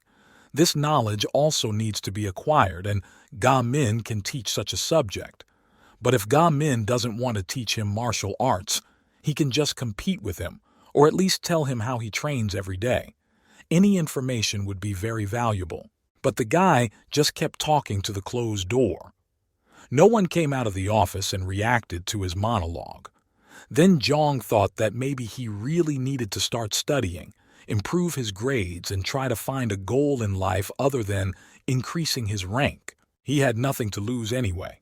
He decided to try to start studying so he could spend more time with Ga-min. Before Jong could even knock on the door to tell him about his desire to study, Ga-min immediately opened the door. It turns out that Ga-min had been standing at the door the whole time, listening to Jong mumble about studying. So Ga-min asked him if he was sincere, if he really wanted to start studying. Jong was embarrassed because he had never been so close to his idol before. But Ga-min was eager to hear his answer, because Jong could become the 5th member of the group, and then the principal would officially register their study group. There was nowhere to retreat. Jong agreed to study. Ga-min immediately gave him a pile of books and some documents. It was even hard for Jong to hold it. He didn't understand how he could study all this. Ga-min said they were going to visit Cape Hong Kong, and the books were a task for Jong to do while they were gone. Jong didn't understand why Ga-myung was so obsessed with studying. But he didn't care anymore, because he was fighting like crazy. And Jong wanted Ga-min to become his martial arts teacher. And if that meant studying all those books, taking tests, and sweating a little bit, he didn't mind. On the contrary, the tasks were interesting and he was happy to do them. He was sitting by a broken window and heard some strange movements. Suddenly, all the crayons flew off the table. Chan barely managed to catch his test so that it did not fly into the wreath. He did not understand why there was such a draft in the classroom. As he was picking up his test paper from the floor, the office door opened, and a man in a black suit walked in. He had his hands in his pockets and looked like a real gangster. The man wanted to know where Yoon Ga-min was. Jong immediately recognized the gangster in the suit. He was in charge of recruiting new people to the YB family gang. He was told that Ga-myung could be found in his office studying and similar lies. The gangster thought that Jong was Yoon Ga-min, so he asked him if he was already rank 1 and if he wanted to join the YB family. Jong had been dreaming of joining the gang for a long time, and now he had such an opportunity. The man came out of the office and said that if Ga-min, that is, Jong, who was pretending to be Ga-min, agreed, they would test him to see if he was worthy of being a member of the White Lead gang. But Jong should prepare himself because it might hurt. Jong recalls that he had just recently told about his dreams and made plans to increase his rank, because that was the only way to get into the gang. But he did not think that his dreams would come true so quickly. The gangster asked him what was taking him so long to think and stomp on the door. Maybe he's not really Yoon Ha-min. Jong had heard for a long time that the YB family was looking for high-ranking students to make the national team. He thought it was just a rumor, but it turned out to be true. But Ga-min and his team were not interested in participating in such gangs. Moreover, Jong did not want his future teacher to be in danger. So he decided to pretend to be Ga-min and try his hand on his behalf. When Ga-min returned from Cape Hong Kong, there was no one in the study group's office. Ga-myung wondered where Jong could have gone, because he had a lot of work to do and couldn't have finished it so quickly. So Jong had simply failed and left. Suddenly, Ha-min heard someone enter the office. It was Shogun. He knew where Jong had gone and wanted to tell Ga-min about it. Shogun told him about the White Lead gang that Jong had been planning to join for a long time. But today, He was there by accident.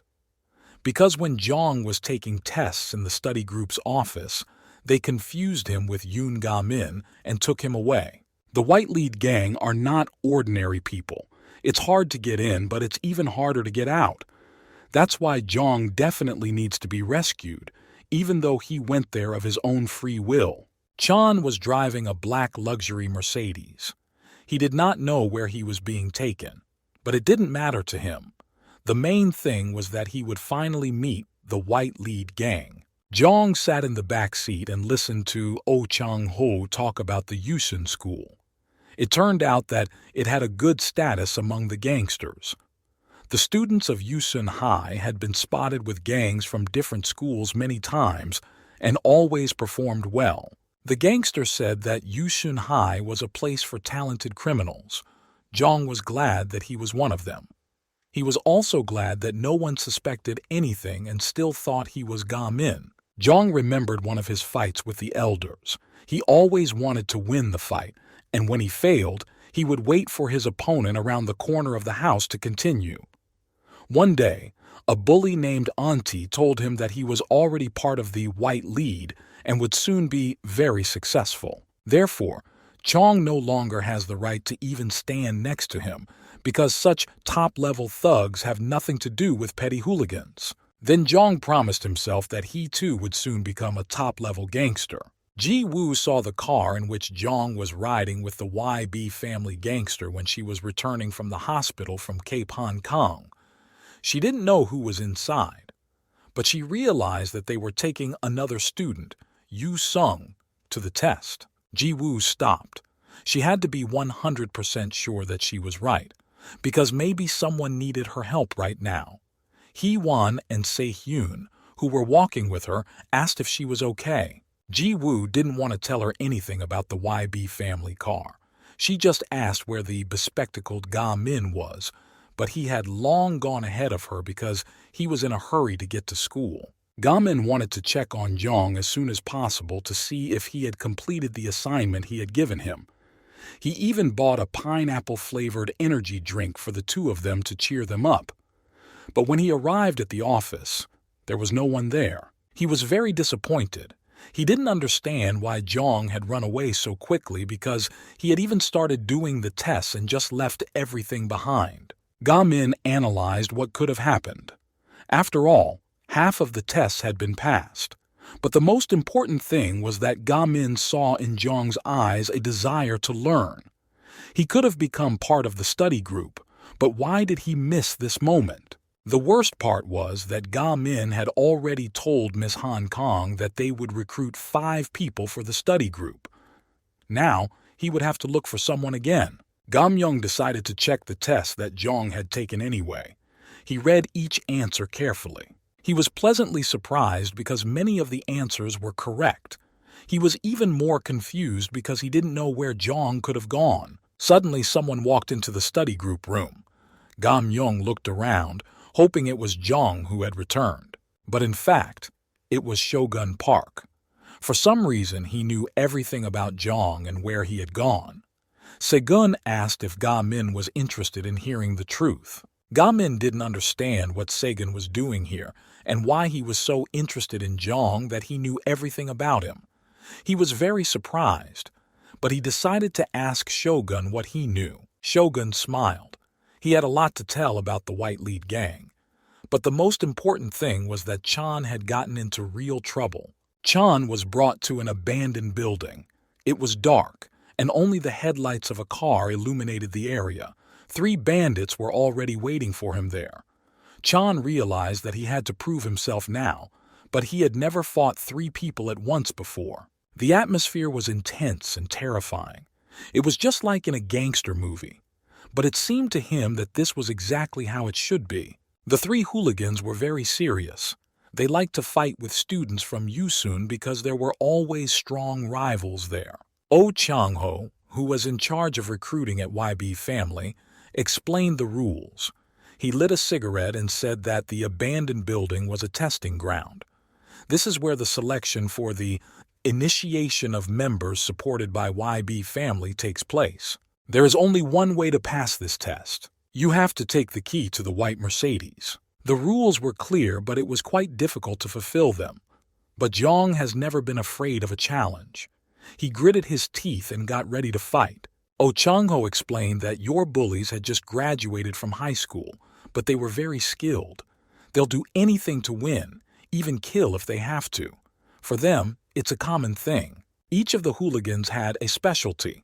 Blonde Chan Baihwan was the best robber. He asked Jong what his rank was and if he was really a talented hooligan, like the niche guys from Yusung he had met before. Cook Guan had long black hair and squinty eyes. His specialty was direct violence, and he didn't care whether Jong was a talented criminal or not. He wanted to start a fight as soon as possible. The third naked thug was named Seo Yubi. He specialized in attempted murder. He thought Yi Jong was a piece of shit who was good for nothing. He didn't even want to get his hands dirty with him. Oh Chang-ho announced the first round. It sounded unexpectedly fast for Chan. He still couldn't adjust because he had never fought so many people before, but it was too late to give up. What's more, Oh Chang-ho said that if Jeong won, he would take not only the car keys but the car itself. This cool car would be his. Jong was overwhelmed by what he heard. He had never won such a gift before. Oh Chang-ho smoked and added fuel to the fire with his talk. He said that the only future that awaited Chan if he didn't join a gang was as a part-time delivery boy. In this world, everything is decided by money and power, and the only way to get it is to become part of the YB family. For some reason, Jong remembered Ga Min. He wondered why he was so obsessed with his studies. After all, studying is definitely not going to get you anywhere. Being just smart and good doesn't make sense when it comes to money and success. Oh Chang-ho pointed to the car key again. He told Chon not to think about methods but to go for his goal. He just had to get the key and then success would come to him. He also remembered his last fight, where they also said that success can only be won with fists. So, he clenched his fists and rushed into the fight. He ran around and wanted to strike first. He wanted to do it quickly and unexpectedly. He ran fast and shouted loudly. He thought that he would quickly deal with these three and then success would be in his pocket. But the opponents were not easy. For them, Jong was just an ant that could be crushed with one finger. So the first punch in Chan was on the ground. Oh Chang-ho was watching the fight closely. He just smoked a cigarette and did not interfere. But there was not much to watch. Chan was beaten in a matter of seconds. He was on the ground and could not get up. Oh Chang-ho didn't even have time to finish his cigarette, as Chan was already lying on the floor. Chan leaned on the cold stone wall to regain some consciousness. His face was smashed, his eyes were swollen, and his clothes were torn. He could barely breathe after the fight, and Oh Chang-ho said that he was weak, because only strong guys should study at Yusun. Chan realized that he had lied in vain. He had clearly overestimated his abilities. No one could handle 3 bullies of that rank. The hooligans decided not to beat Jong to death. They turned around and left. Chan watched them go and was glad to be alive. But Oh Chang-ho remained on the grounds. He straightened his tie, picked up a metal stick, and told Jong that he shouldn't have given in to emotions. Oh Chang-ho came closer. He admitted that he knew it wasn't Yoon Ha-min sitting in front of him. But he also thought Jong was stubborn enough to become part of the gang. It was a pity he was wrong. Because in reality, Jong turned out to be a fucking trash. And Oh Chang-ho is also very angry that Jong lied to him and introduced himself with a false name. He doesn't like liars, and they need to be severely punished. Because if Jong lied to him, it means that he lied to the whole Yu family. Oh Chang-ho held a metal stick in his hands and ordered Jong to lie down on his stomach. He immediately warned him that he had better listen to him. Otherwise, Jong would lose his head. His brains would just smash against the wall. Chan realized that he was in a terrible situation. There was no one to save him. He should obey, even though it would hurt him a lot. Oh Chang-ho marked on his watch the time during which he would beat Chan. He said that now he would initiate him into permanent membership. Chan knelt and waited for the end to come. He did not hope to survive after this. The three hooligans decided to come back and watch the initiation. They were heartless, and even if Chan had cried for help, no one would have heard him or reacted in any way. On the contrary, he would have been beaten even more severely for criticizing them. Chan lay down on his stomach as he had been asked to do and clenched his teeth. Oh Chang-ho shouted that Chan had failed the test and swung a metal stick. But at that moment someone appeared and struck one of the bandits, whose name was Seo Yuba. So Yuba managed to react in time and defended himself with his hands. He was just thrown back, but he remained on his feet. Two more hooligans did not understand who had appeared so quietly and unnoticed, because only the chosen few knew about this place. Ordinary mortals were afraid to even come here. Shogun Park started the fight with the hooligans. He grabbed the first thing that came to his hand. It was a wooden stick, and he attacked the hooligans with it. Oh Chang-ho did not want to stop and be distracted. He wanted to finish the massacre of Jeong as soon as possible and leave, but the noise around him was too much. Three people came to rescue Jeong and restore justice: Shogun, Ji-woo, and Yoon Ga-min. Ji-woo immediately went to Oh Chang-ho and told him that it was not appropriate for such a grown-up uncle to fight. Ga-min didn't understand what was going on. The shogun explained to him that Jeong was going to be beaten by the man in charge of recruiting for the Yu family, and he needed to talk to him. As always, Ga-min was only interested in studying, so he took the test that Jeong was taking with him. Ga-min wanted to tell him that the boy had good results. He wrote the score on the paper. Jeong got 24 points on the test, which was enough to get into the study group. Ga-min immediately told him that he would be happy to have him as a member of the team, that he had made it to the top 5. Jeong could barely get to his feet. He didn't hear what Ga-min said, but he was glad to see him. He realized that his life had been saved by Ga-min again. Oh Chang-ho didn't understand what was going on here, who these people were, or what they were doing. Shogun and Ga-min arrived at the abandoned building just as Jeong was starting to fight with the three hooligans. Segun explained to Ga-min that this is where the gangsters who want to become a permanent member of the gang are tested. It is here that talented boys are brought to make them gangsters. Ga-min tried to see what was going on inside, but it was dark and not much was visible. Suddenly, Ha-min noticed that someone else was watching the situation not far from him. It was Ji-woo. He asked her what she was doing there. Ji-woo said that she was the one who wanted to ask what Ga-min was doing here. Ga-min said he came to rescue Jeong. Ji-woo just followed him because she thought it was suspicious. Shogun added that he brought Ga-min here because they have a common interest. Ga-min wants to save that guy, and Shogun needs to talk to that white lead man. Ji-woo asks how well Ga-myung knows this Jeong. Maybe he came here of his own free will. But Ga-min said that maybe he was just falling for the sweet promises. Ji-woo suggested that they should give him a good kicking after they rescue him. Ga-min said that it's okay, that he'll figure it out on his own. After all, Jeong has potential. He can study well. He promised that to Ha-min. Then Ga-min showed him the test sheet that Jeong had taken. When Shogun saw the test score, he said it was too low. But for Ga-min, grades were never the main thing. The main thing is that Jeong took the matter seriously and took up the test. And 24 points is not a bad result at all. So even if he went to the bandit's lair of his own free will, he had his reasons. Or he just doesn't know any other life. He doesn't know that it is possible to learn and go towards your goal. Oh Chang-ho stopped when he saw that he had 3 uninvited guests. He recognized Ga-min among them all because, of course, he had asked him how he looked the day before. Oh Chang-ho was surprised that someone had come to rescue Jeong. Bandits never had such loyal friends. Ji-woo was the first to start the conversation. She said that it was not appropriate for such an adult uncle to do such dirty things, and bullying teenagers is a very unattractive job in general. Oh Chang-ho laughed. These kids thought he was a gangster from the movies and didn't realize the seriousness of the job.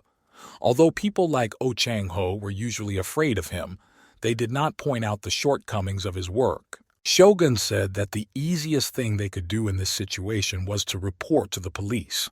The cops would arrive in a few seconds and figure out who was who. Oh Chang-ho laughed again, because the law didn't solve anything in their city. The city was run by gangs. While Oh Chang-ho was distracted by the chatter, Ga-min quietly told Jong to immediately move away from the gangster and take their side. He said that now was the perfect time to escape. But as soon as Jong moved, Oh Chang-ho hit him on the back with a metal stick. The bandit said that no one would escape from him without his permission. He hadn't finished his punishment yet, so Chan would have to wait and be patient. Pain pierced the boy's body. Jong screamed in pain and almost fainted. Ji-woo screamed that Oh Chang-ho was an old pervert. Being beaten with a metal pipe is the highest form of torture. After the first blow, Jong fell to the ground and could not move. Oh Chang-ho said that this is what law and power looks like. Whoever has power rules the world, whoever controls money, because power is money. Chan was lying on the ground unconscious. And to further demonstrate his power over this young, innocent body, Oh Chang-ho kicked him. Finally, Oh Chang-ho told Ji-woo that an old man like him shouldn't be ashamed at all, because shame disappears when you have money, then respect appears. But it's still hard for these snotty kids to understand. Shogun and Ga-min didn't even want to listen to this gangster's nonsense and arrogance. They wanted to show justice in the language of hooligans, the language of power, because they did not understand any other language in this world. The guys got ready to strike first, but they did not notice that they were about to be attacked from behind. Ji-woo managed to stop them and shouted to them to look back. But behind them were the hooligans with whom Jong had recently fought. The bully's attack was unexpected and therefore successful. Shogun and Ga-mina hit their heads so hard that an echo was heard. The boys fell to the ground from the impact. Ji-woo was angry that these two idiots couldn't even assess the situation properly, but immediately started fighting. They had become overconfident too. You always have to be able to assess the risks before you save someone. But Ji-woo was also in danger behind. She turned around in time to see a familiar face. It was Jang Bi-wan standing behind her. Ji-woo had already met this guy on the judo mat and twisted his arms. Apparently that fight didn't teach him anything, and now he wanted revenge. Jang Bi-wan called Ji-woo a 1.5 and said that the members of the White Lead are not garbage, and now he will prove it. Because Yusun students had long been overindulged and needed to be taught a lesson. So the bully rolled up his sleeves to strike first. Jang Bi-hwan aimed his fist right at Ji-woo's face, but she was ready for the blow. So she quickly dodged and thought about her next move. It was just like on the judo mat. It was important to calculate every move and fill yourself with energy. Right now, Ji-woo was driven by the energy of anger because some hooligan had called her a 1.5-year-old. Ji-woo caught Jang Byung-wan by the sleeve and threw him over herself.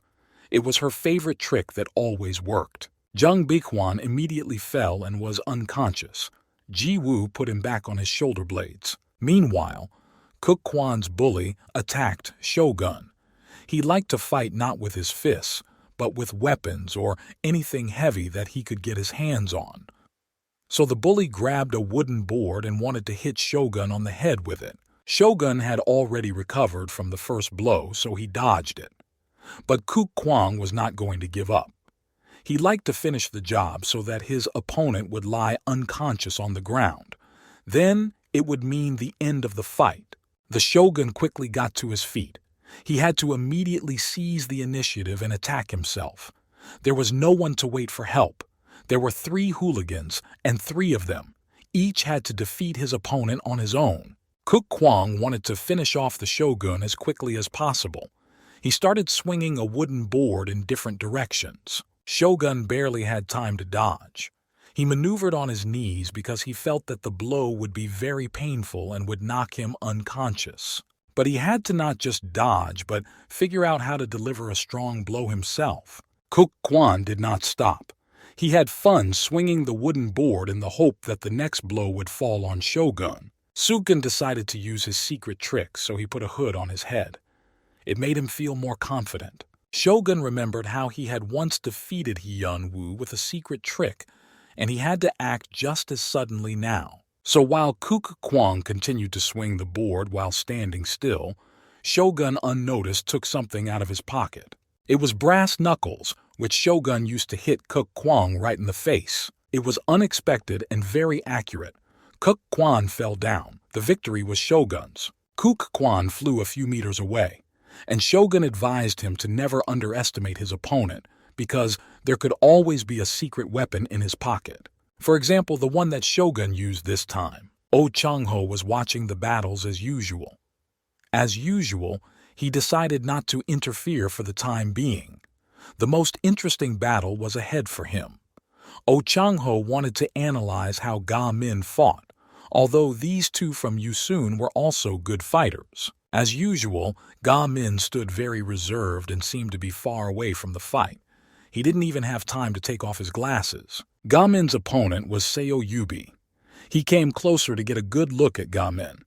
Seo Yubi had seen Ga Min fight, so he knew that the fight would not be easy, because Ga Min uses very interesting punches. That's why Seo Yubi decided to use his assistant, a knife. The bully was known in the gang for his cruelty. It was a common thing for him to stab someone in a fight. Therefore, against Seo Yubi's sharp knife, even Ga Min's unusual punches were not so scary. Seo Yubi pointed his finger at Chan, who was still unconscious.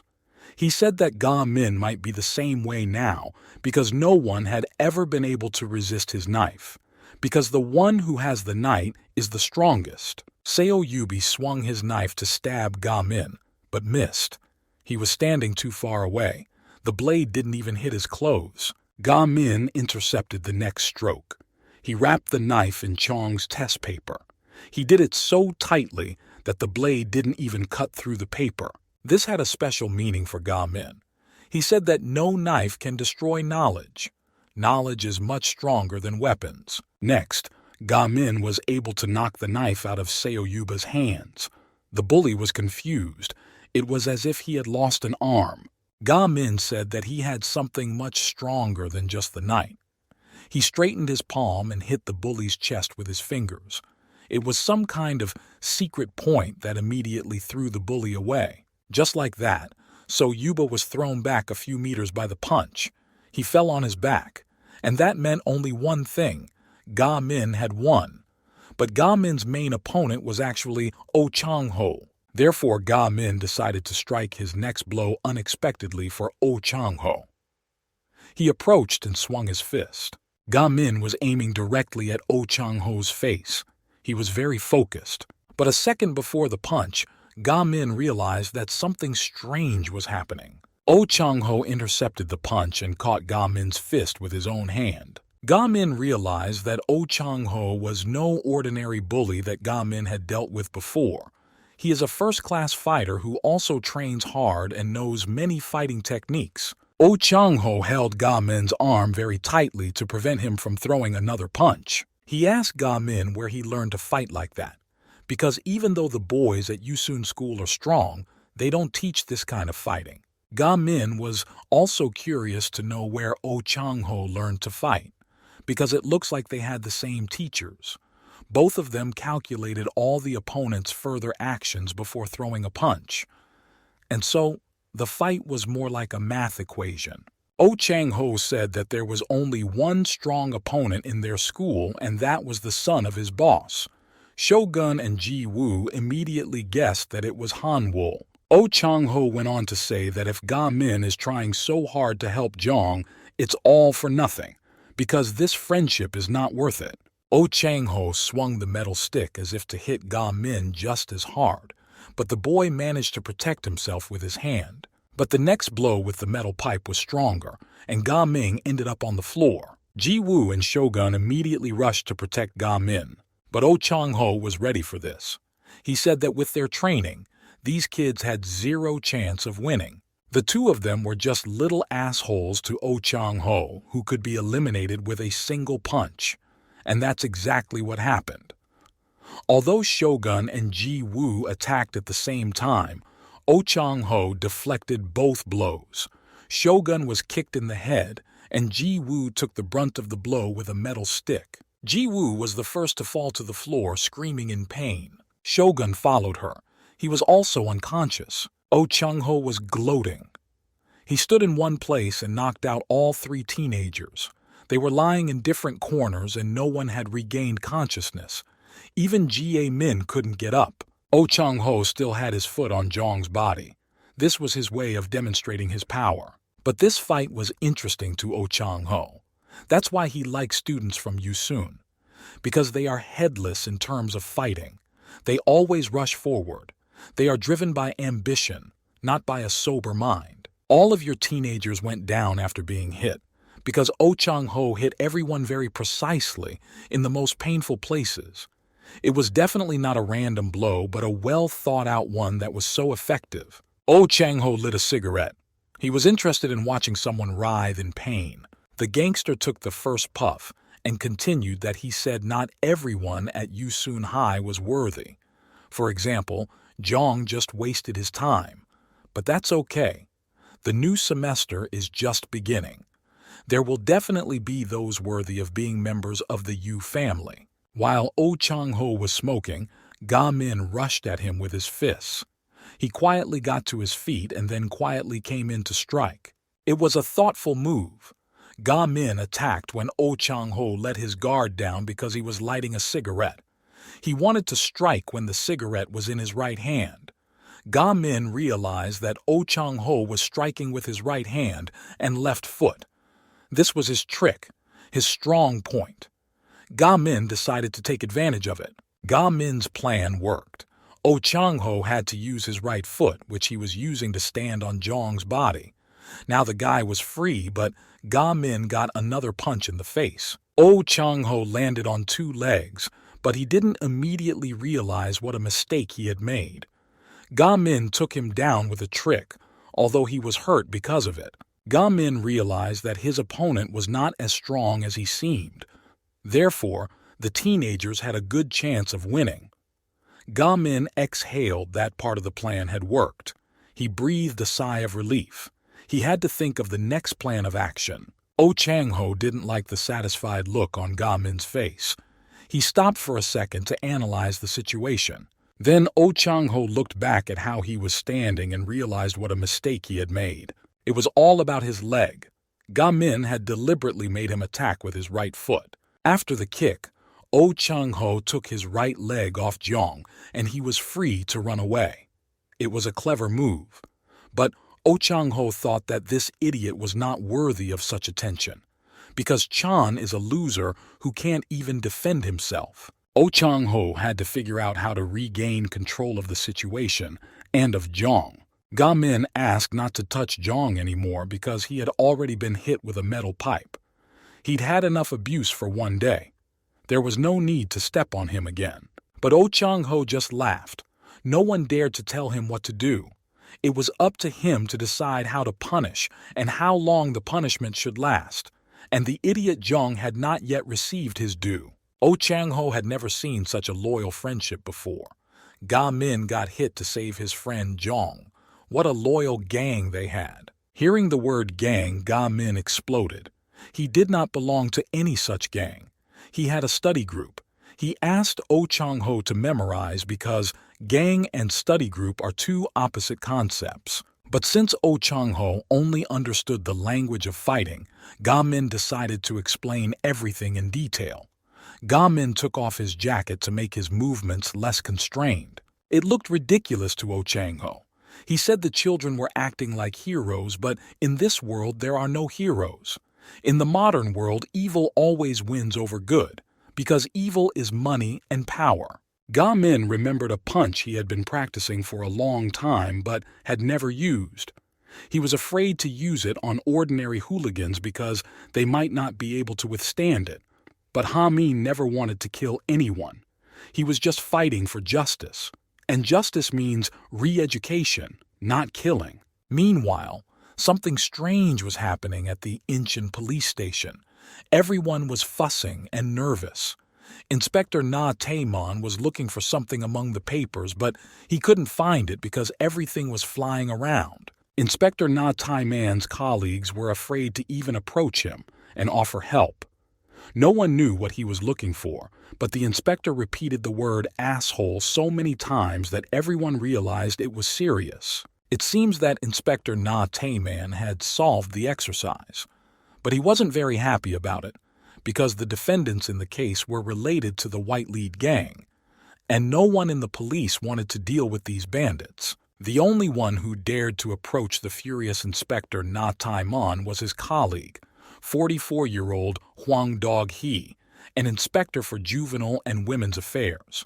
He asked what the inspector was working so hard on and what made him so angry. Na Taemon mentioned only one name and everything became clear. He was working on the case of Sai Hanwol. The men realized that they couldn't talk about the details of the case in the police station. Even the walls here have ears. So they decided to go up to the roof. It was quiet and peaceful there. Hwang Do-gyong had heard about this case and knew that it was being investigated recently. Moreover, it also involves the juvenile and women's department. That's why they need to work together. Na Taemon asked if Hwang Dong-hee was doing anything about the case and what results he had. But this question made Hwang Do-gyong very angry. He was so angry that he clutched a can of Coca-Cola in his hand.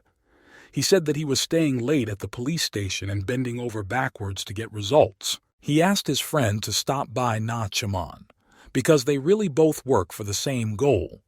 Cape Hong Kong's case does belong to the Juvenile and Women's Department, but he is dealing with the direct head of the White Lead gang, Phi En Bak, and it would be ideal to get to him through his son, Phi Han-wol. Hwang Do-gyong listened attentively to how the two cases were connected and wondered how Na Taemon had put all the data together so quickly. After all, he had only recently started his job. Na Taemon called Phi Han-wol a scumbag because it was a problem to even interrogate him. Hwang Do-gyong advised his friend to relax a bit, because without evidence, his observations are just guesswork.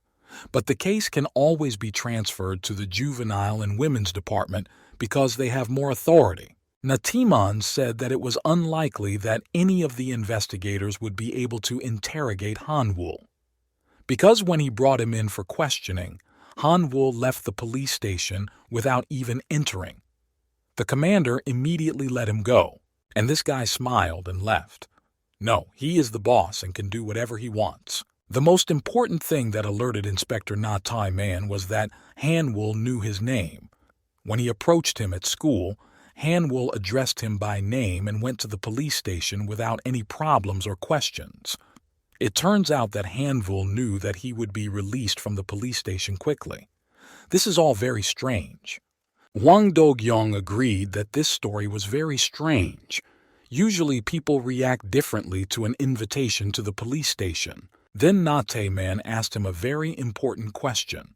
Was his partner sure that the police station was really working properly and in accordance with the law? Because he had great doubts. Hwang Do-gyong didn't know what to say. He just smoked and looked down the street.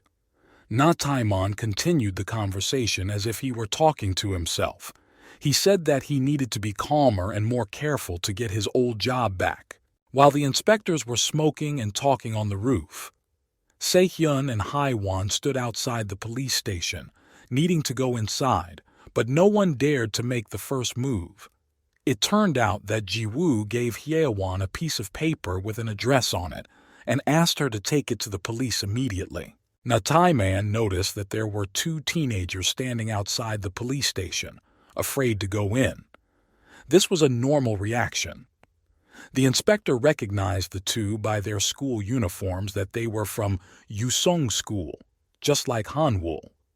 Na Taemon took a drag of his cigarette and thought, he needs to arrest someone from the White Lead gang who knows and can tell him a lot about Han-wol. But he had to detain someone who was not important to the gang, so that no one there would even suspect that something was going on. But these devils are really hard to catch. While the inspector was thinking about where to find such a person, Ga Min continued to fight with Oh Chang-ho, the Yu family's recruiting officer. He decided to use his secret technique, which was very dangerous. It was called a one-sided attack. Ga Min hadn't practiced or used it for so long that he was a little worried about whether he would succeed. Jong, who had finally regained consciousness, recalled his last fight with what he thought was his friend, Auntie. Auntie told him not to look for him anymore, but he wouldn't be able to do that because Auntie was now a member of the Yu family. Chan tried to understand what had happened. After all, he and Auntie had agreed that they would always be friends and rivals. It would make it easier to conquer the peaks. Auntie promised Chan that he would help him, and now he's going back on his word. But Auntie said he was wrong, that it was impossible to be friends and rivals at the same time. So Auntie chose a different path for himself. Saying goodbye, Auntie said that during the 2 years of their friendship, he never considered Chan a worthy rival. That's why they parted ways. Chan was morally broken. Support has always been important to him, and now he was left alone. But it seems that after losing his friend Auntie, Chan found something more. He found a group of like-minded people who came to rescue him from the lair of evil. Only true friends can do that. After the fight, Ji-woo couldn't recover for a long time. Shogun also did not change his mind to get to his feet quickly. The blow was very accurate and painful. Jong had already regained consciousness, but he lost his memory. It was hard for him to remember what happened. But after a few minutes, he remembered that Jae-min wanted to save him, and then someone hit him with a metal stick. That was the last thing he remembered. Jong barely managed to open his eyes. He felt very sick and completely exhausted. Then Chan tried to stand up, but he could only get down on his knees and elbows. It seemed to him that the fight had ended a long time ago, and everyone had already left, leaving him alone. But that was okay, because he was in the lair of a real mafia. No one was to blame for leaving him alone. It seemed to him that even Ga Min couldn't help him. It's obvious that he's been through a lot too, if he's not around now, but it's not surprising. Few people come back alive after such a fight. But then Jong noticed something happening nearby. Someone was still fighting. Someone's body was flying right at Chan, who still couldn't get to his feet and was just lying on the ground. Jong looked more closely at what was happening, and he saw Ga Min, who had thrown a very strong punch. Ga Min was fighting with Oh Chang-ho. He punched him so hard that the bully flew away and tripped over Chan. Oh Chang-ho ended up on the ground. Ga Min managed to overcome even such a strong opponent. But as soon as he was on the ground, he kicked him away so that he would no longer be lying under his feet and disturbing anyone. Chan felt a hell of a pain again, because he hadn't even recovered from the recent blows. Oh Chang-ho quickly got to his feet and immediately realized what kind of punching technique Ga Min had used. He had heard of, or even practiced one-handed attacks. But the fact that Ga Min, a schoolboy, had mastered such a technique surprised the gangster. Oh Chang-ho was also surprised by how Ga Min rushed to help Jeong, who was unable to get up after being hit. After all, people usually seek out and make friends with their own kind. Tu didn't understand why Ga Min was so insistent on defending this idiot. He had deceived Ga Min and even wanted to join the white lead gang. This brat Jeong couldn't even fight, so he was a nuisance to Ga Min. But Ga Min continued to protect him. Jeong could barely breathe, but he agreed with everything Oh Chang-ho said. He really did lie and didn't deserve to win. Jeong admitted that he was thinking too mundane, because the only thing that drove him in this fight was the desire to get the car as a reward for the fight.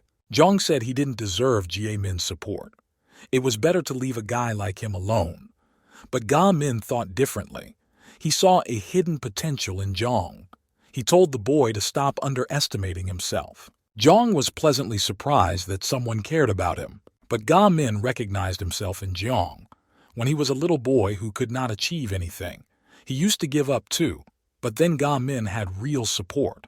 Now it was Jeong who needed that support. Ga Min remembered his uncle who taught him martial arts. It was his uncle who taught Ga Min how to use a one-sided attack. But he asked him not to use this technique on people because it was very dangerous. But the main thing is that his uncle always found the right advice when Ga Min had problems with his studies. After the next test, Ga Min got only 8 points and was very disappointed. And because of that, he didn't focus on his training. Ga Min didn't understand why he was studying so hard and his scores weren't getting better. After all, when he practiced Jeet Kune Do and practiced a lot, he got good results. Why doesn't it work the same way with school? His uncle told Ga Min a secret that would help him study better. And it's not some book or encyclopedia. It was something much more valuable. His uncle patted little Ga Min's head and told him about the flame of passion. When you catch fire for something, you give yourself to it completely, and then you change and have good results. Min thought that his uncle was telling him some magical things, but his uncle laughed. In fact, there was no magic here, just perseverance. Uncle said that all the magic is inside each of us. For example, Ga Min can magically come to class without his mom knowing about it. So if you want something badly enough, it will definitely happen. His uncle noticed that during training, Ga Min's body sometimes moves as if by itself. That is, the boy doesn't even think about how to do a particular exercise, but does it automatically. It's because at that moment he is thinking about how to overcome his uncle and his body gives him tips. Similarly, Ga Min moved magically during the fight with Oh Chang-ho. His brain was telling him which punch to use now to win. Ga Min also wanted to teach Jong to listen to his body and his brain. Unlike the bullies, he didn't consider him a weakness. He considered him his rival. That's why Ga Min brought Jong's test results with him and kept it so carefully in his jacket pocket. But when Jong heard that Ga Min considered him his rival, he didn't believe it. After all, it was a long-held dream for him. Jong immediately remembered Auntie's words when he said that in 2 years of friendship, he had never considered him a rival. It was very humiliating. But now, Ga Min himself considers him his rival. That's why Jong's self-esteem has grown many times over. Ga Myung realized that Jong had potential when he read his plan to bring Yu-sun to his knees. Although it was more about rounds and fights, it was still a plan. It was Chan's dream, and beaten bullies usually didn't dream about anything. They only lived for fighting and had no plans for the future. That's why it was so important for Ga Min to protect Jong from the mafia's influence, and now, even to physically fight for his right to live, because Oh Chang-ho wanted to overcome everyone. That's why Ga Min decided to use a forbidden technique in the fight, and it seems to have worked. Oh Chang-ho was hit several times in the face and could barely stand up. During his training, Ga Min often used this technique, so his uncle called it a forbidden technique because it was Ga Min's main trick. But now it worked perfectly. Ga Min scattered to deliver the final blows. After a punch to the face, he followed up with a kick to the stomach. Oh Chang-ho was unable to dodge any of them, and each blow went through him. But all the fun was at the end. After all, the peculiarity of the forbidden technique was to deliver 1,000 mesmerizing and distracting blows in order to finish him off in one move. And this move was called a one-sided attack. When Ga Min hit the solar plexus, the opponent was simply thrown back. The same thing happened this time. Oh Chang-ho flew several meters after the final blow.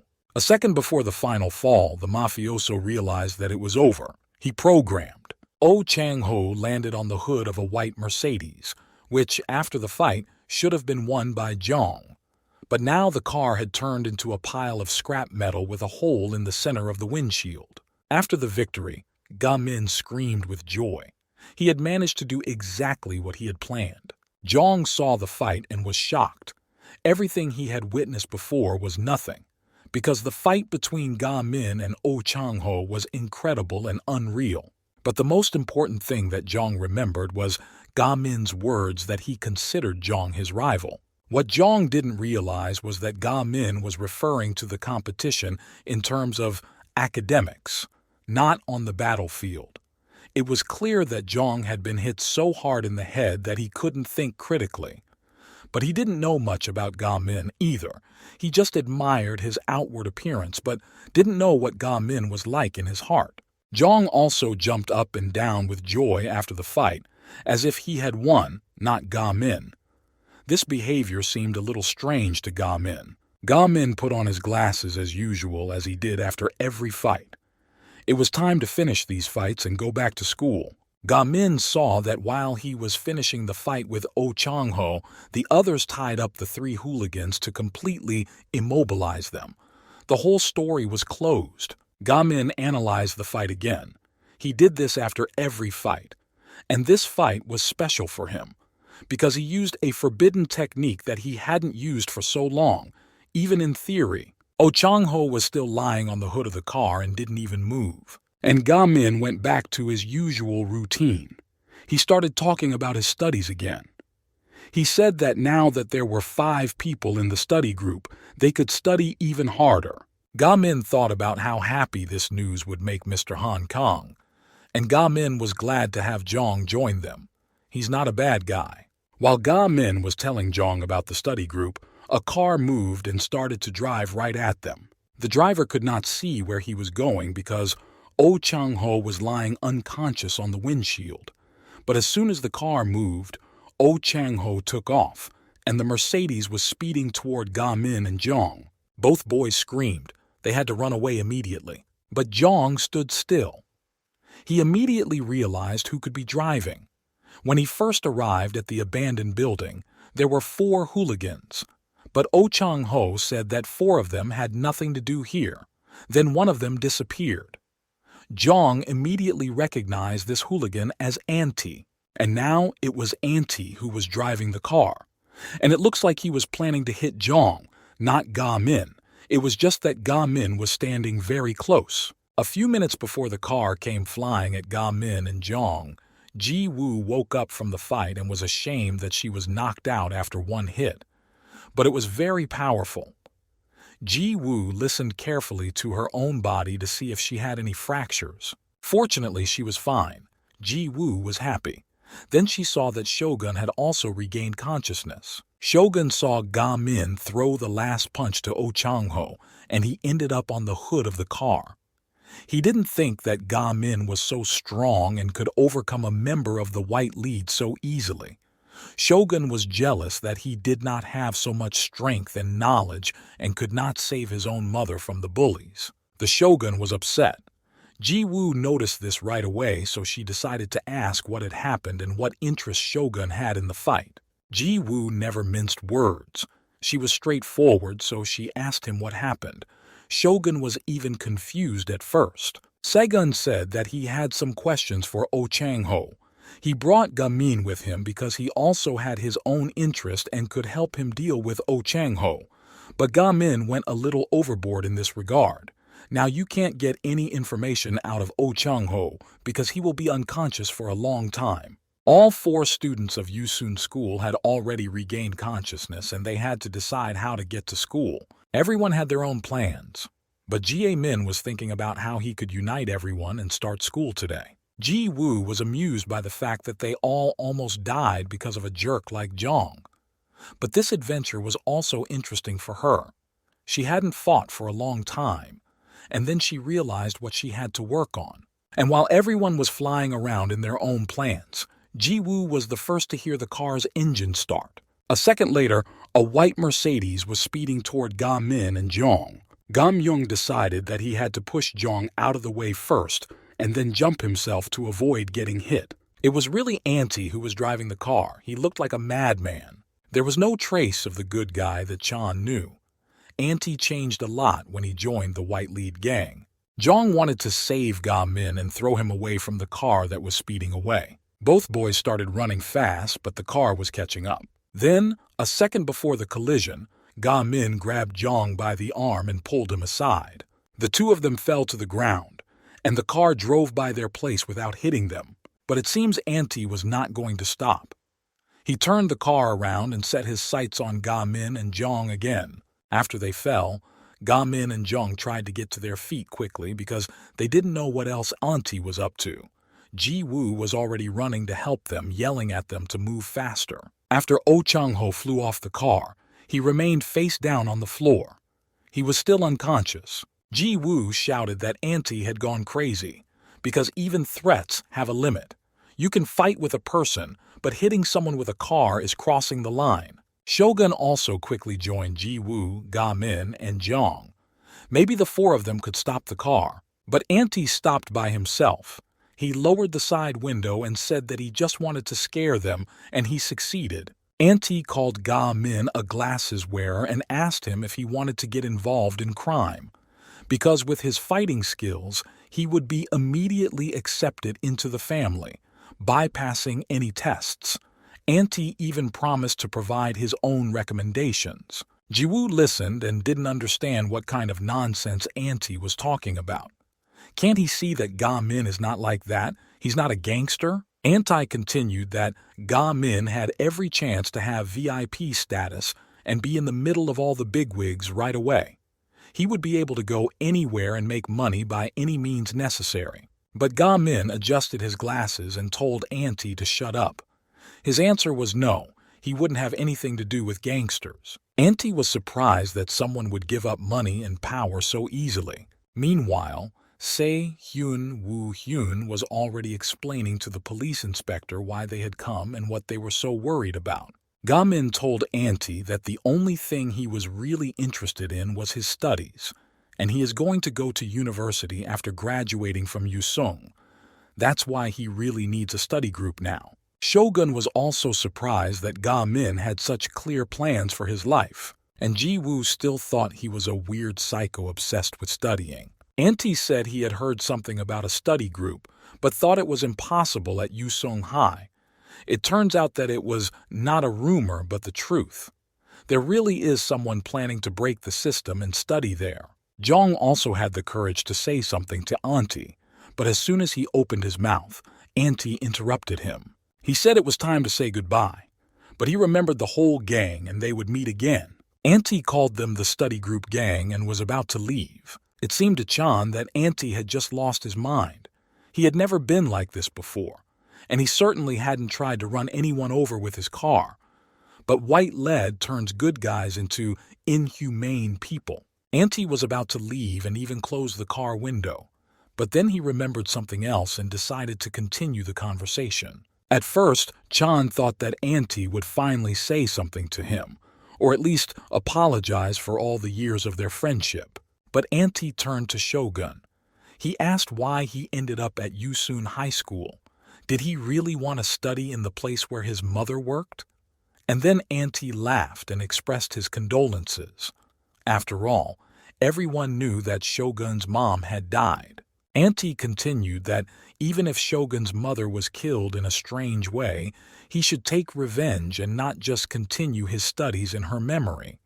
No one in the company understood what Auntie was saying or how he knew Shogun's mother. Ga-min recalled Shogun's Saturday fight with Hyun-woo when Shogun briefly mentioned his mom, saying that she looked something like Miss Han Kang. It turns out that his mom was also a teacher at Yusung School. Auntie continued to press Shogun on his most sensitive spots. He said that perhaps his mother had bequeathed him to study well. That's why Shogun ended up in this gang of nerds. Shogun froze at that moment. It hurt him to think about his mom, but it was even more disgusting to hear about his family member from the mouth of a gangster. Segan remembered how he tried to protect his mother, but failed. He was also wounded then, but he survived, and his mom was gone. Then Segan promised himself that he would find the person who had stabbed her mother. While the discussions were going on, an inspector had already appeared near the abandoned building. He was brought here by Hee-won and Si-hyun. Ji-woo gave them the address, so they quickly found the place. It was Ji-woo who immediately realized that something was going on here, so she asked her friend to back her up and call the police. The inspector hid behind a column and tried to find out what was going on, but all he saw was a bright light from a car driving out of an abandoned building. The inspector did not understand what the car was doing here and what was going on. Following the car, Shogun jumped out onto the road, and the others ran after him. Ji-woo, Ga Min, and Zhang. Everyone realized that they had to catch up with the car, that the conversation was not over, but no one knew how to do it because they had no transportation. There was no taxi nearby, but Shogun had to catch up with Auntie. He saw the motorcycle on which the inspector had arrived and, of course, took it without permission and rode off to get the information he needed. The inspector was nervous that he was left without transportation, but he remembered that he had seen this guy somewhere before. Shogun was driving at breakneck speed. He had to catch up with Auntie because he had finally come across someone who knew something about his mother. Shogun had to take revenge for his closest person. Shogun raced down the road at the speed of a virtual, but Auntie was faster. Not even a trace of him was visible. Finally, among a dozen cars, Shogun saw a white Mercedes. But there were so many manhwas that Shogun could not even get past them on his motorcycle to get to Auntie. Finally, all the cars stopped at a red traffic light. So Shogun decided to overtake them on the sidewalk. He plowed his route and found an open space between the houses where he could slip through and then jump out right in front of Auntie's car. Shogun added gas to make it work so that he could get through. But suddenly, a hooligan appeared from around the corner. He stuck out his hand and knocked him right off the motorcycle seat. It was the son of the leader of the white gang, Ban Song-yin. He had been hunting Shogun for a long time because he wanted to take revenge on him for beating Jae Wong so badly and crucifying him in the nurse's office. It turns out that Ban Song-yin had been watching Shigun for a long time because he knew that he was the one who finished off the boys after fights. At Yusun High School, he couldn't approach Sigun to get even with him because Han-woo forbade him to interfere in the matter, but now was the perfect moment. Ji-woo, Ga-min, and Jeong saw Shogun rush to catch up with the car. They also wanted to help, but didn't know how. Ga-min was especially worried about Shogun. For some reason, he had a very bad feeling, as if something bad was going to happen to Shogun. He thought Shogun was a good guy. He had kindness in his eyes despite everything he had been through. Shogun quickly got to his feet after he fell off the motorcycle. He didn't have time to fight Ban Song-yong, so he decided to end this conversation quickly. Shogun pulled out his brass knuckles and told the bully to go away while he still had the chance. But Ban Sang-yun was not going to go anywhere. He finally met with Shogun and wanted to take revenge for all his beaten friends. Shogun decided to strike first and hit him with brass knuckles right in the chest. Usually, it was a successful blow, after which the opponents fell down. Ban Sang-yong wanted to visit Jae Wong because no one had seen him after the fight. So Ban Sang-yong tried to call Jae Wong, but his phone was out of range. Ban Sang-yun was standing on a pedestrian crossing when he called Jae Wong. He was angry that he didn't pick up the phone and swore so much that people nearby were afraid to approach him. Ban Sang-yong looked strange. It was cold outside and he was walking around in just a t-shirt. Ban Sang-yun thought that Jae Wong must be scared. That's why he didn't answer the phone. But it was not surprising. He was beaten to the point where he could forget his own name. Jae Wong went to the bottom after that fight. He looked terrible, all beaten up. One eye was just falling out. That's why Jae Vang still wore an eye patch and bandages. But most of all, Jae Wong was ashamed that he had been beaten by some bespectacled boy. Jae Wong also remembered that after Ga Min, another bastard had attacked him. He didn't see or understand much at the time. After the fight, everything swam in front of his eyes, so he couldn't see well who beat him up. But it seemed to be the son of that teacher. Jae Wong recognized his clothes. Jae Wong said that since his mother's death, Shogun has been doing nothing but chasing down and beating up everyone involved in the white lead gang. Something had to be done about it, to finally teach him a lesson. And Ban Sang-hein promised that he would finish the bastard off. But Jae Wong told Ban Sang-yun to hold his horses, because he could not see his angry eyes. The shogun was capable of anything. Since Jae Wong hadn't been to school for a long time, he didn't know the latest news. He didn't know that the bespectacled Ga Min had beaten Kyujin to a pulp, But Jae-wang was even happy about this news. He had never liked the upstart Kyujin, who did nothing but look for ways to please Hanwoo. Jae-wang wondered how Hanwoo would react to this. For him, the student council was like a royal palace, that is, untouchable for everyone. But Ban Sang-yun did not know how the story ended. Instead, he remembered Hanwoo telling him not to take action against Jae-wang's offenders. He told him to just relax and not interfere, but he didn't plan to do anything himself. This made Ban Sang-yun very angry. That's why he decided to wait for Shogun outside the school, so that no one would stop him and he could take full revenge. So when Ban Sang-yun saw Shogun rushing off on a motorcycle, everything came together naturally. Ban Sang-yun realized that now was the right time to take revenge. Shogun was rushing into an alley where there were usually no people. Ban Sang-yun knew the area well, so he could get there faster than Shogun. If Saegun had been more attentive, he would have noticed Ban Sang-yun and adjusted his route. But Saegun was only focused on catching up with the white Mercedes. Shogun and Ban Sang-yun stood opposite each other.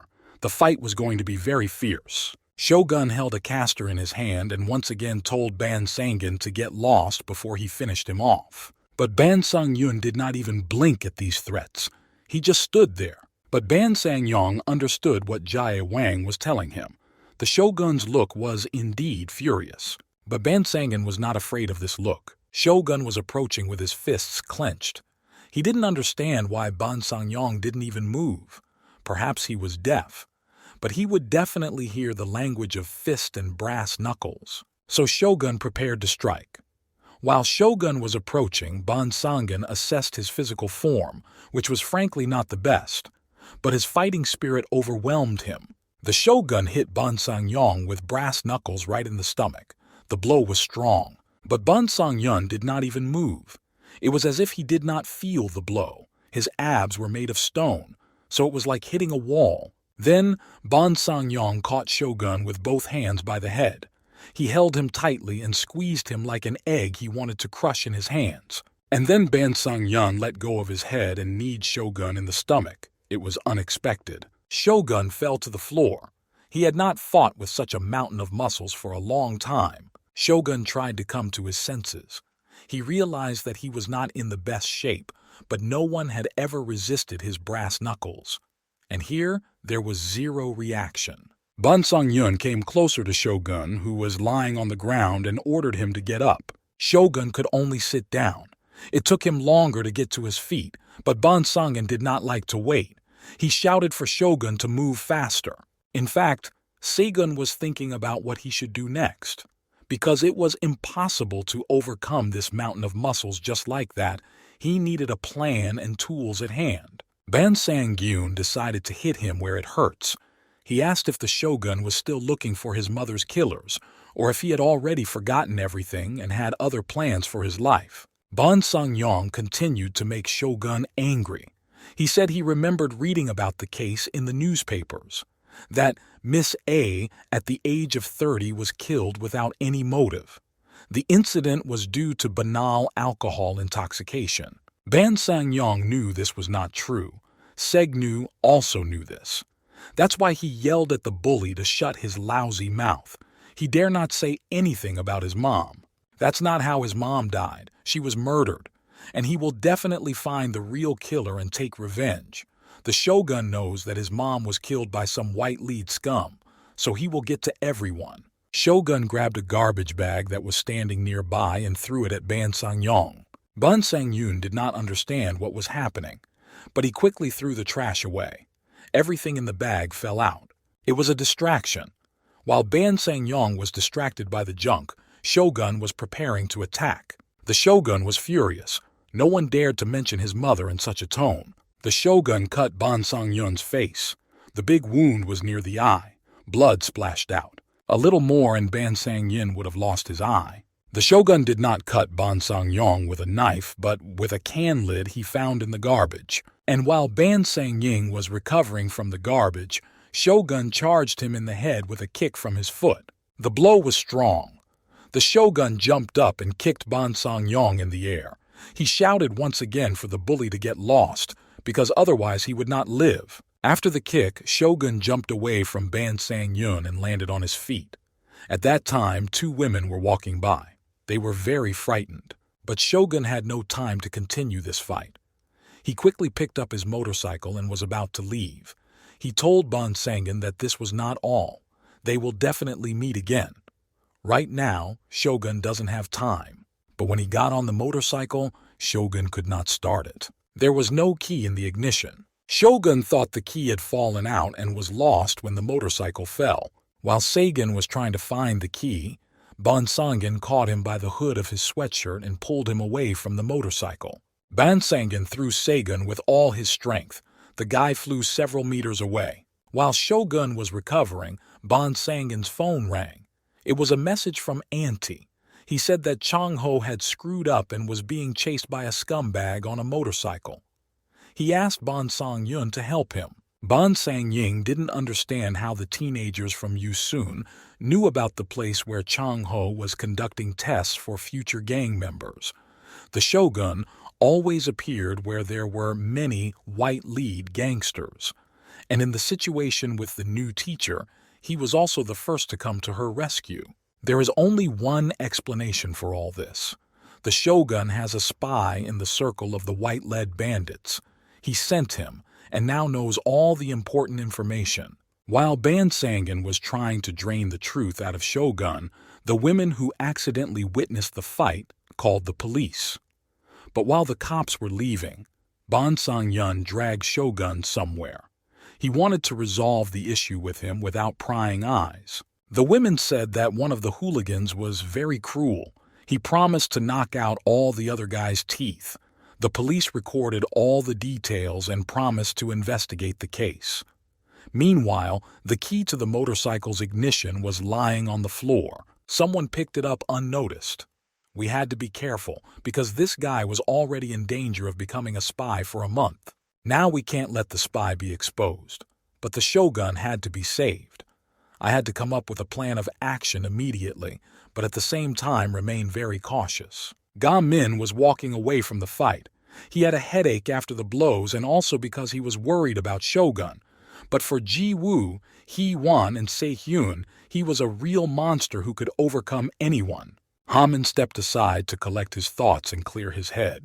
Suddenly, someone approached him on a motorcycle and said that Ga-min should immediately help Shogun. He was in mortal danger. Ga-min recognized the motorcycle driver and was very surprised that he wanted to help Shogun. Meanwhile, the abandoned building was already full of police officers. They described the case and took the bandits to the police station. All the hooligans were put in the police car. No one was ceremonious with them anymore because there was evidence of an attack on minors. The inspector bought a cigarette and watched the police work and the hooligans still behaving with confidence. They were not afraid of anything, and even the real threat of a prison cell did not frighten them. They seemed to believe that their bosses would soon solve everything. Ji-woo hated the smell of cigarettes, so she wanted the inspector to smoke or leave as soon as possible. But the inspector accidentally dropped the cigarette. Ji-woo was glad that now nothing would stink, because the smell of cigarettes was already giving her a headache. After losing the cigarette, the inspector noticed that the teenagers from Yusun were still there and had not gone home. They wanted the inspector to help them. Ga-ming asked the inspector to help him find Shogun, who had recently taken off on a motorcycle to catch up with one of the white-lead bandits. The inspector didn't mind helping, but he had to have a reason to search the database. The inspector asked if Shogun had a driver's license. Ga-min said yes, he got it this year. Then the situation was complicated. There was no reason for the police to search. The inspector couldn't chase someone just because of Ga-min's bad feeling. Ga-min was confused. He needed to find Shogun, but he didn't know how he was supposed to do it. He knew that Shogun would do anything when it came to his mother. But of course, he decided not to tell the inspector such details.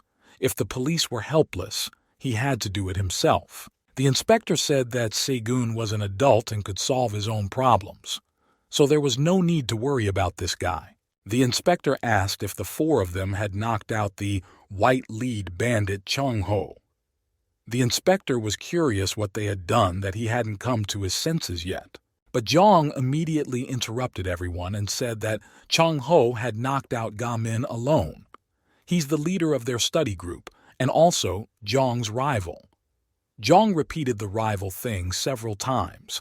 He was very proud of it and still didn't realize that Ga Min was only talking about training when he said rivalry. The inspector did not believe that such a seemingly inconspicuous guy could overcome such an experienced gangster. Chang Ho was a criminal and one of the ruthless members of the White Lead gang, and some high school student managed to beat him to the point where he couldn't even stand up. It was strange, but the inspector was grateful to Ga Min because, thanks to him, they had caught one of the gang members and now they could get the information they needed out of him. Ji-woo found it funny that Zhang was so braggadocious that Ga Min called him his rival. Ji-woo called him a tomato and mockingly said that she was jealous of him, but Zhang didn't understand or appreciate the joke. The only ones who didn't get involved in the argument were Hai-won and Se-hyun. They were still in shock from everything that had happened, and they were glad that the police were brought here in time. But the inspector also had bad news for the teenagers, because according to the law, Georgia Min and Ji-woo would also have to be arrested for participating in the crime. In other words, punished for excessive violence. Hearing this, Ga Min and Ji-woo were shocked. They had sacrificed their own safety, rescued Zhang, exposed the White Lead gangsters, and yet they were going to be punished for it. Zhang tried to explain to the inspector that Ji-woo and Ga Min had nothing to do with it. They came to save him. The inspector said that in that case, he should have called his friends for help instead of calling the police himself. But Ji-woo screamed that Zhang had been beaten to a pulp. But Ga Min remained silent. He partially agreed with the inspector, because violence should not be tolerated under any circumstances. Miss Han Kang often told him this, and Ga Min promised her to be restrained in his emotions, but it turns out that he did not keep his promise. The inspector's statement angered Ji-woo the most. She was ready to attack the policeman, so overwhelmed was she by her emotions about the injustice. But the girl was restrained in time by her friend Hee-won. Ga Min said that they really shouldn't have intervened in this fight and wouldn't have done so if the government and police had worked properly. The inspector did not argue. After the incident when his superior let Han-woo go right out of the police station without even allowing him to be interrogated, it was really difficult even for him to trust the police 100%. The inspector agreed that today the police have cracked. That's why gangs feel so safe and allow themselves so much. Ga Min had never met a police officer who was so sober and accurate in his assessment of the situation, and did not deny the problems within his department. The inspector said that, as a representative of the law, he could not praise them, but there was nothing to scold them for, so he simply advised them to be more careful. Ji-woo finally calmed down and realized that the inspector was not the enemy. He seemed to be a person she could trust. The inspector apologized to Ga Min for allowing the criminals to roam freely in their school. Inspector Na Tai-man handed Ha Min his business card with his personal phone number on it. He said that the boy could call him whenever he needed help and he would come. The inspector had to leave, so he said once again that he was always in touch and asked to write down his contacts because Ga Min did not know when he would need them. Inspector Na Tai-man said goodbye and wished the students good luck with their studies. He said that it was their duty and they would work to prevent criminals from disturbing the students. The students watched the police officers drive off and it was time for them to go home. As Inspector Nath Neiman was driving to the police station to question the bandits, his phone rang. It was Miss Han Kang. She said she was in the hospital. The inspector listened to her story, which again involved Han-woo, and promised to look into it, and he wished Cape Han Kang a speedy recovery. Not Neiman also asked the teacher if she knew a boy named Shogun. Miss Han Kang said that she did. She said that Segun was the son of the murdered teacher, Yusun. Then the inspector realized why the boy's face looked familiar. Another policeman who was driving the car tried to catch the essence of the conversation, but he could not understand who the inspector was talking to so sweetly. The teacher was just telling the inspector that things were getting better at the Yusun school, that they had a study group. The inspector smiled and told Mr. Han Kang that the leader of this study group had just defeated one of the members of the White Gang, who had been recruiting Yusun High School students and training them to become real gangsters. Miss Han Kang was surprised that Ga Min had only recently been to her, and she had asked him to avoid fighting. But it was clear that this time he failed again. But the inspector said that Ga Min did a good job and that, thanks to him, the police will now be able to get closer to Hanwoo. They will have more information about this scoundrel. They just need to interrogate the bandits properly. The instructor said that Ga Min came to save a boy who was a member of his study group. And it is a miracle that such a group has finally appeared in the school, that someone will start studying there. These small changes that Cape Han King started have actually meant a lot. The inspector noted that if they continue to work like this, the school will soon change for the better. Miss Han Kang noted that the inspector was also involved in the changes and they are worthless without his help. That is why it is so important to work together. After so many adventures, Ga Min and the company finally decided to leave too. Ga Myung especially needed to be alone, so he decided to take a different path from everyone else. But Jeong was the first to leave. He disappeared so quickly that no one even noticed. Se-hyun wanted to keep Ga Min company, but their houses were not near each other. Ha Min said goodbye and left. Ji-woo shouted at him to be careful. Ha Min had a headache from his busy day, but most of all, he was worried about the shogun. He had this stupid bad feeling. He tried to push the bad thoughts away. After all, Shogun was a grown man and could handle his problems on his own, and he should finally focus on his studies. But before he could get far, Ga Min saw the motorcycle on which Shogun had recently disappeared approaching. But it wasn't Shogun, it was someone else. Ha Min looked closely and recognized the guy from the student council behind the wheel. It was Do-hun Jung. He was the first one to catch sight of Ha Min and remind him that they had met. But then Do-hyun played the weakling, so maybe Ha Min didn't remember him very well. Ga Min immediately remembered that Do-hun was the guy who wanted to make a duplicate of Kyu-jung's flash drive so he could manipulate Ji-woo in the same way. Ga Min got angry and wanted to slap Do-hun for wanting to abuse a girl. But Do-hun quickly stopped him and said that Ga Min had misunderstood. He actually wanted to delete all the files from the flash drive to save Ji-woo from Kyu-jin's clutches. But that's not what we're talking about right now. Do-hun came to ask Ga Min for help. He has to help Shogun. Otherwise, he will simply die. There was no time to explain. Do-hun told Ga Myung to get on his motorcycle and he would tell him everything he knew on the way. But Ha Min's phone suddenly rang. It was his mom calling. It was quite late outside, so she called to find out why her son was still not home. Mom had been very worried since the moment Ga Min decided to go to Yusun. She was worried that Ga Min would not get into any adventures there and would not do anything strange with his classmates. Mom set one condition for him, that Ga Min shouldn't get into any trouble. Now he had been gone for a long time and she was worried that he was okay. Mom told him to go home immediately. Otherwise, she would transfer him to another school. Ha Min realized that his mom was serious, but Do-hun was also very insistent. He said that if they didn't help, Shogun would die. They had to hurry, so Ga Min had better get on the motorcycle right away. Do-hun shouted that there was no time to think. He had to make a decision now. But Ga Min stood there frozen. It was a difficult decision. He was needed in two places at the same time. Meanwhile, Segnu was tied to a chair. He was unconscious, so he couldn't see and didn't know where he was. It was some kind of a large room. Opposite him stood Bon Sangin, who had brought him here, Auntie and two other guys who looked like bodyguards wearing black suits and glasses. When Shogun came to, the hooligans started torturing him. They wanted to get information out of the guy about who was really a spy and was leaking information about the gang's actions. But Shogun remained silent. He was not going to tell them anything under any circumstances. Auntie ordered the guys in the black suits to keep beating Shigun to get some information out of him. Bon Song Ying wondered why the guards were listening to Auntie. Auntie laughed.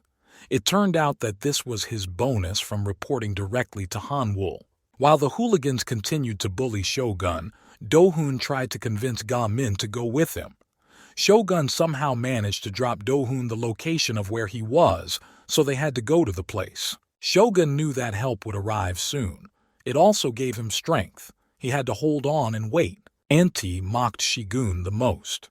Haligna said that if Shogun didn't say anything about the spy now, he would never know anything about his mother, because today he himself will meet her in the afterlife. And then maybe he will ask his mother who her killer was. Auntie started laughing because he could make Shogun angry, and Shogun was really angry. None of the gangsters had the right to talk about his mom like that. While everyone was focused on Shogun, he did not notice that something was happening outside the door.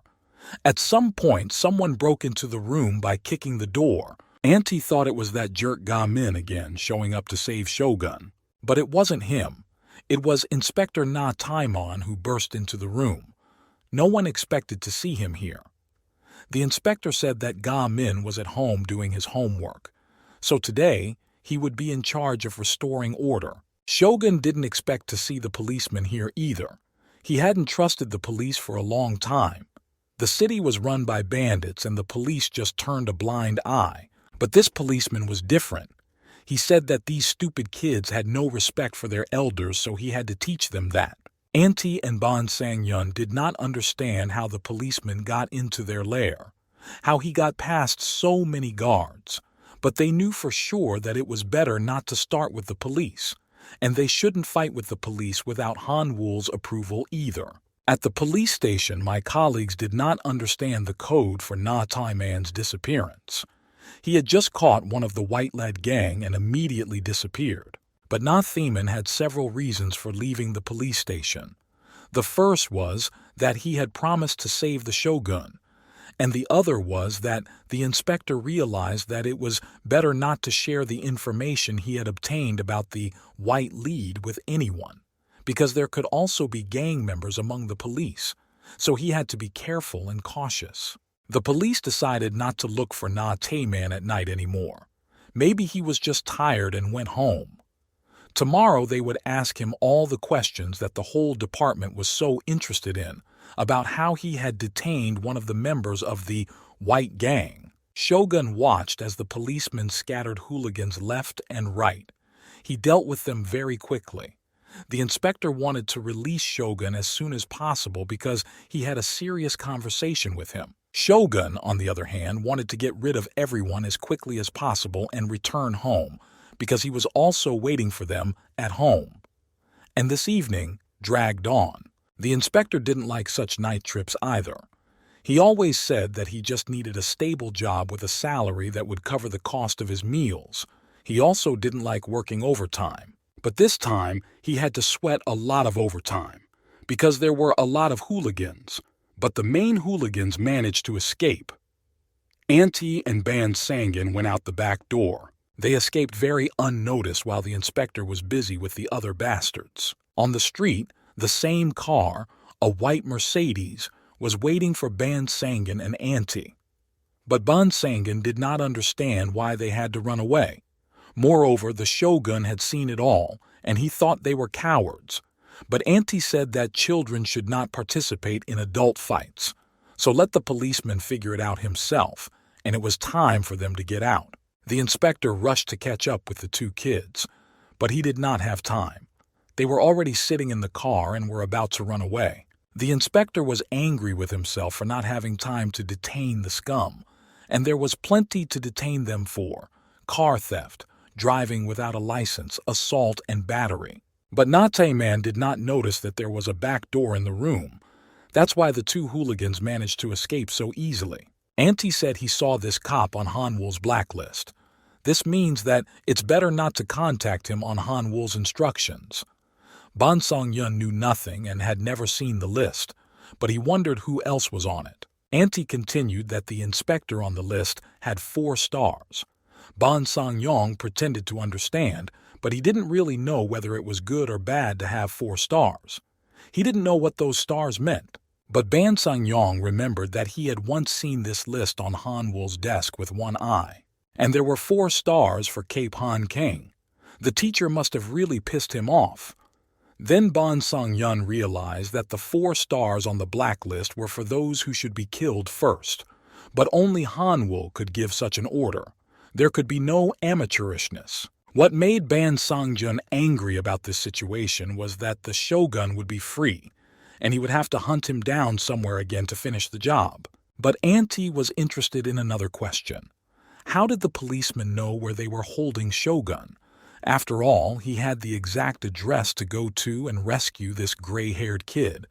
Spies were definitely involved. Auntie realized that he had to tell Han Wul about everything immediately. He had to figure it all out. The inspector returned to the room where the fight had just taken place. The corridor and the room were full of half-living bodies of the gangsters' bodyguards. They had apparently been hired specifically to guard this facility. The inspector decided not to call for backup this time, but to leave everything as it was. He was still angry that he had let the 2 hooligans get away with driving a car without a license right under his nose. But the main thing in this situation was Shogun, who was still sitting tied up in the chair. The inspector untied him and came closer. He leaned over and asked if he knew his name correctly, whether the guy's name was really Shogun. Shogun immediately got to his feet. He didn't like cops and didn't want to deal with them, but he didn't understand how this cop knew him. Shogun was angry that it was a policeman who released him. He would have been better off staying here in the bandits' den. Shogun asked the policeman who he was and how he knew his name. The inspector realized that the guy did not remember him. He told him that he was among the policemen who were a few seconds late when trouble happened to his group. The policeman found a bloody woman. She was dead and a boy was sitting over her. He was crying a lot. Nathiman was working as an officer in Mafogu at the time, and while chasing the white lead, he happened to notice this fight with a stabbing. But he did not see who hit the woman with a knife or what happened in the fight. All he saw was a bloody body and a guy who wouldn't budge. He and his partner could not save the woman, but both of us remember the guy's face. The boy was also wounded, but holding his bloody stomach, he tried to save his mother, and when the police arrived, he looked them straight in the eye and asked why they, the bastards, hadn't come a few minutes earlier. Maybe then everything would have been different.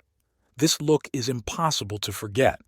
Na Tai Man still sees it in his dreams. Then Na Tai Man wanted to tell him that he had recently met Ga Min and that he would give the inspector the address, because this was where Shogun was being tortured. But Shogun did not want to hear anything. He simply left the room with his head down. The inspector was angry that the guy didn't listen to him to the end.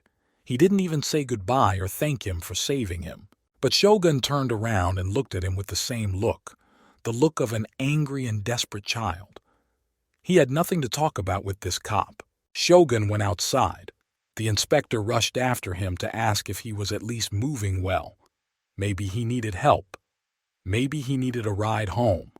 But Shogun walked away in silence. Natai Man calmed down. He realized that after what he had experienced, Segun must have sworn to himself that he would never contact the police. His mother had died in front of him. The boy was understandable. On the way home, Segun decided to call Do-hoon and ask him what really happened. Why Ga Min did not come to save him, but sent a policeman instead. A few minutes later, Shogun was home. He crossed the threshold quietly because he thought that his father hadn't waited for him and had fallen asleep. But his father was sitting at the table waiting for his son. He was holding a family photo of them. In the photo, everyone was so happy and smiling. Mom, Dad, and son. Dad asked what happened that Shogun came back so late and looked so bad. He was all beaten up. But Shogun replied that he was fine. The main thing is that he has information that will interest him. It concerns my mom.